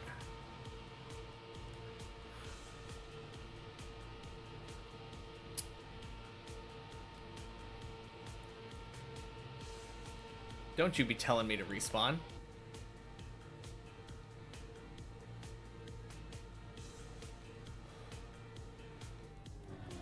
Alright, we are tied with my PB now.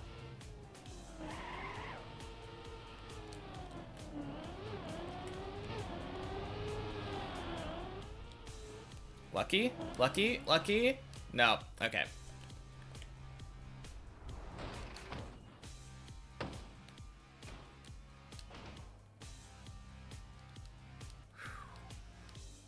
Okay. Tied PB. And I think that was a better attempt at that jump than the last time I did it.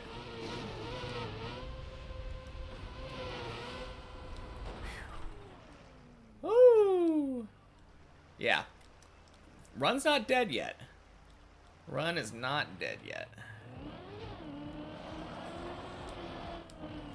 Now the run's... Oh! No, stop. Crap.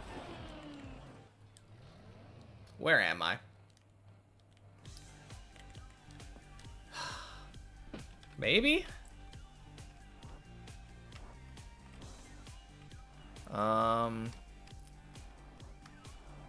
No. Closest thing is maybe that jump. I can maybe get to Messi. But nothing there, yeah.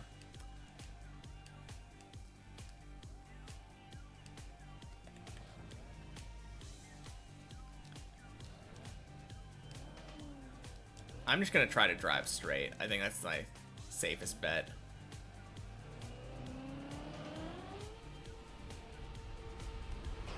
Oh!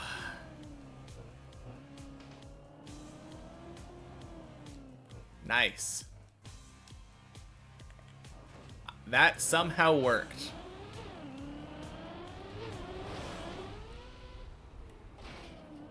What a run. I mean, it's one of those ones where you're like, oh, can I save it? Yes. And then, like, proceeds to fail everything else, but dang, this is a crazy run.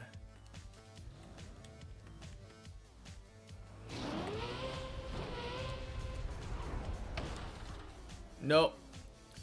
Bounce back up. Okay. It's technically still alive.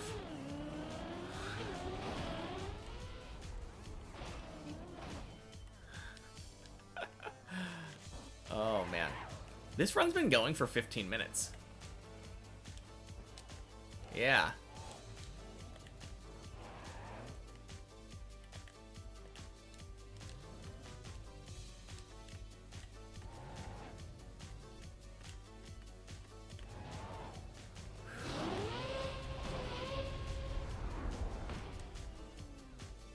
Nice.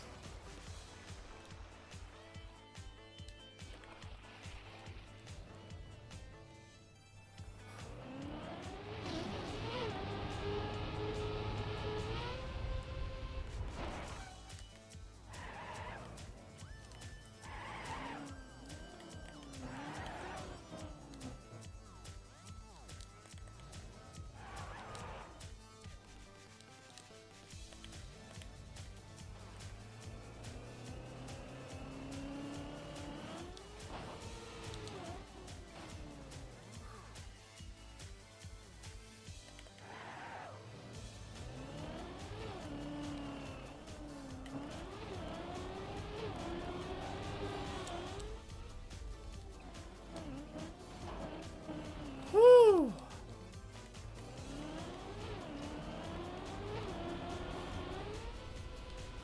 Run does not want to die. Let's go. Oh, I didn't know it shows the title card again.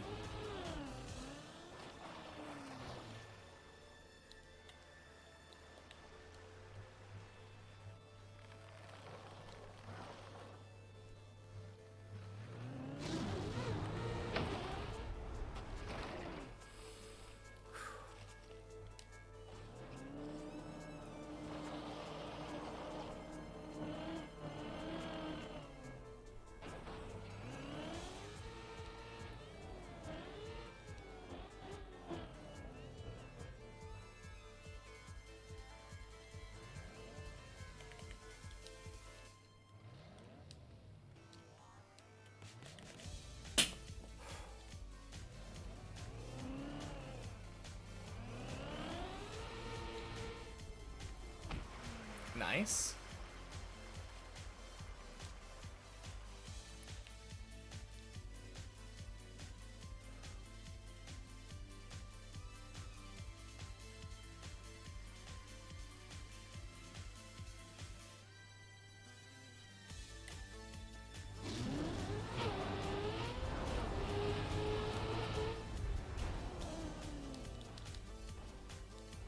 No!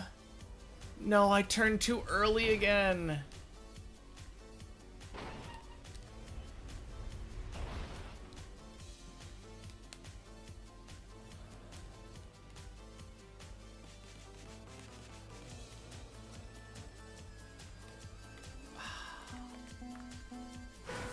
Rip.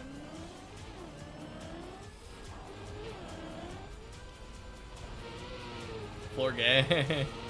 Yeah. That was a good run. That was a good run. Can't complain about that. Made it to floor 4. Made it back to floor 3. After falling down to floor 2 again. Like...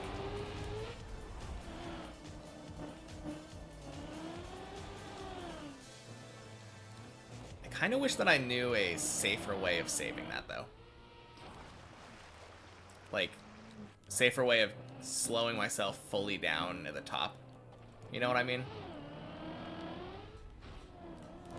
Because I get some of them where I'm able to fully turn left and slow my car down and then turn back right at the top.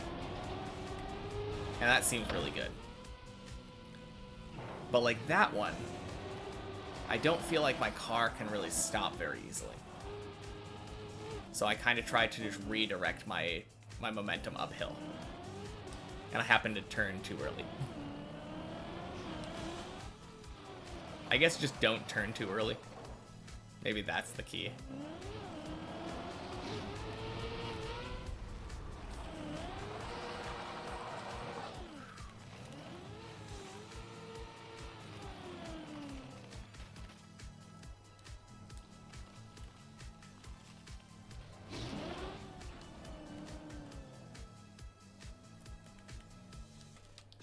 Okay, I'm not doing that. That was...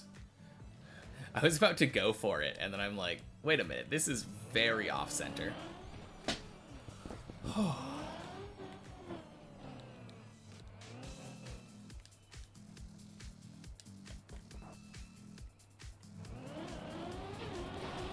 I'm getting really good runs at the end. The end of the stream, like, within the last hour. I feel like that's kind of normal for me. I don't know what it is about finishing off a stream, but floor 5 incoming. Hey, welcome in, Gecko. I hope so. That would be so cool. It seems hard, but I would just have to get the quarter pipe jump and then get lucky on the one jump. The we call it the wheel clippinator 9000 because of how much it clips wheels. But the jump into the bowl.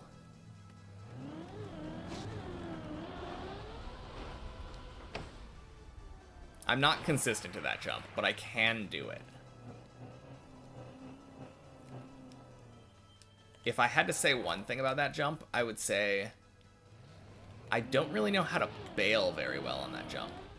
If I get a bad one, I don't have practice going back on that one. Oh my god, a Bidoof. Yes, we got a Bidoof.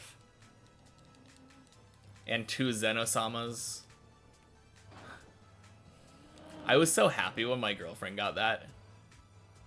She found them and there were 2 of them left at the store.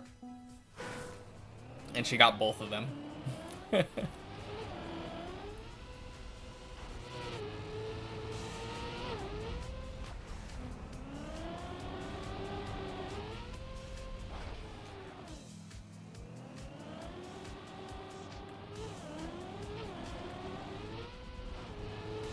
Yeah, if it wasn't exactly where the cat likes to lay, I would probably bring the giant slowpoke in here. There's not really room, though. I mean, to be fair, there's not really room anywhere for a giant slowpoke.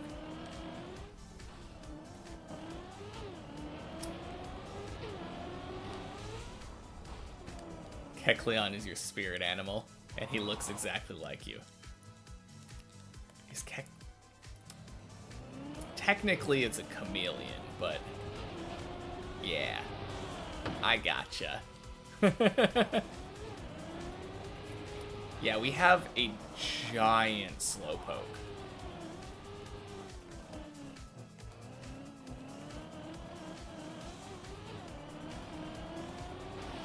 It's in the other room, but I might have to bring it in here.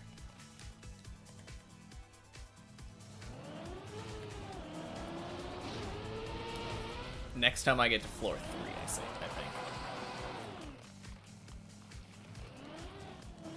Which should be this run. I can't imagine what would stop me from getting to floor 3. Am I right? Or am I right? Uh-oh. Kinda looks like a gecko. Kinda, yeah. I feel like he looks like a kappa to me. A little bit.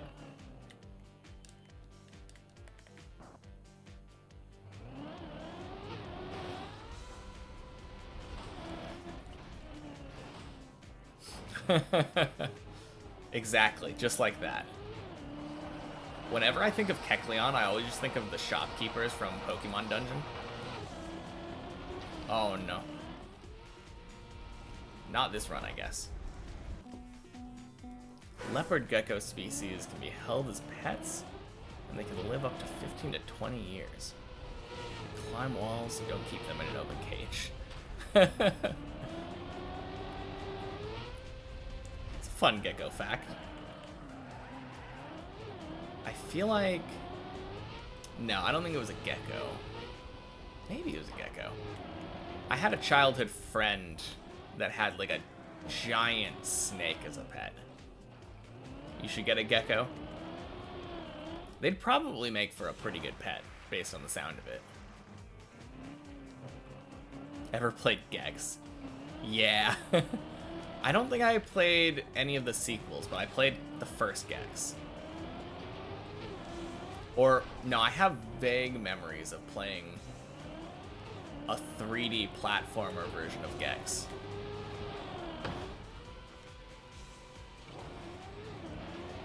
Your parents had 2 geckos, but they sold them because of you. Yeah, 3 geckos is one too many.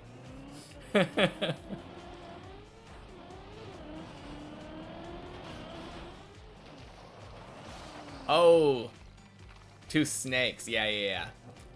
No, that makes a lot more sense.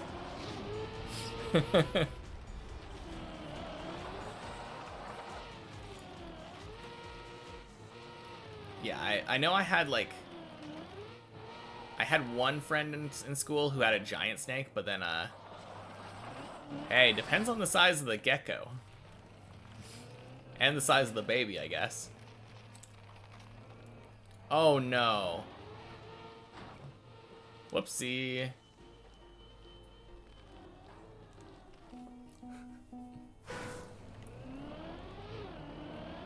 What is the largest gecko? Around... I misread that. I thought you said geckos are commonly around 20 meters. And I'm like, yeah, I think that's big enough to eat a baby. Komodo dragon. Is that considered a gecko? I was thinking lizards. I know that, like, Komodo dragon's the biggest lizard. But I don't know about gecko.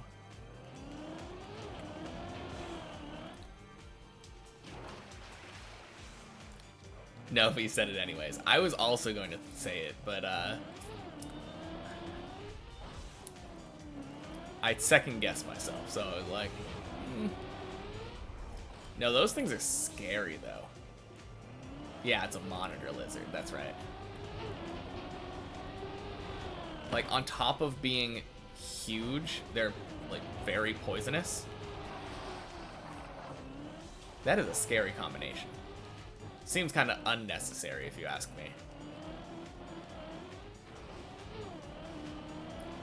I guess venomous is the word, not poisonous.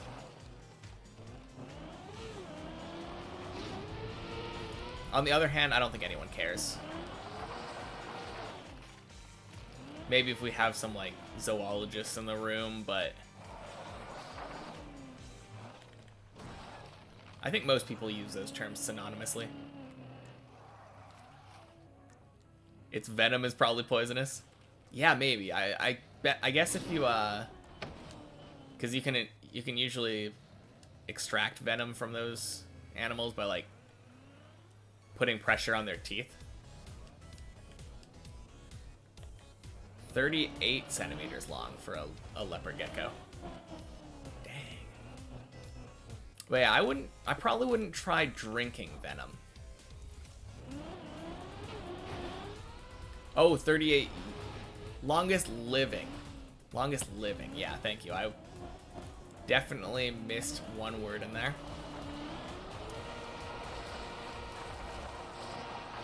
I was kind of confused because I was like, no, like centimeters.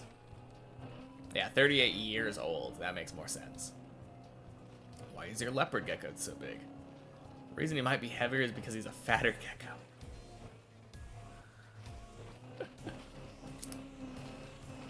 Yeah, that seems like a solid reason. Why is my gecko bigger? Oh, it's because it's bigger.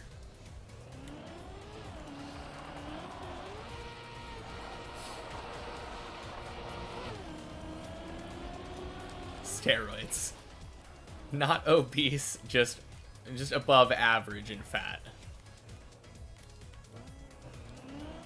Your gecko's not quite on like American levels, but he's big boned. Beefcake.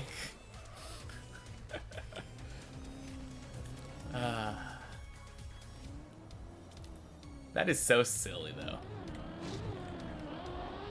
Uh-oh. Oh no. Where are we going? Where are we going with this? There's the ice slide.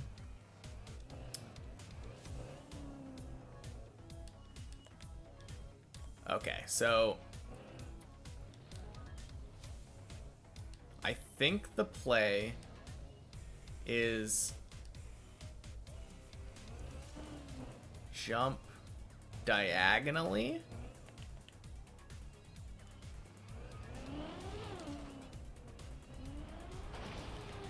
And then jump diagonally again.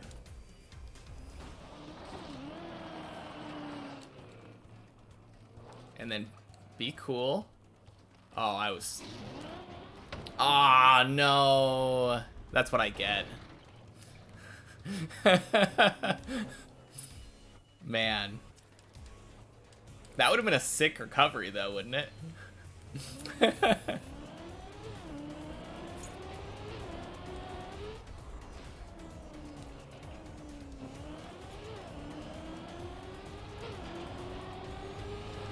That's what I get for going direct, though.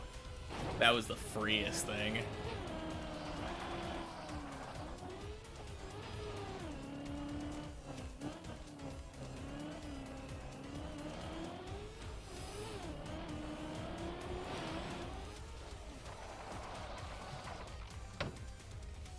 Man, if only we would have gotten a slightly higher PB.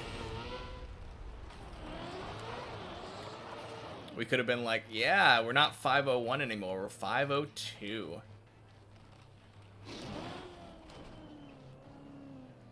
I bet I could milk that. We were talking about that earlier, right? Next time I get to the... Could have thrown the jump to get further. Yeah, exactly. Why try to get further on the map when I could just jump higher? No, I was just thinking about, like, driving straight up the quarter pipe. Maybe trying to get a jump straight up and then go back down.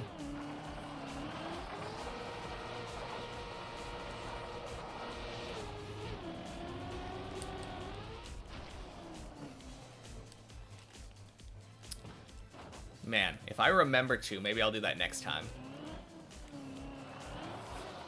She's the PB.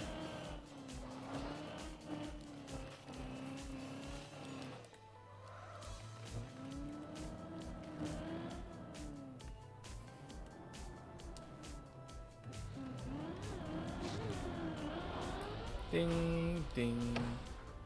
Sploosh. Alright. And then clearly, because it's after 3 o'clock, this is making it to floor 3.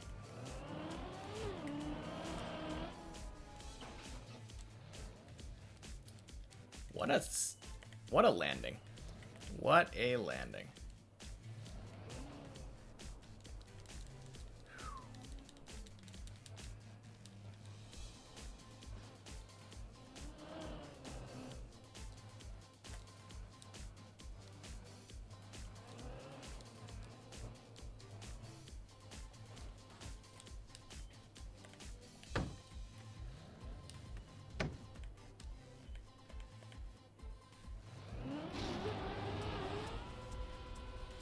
Flip.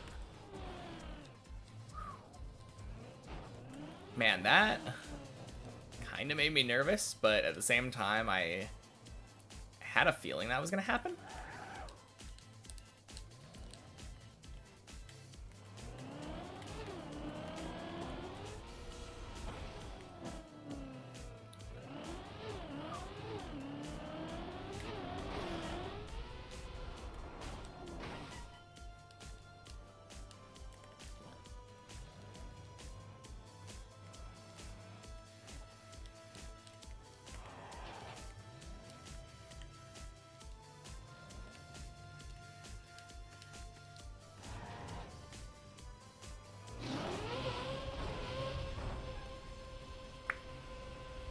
Okay. So that's how we want to do it.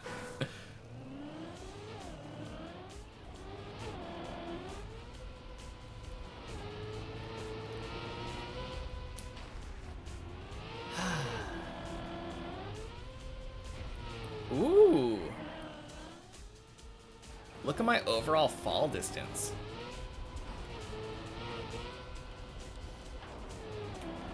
That's kind of exciting.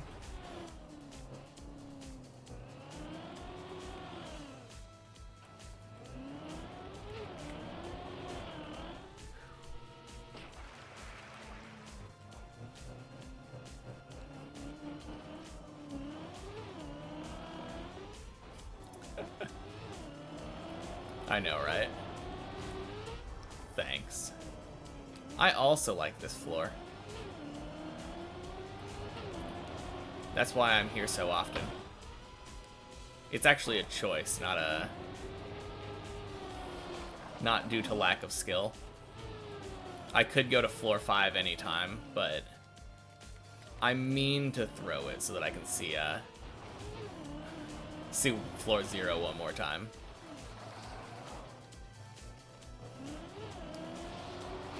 World record for number of times seeing floor 0. Kind of doubt that. If I did, though, that would be kind of insane. In only 172 hours.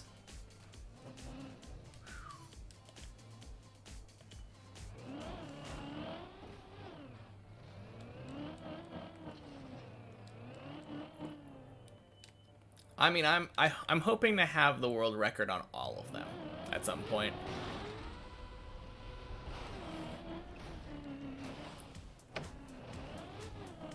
Most time spent floor 1, floor 2.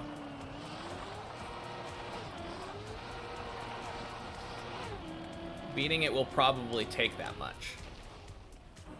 Most time spent on floor 16, exactly. I'm just gonna practice the dirt wall ride for like 12 hours a day.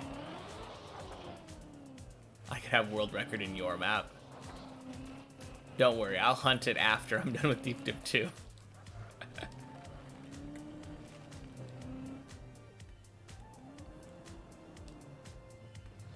Why would I immediately win once I get to floor 16?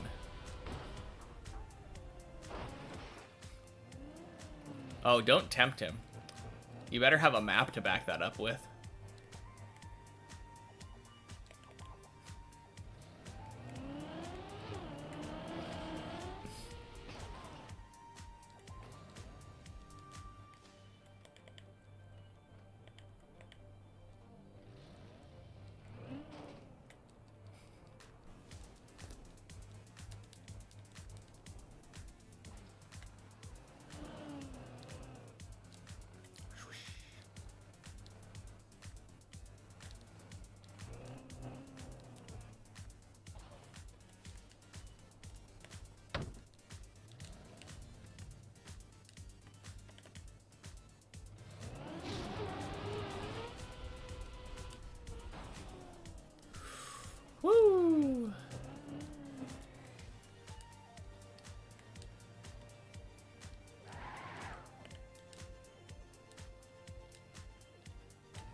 Ooh, that was risky.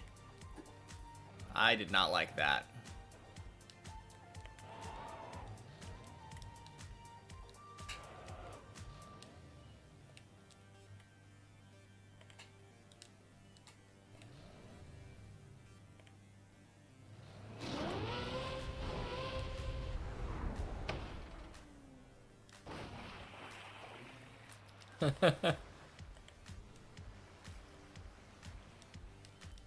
He actually looked for your map.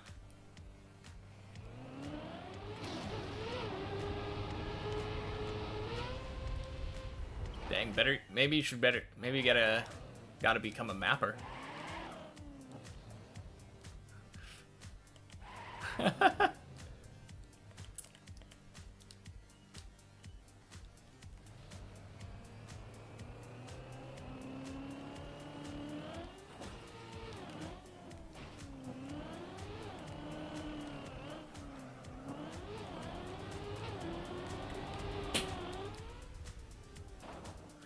Oh no.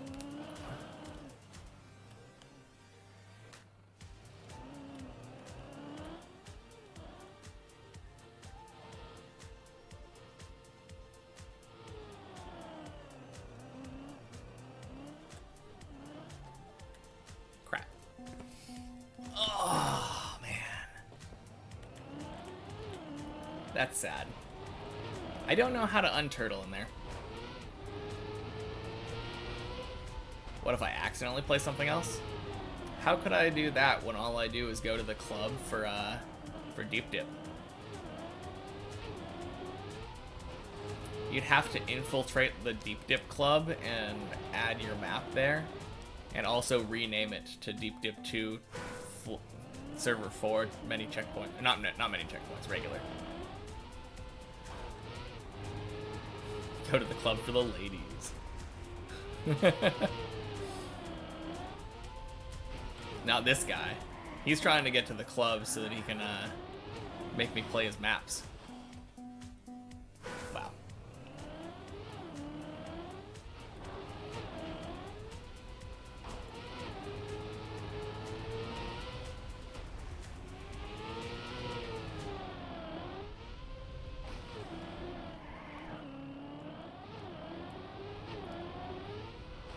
I mean, I'm not enslaved. I could do it whenever I want. But no. And there would be no reason for me to do that if I was tired. If I was tired, I would immediately go to deep dip. It's in my blood.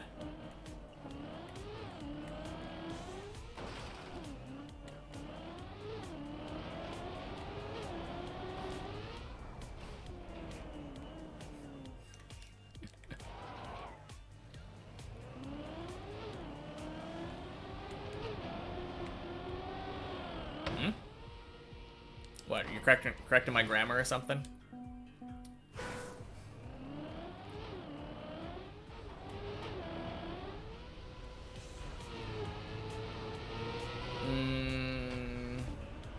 No.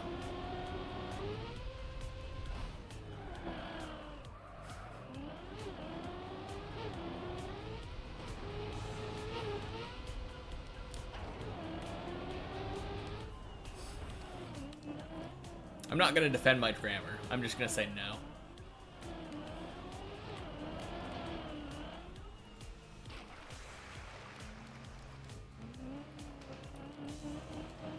Because language is an ever-evolving medium, I believe that if I was tired and if I were tired, have grown to have the same meaning. And therefore, if you asked a linguist if I was tired was also correct, they would say yes. Because the thing that matters is not whether the grammar is correct, it's whether it is understood by the listener. Boom. Languaged.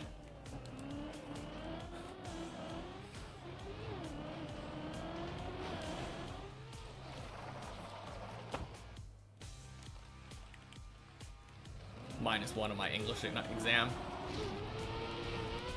Nah.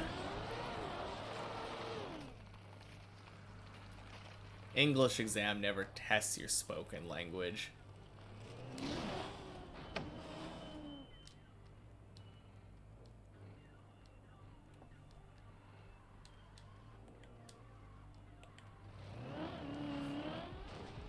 Are you talking about a Twitch bot that goes around and corrects grammar? Man, that would be so obnoxious. Which is probably what you're aiming for, so I guess, yeah, great idea for you. Probably instantly gets banned. Not even for being a bot, just for being obnoxious.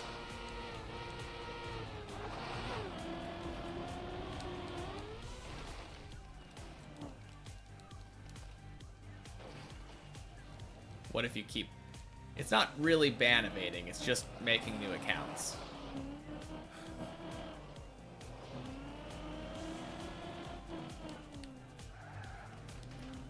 And new IP.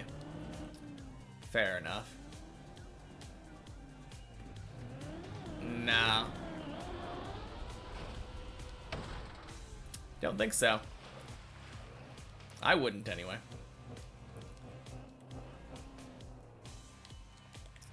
Especially not on this map. I don't think about what I'm saying on this map. Pretty much at all. I have had people get angry at me randomly while I'm playing because I say something. Well, yeah, I'm a streamer. I split my attention between the audience and the game I'm playing. I'm inherently going to play worse.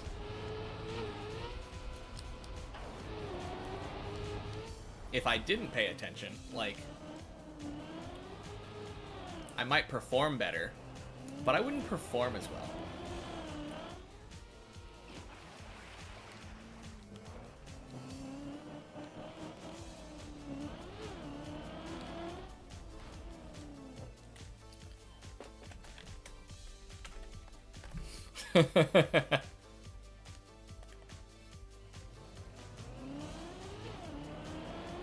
Best thing in the world. No idea what that is.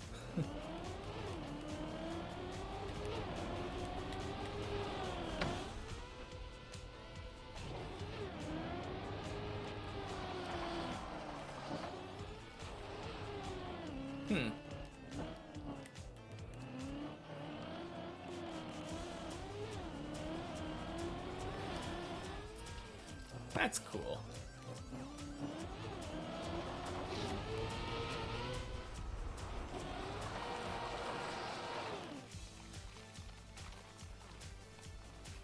I know, I was just saying that. So close. I just need to fall like 100 more meters. Wait a minute, that's next... That is literally the next time I respawn.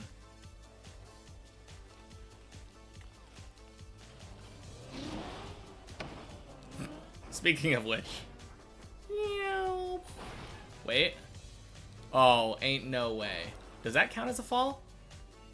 Oh, I think that counted. I think me jumping down to that counted as a fall, even though, like, I intended to do that. Alright. Just gotta never fall again. 10 more meters. Not gonna happen. Oh. Never mind. 500k! Woo!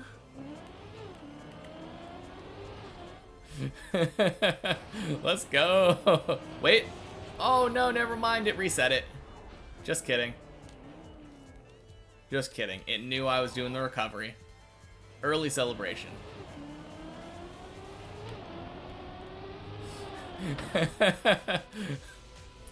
That is too funny.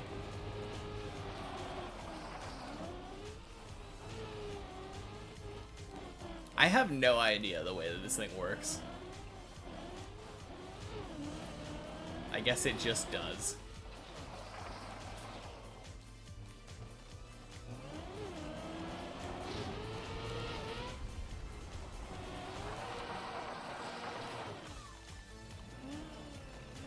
Oh, I'm just gonna go down.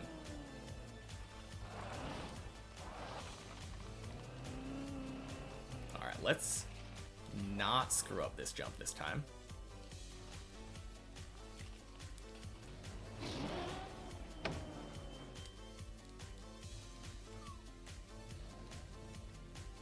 Alright. Yeah, all I have to do is get to floor 16 and touch that crown before falling again. And then I won't get to 500,000.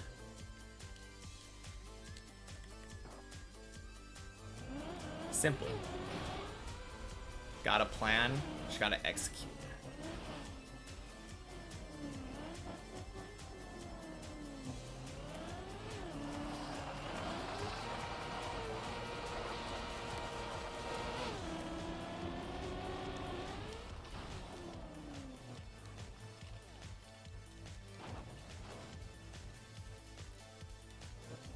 Not gonna lie, I'm kind of nervous now.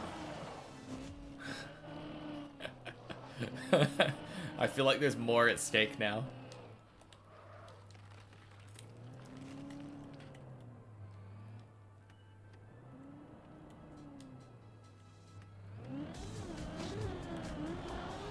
Ding, ding, splash.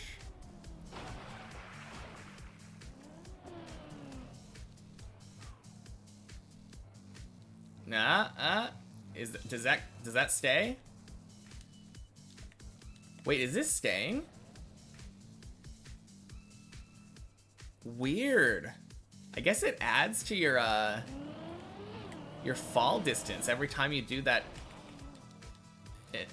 like entry into floor 2. Anyway, 500k, let's go. You saw earlier that it did that? Oh, okay. Yeah, that is funky.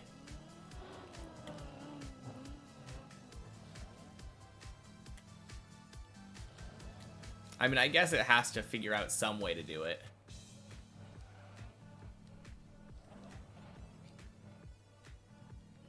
And it's not going to catch all of the intended routes.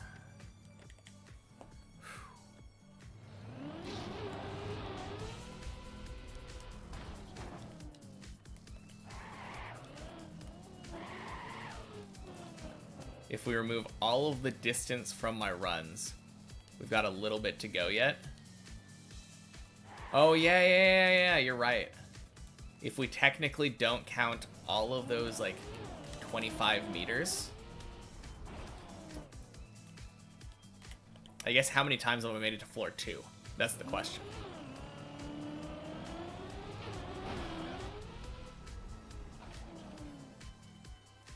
About 30k. Yeah, probably.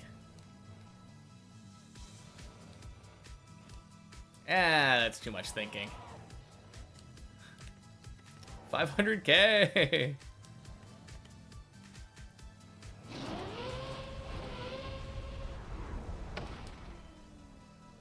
Nice.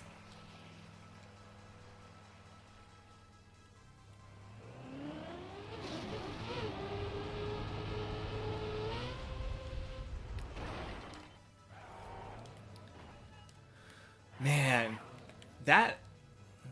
so that jump is way easier on controller. You reset while I was at Messy?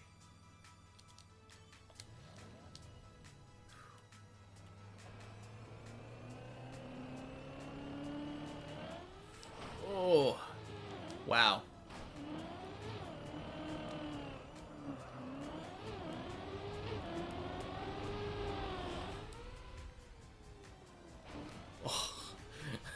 Bad angle. Oh no.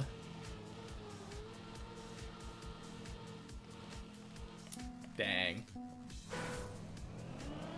Anyway, that's like for realsies 500k. If we didn't count that last 25 from the floor 2.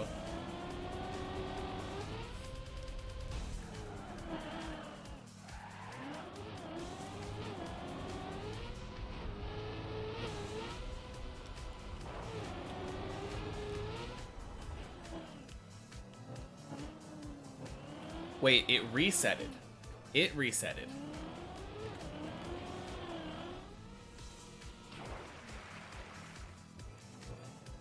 Oh, whoops.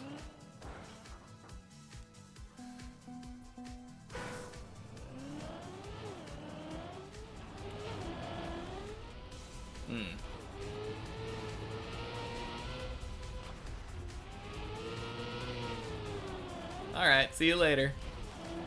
Thanks for hanging out. I won't be back. Or I probably won't be here by the time you get back. Or get home. He has to run because of you. Nah, he just has work. No one wants to be at work.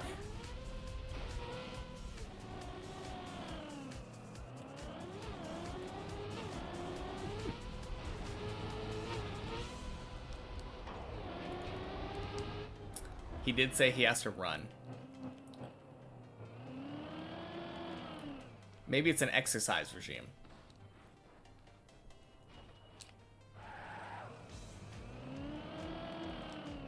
Whoop.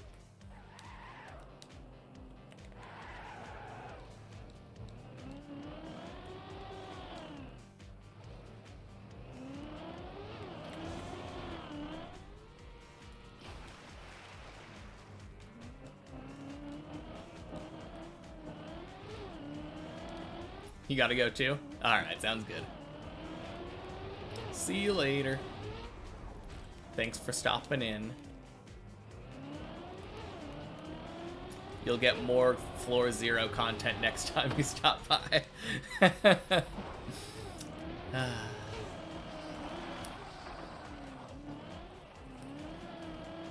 You see, that's the real secret. It's not that Floor Zero is my favorite floor, it's his favorite floor.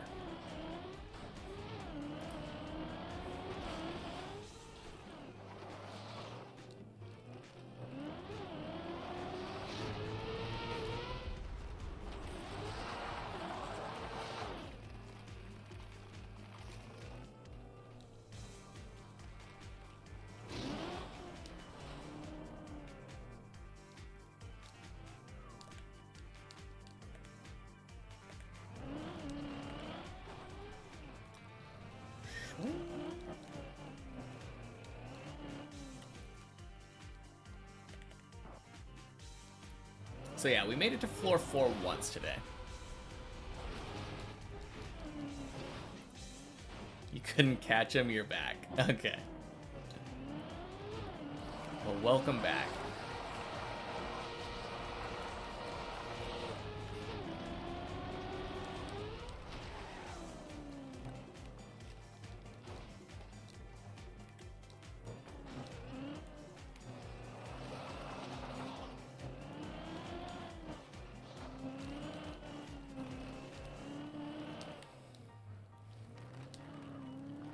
I would like to get to floor 4 again today.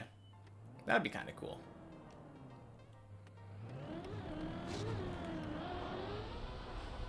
Ding, ding, splash.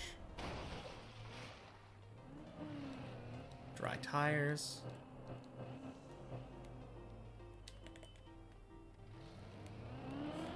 Do tell.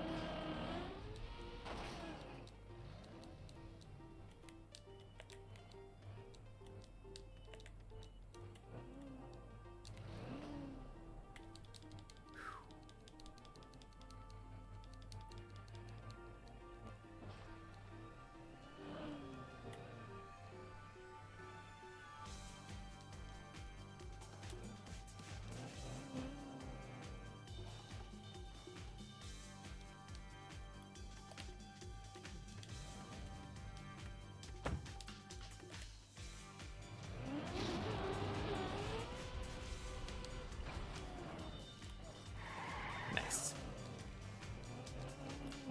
Easiest fish jump of my life.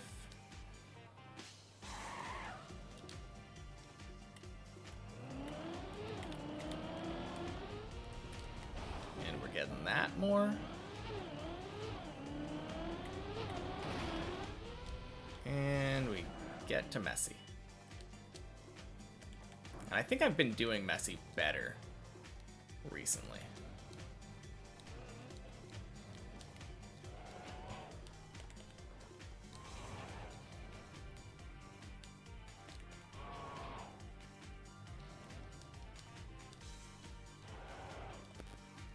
Remove all commas and periods and add new random ones. I don't know if that's amazing or if it just kind of sounds weird. Ooh, that was like so close.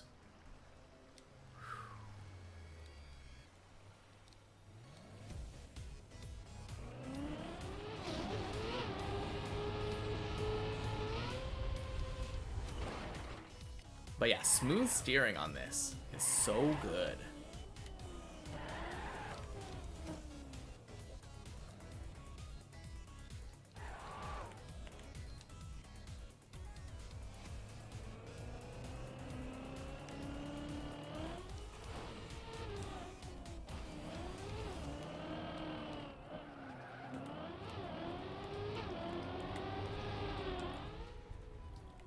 Woo! Let's go.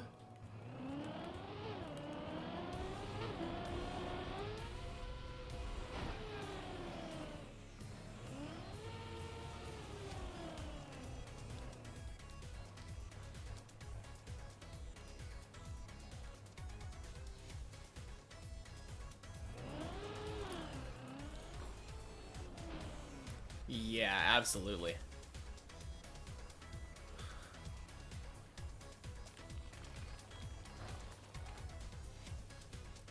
I mean, it doesn't seem human, so...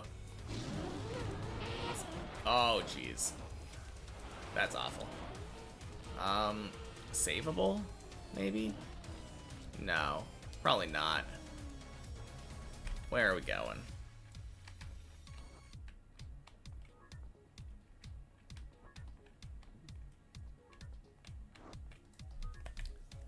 I guess maybe left.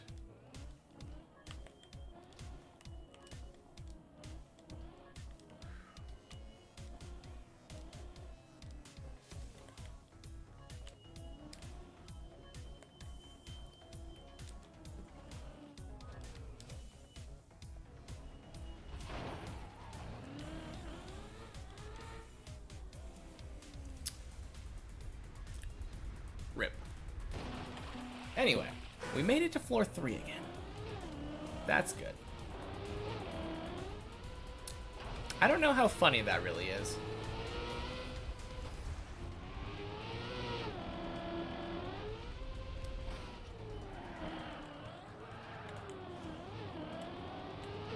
I guess we have different senses of humor.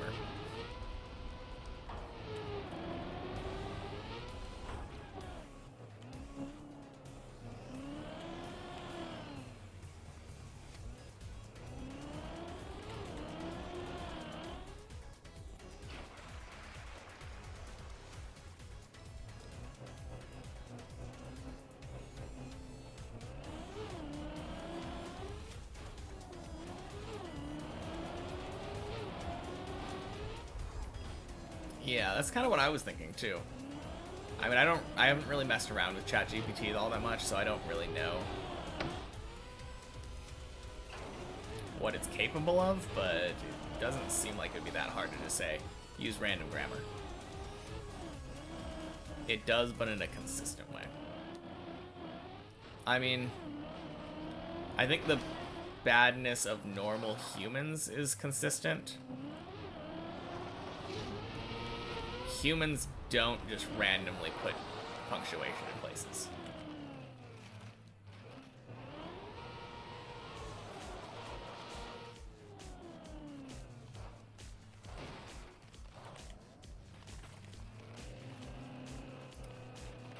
Yeah, I mean, if you can make ChatGPT say random words that don't exist, that are just long strings of vowels, I don't see why you couldn't have it do, like, random periods and commas.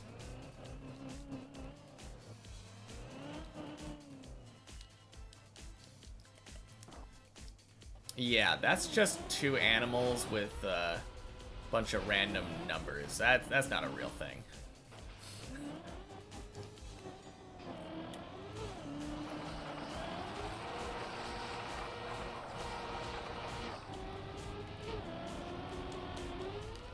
I use Elephant Giraffe 4, 46, Q, 16-bit.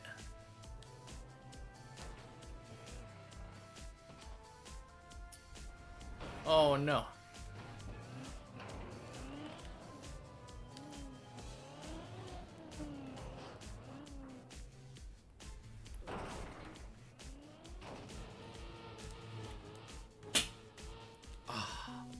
Dang, I bet if I would have just slammed into that wall, it might have done something. Probably not unturtle me, but could have gotten to the wall.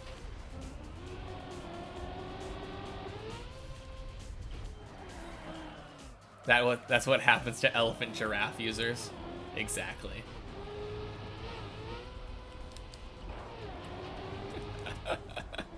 Oh man.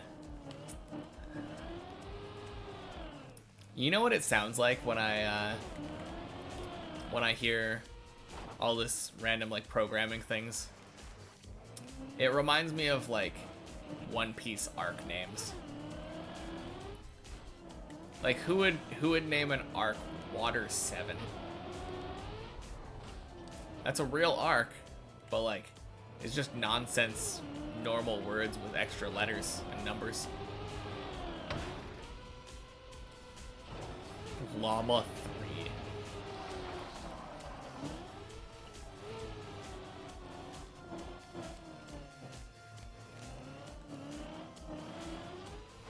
All your bots have random names. Yeah, I mean that just seems to be kind of normal though. Except this one.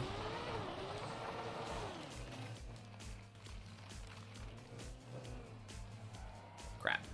Why did I do that?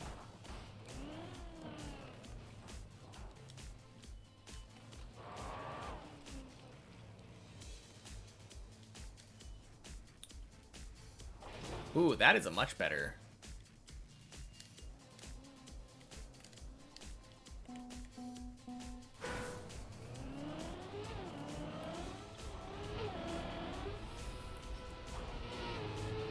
Yeah, I think I might start using that when I fail the fall down into that area. Just with a different brake tap. Nose a little bit farther down, I think.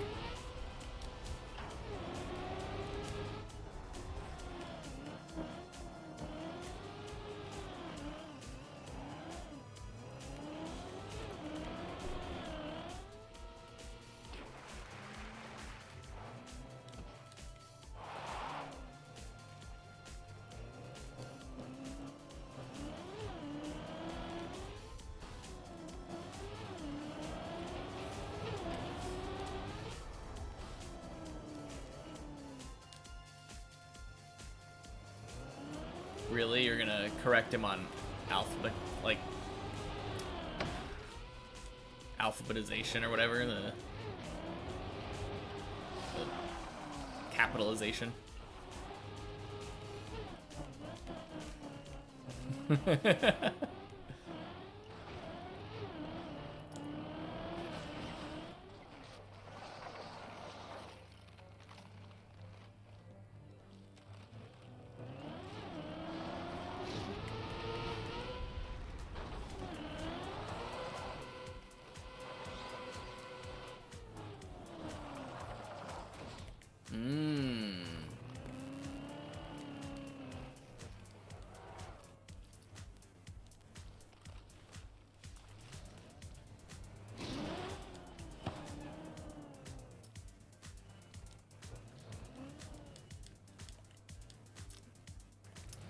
Yeah, I don't know.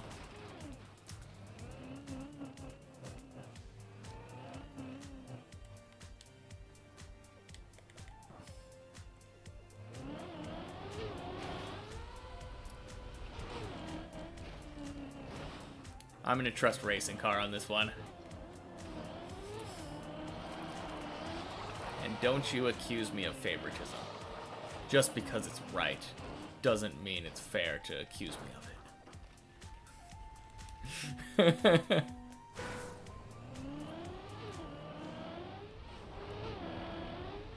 use it a lot to steal names. I mean, it's not stealing a name, it's having a different name that looks the same.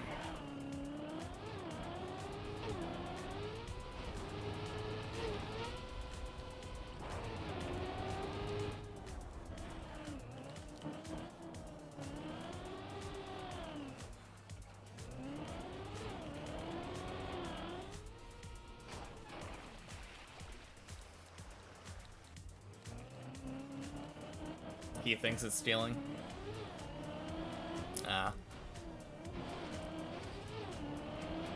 I mean, he's allowed to have his own opinions.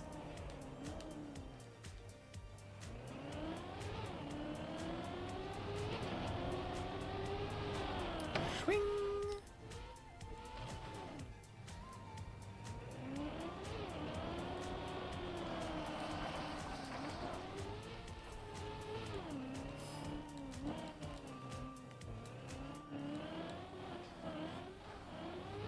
I mean, that is a little bit weird.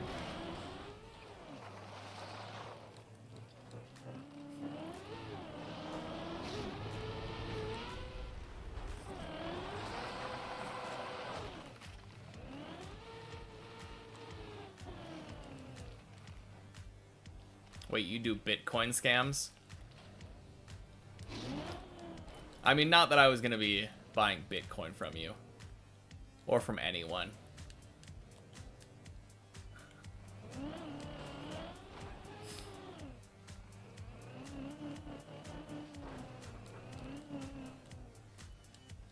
No idea what that is.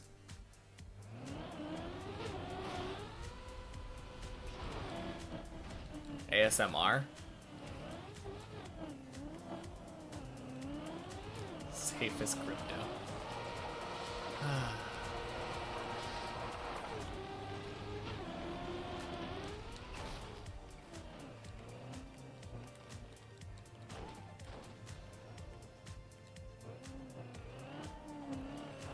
Kind of crazy to me that this that crypto caught on. Same with NFTs, you know?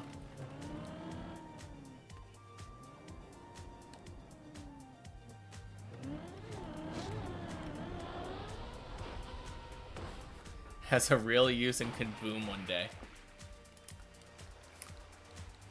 Yeah. I don't know. I don't feel like I'd want to associate myself with those people. I mean, I guess their money is as good as anyone's, but what are you going to use it to buy? Drugs and children?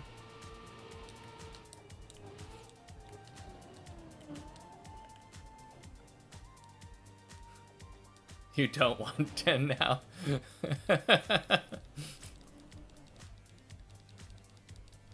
Just one. I would like 1 drugs, please.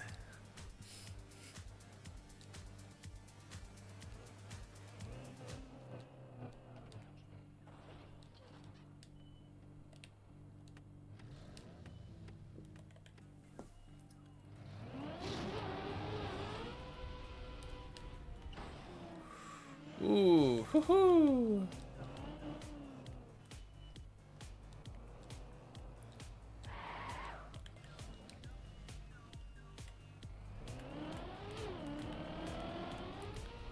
Swing.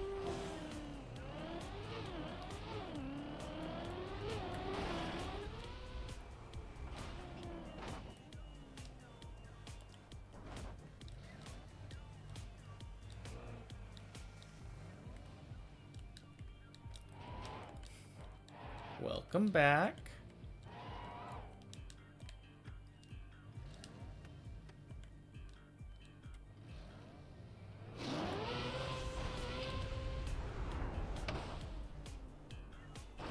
Woo! We're in there.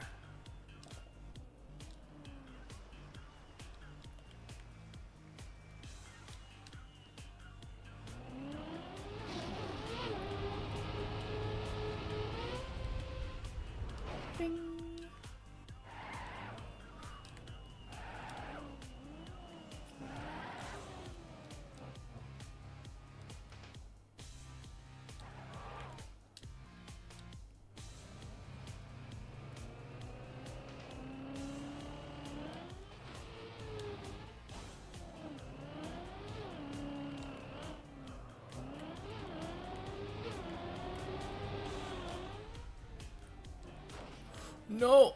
Go over, go over. Nice. Yeah. Woo, woo, woo.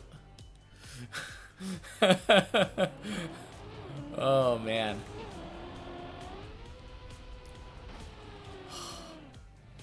That made me nervous.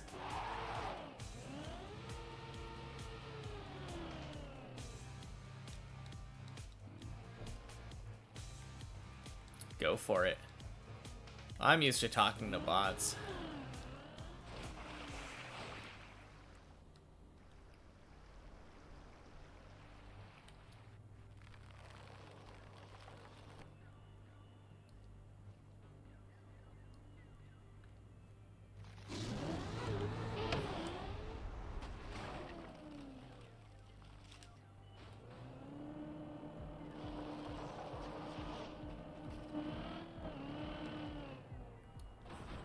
Why tell me first? Yeah, I know, right?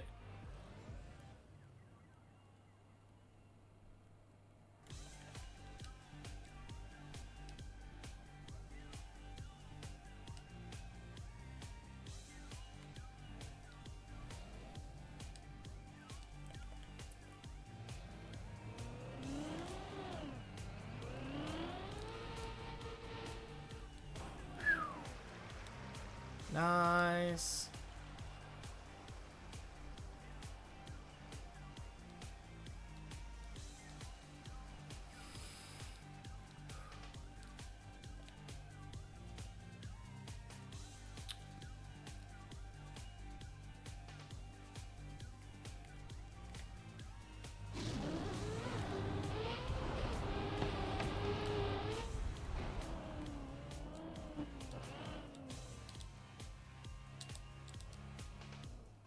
Whew.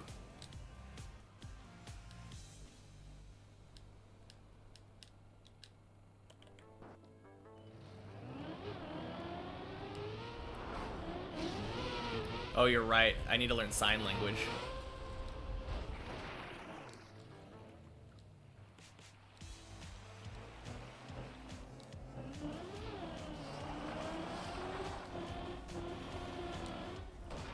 Ooh, that was lucky.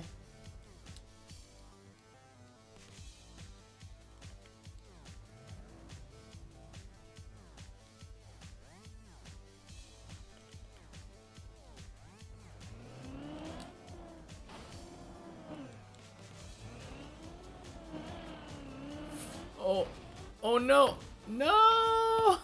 Ah, no, so bad. Ah, okay, last run. Last run of the day. Let's see if we can make it past floor 0. I've been having good runs in the end. Yeah, I don't know. I accidentally jumped too far right.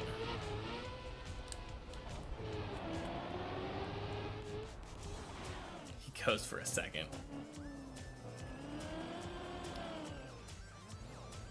He did say a second. Not lying. He literally only left so that he could come back and say nice floor.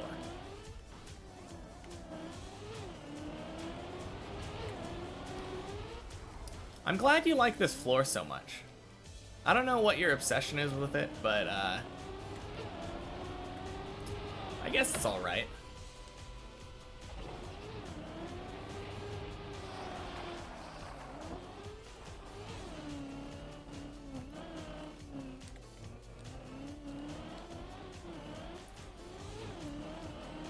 I'm not the one playing it nonstop. What? I am the one playing it nonstop. Actually, I do stop very frequently. Like between each floor. Gotta go. This guy.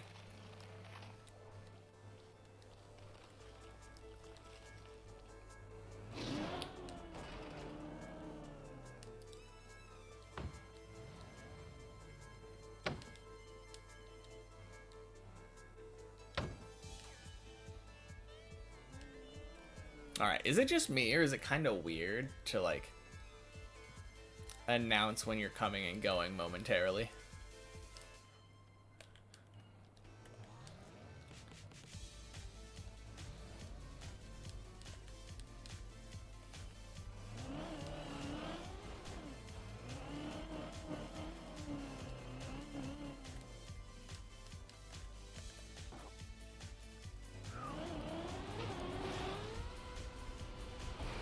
Might just be me.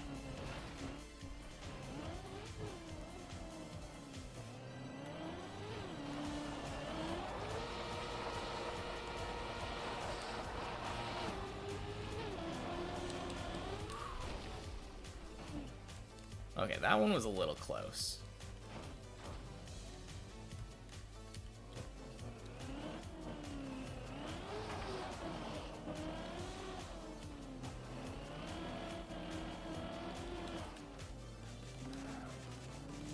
Alright.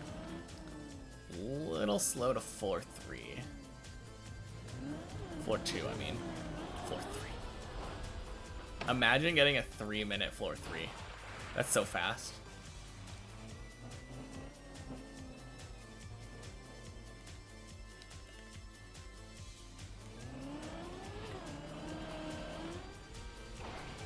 No.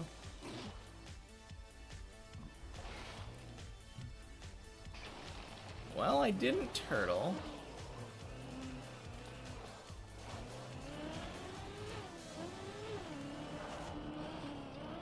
And now we're gone. Okay. GG. Alright. Cool. Yeah, so thank you all for hanging out with me. When it bounces back, you can backwards to get grip. Oh, you're talking about the bobsleigh? I don't really care that much. I don't really care about that bobsleigh.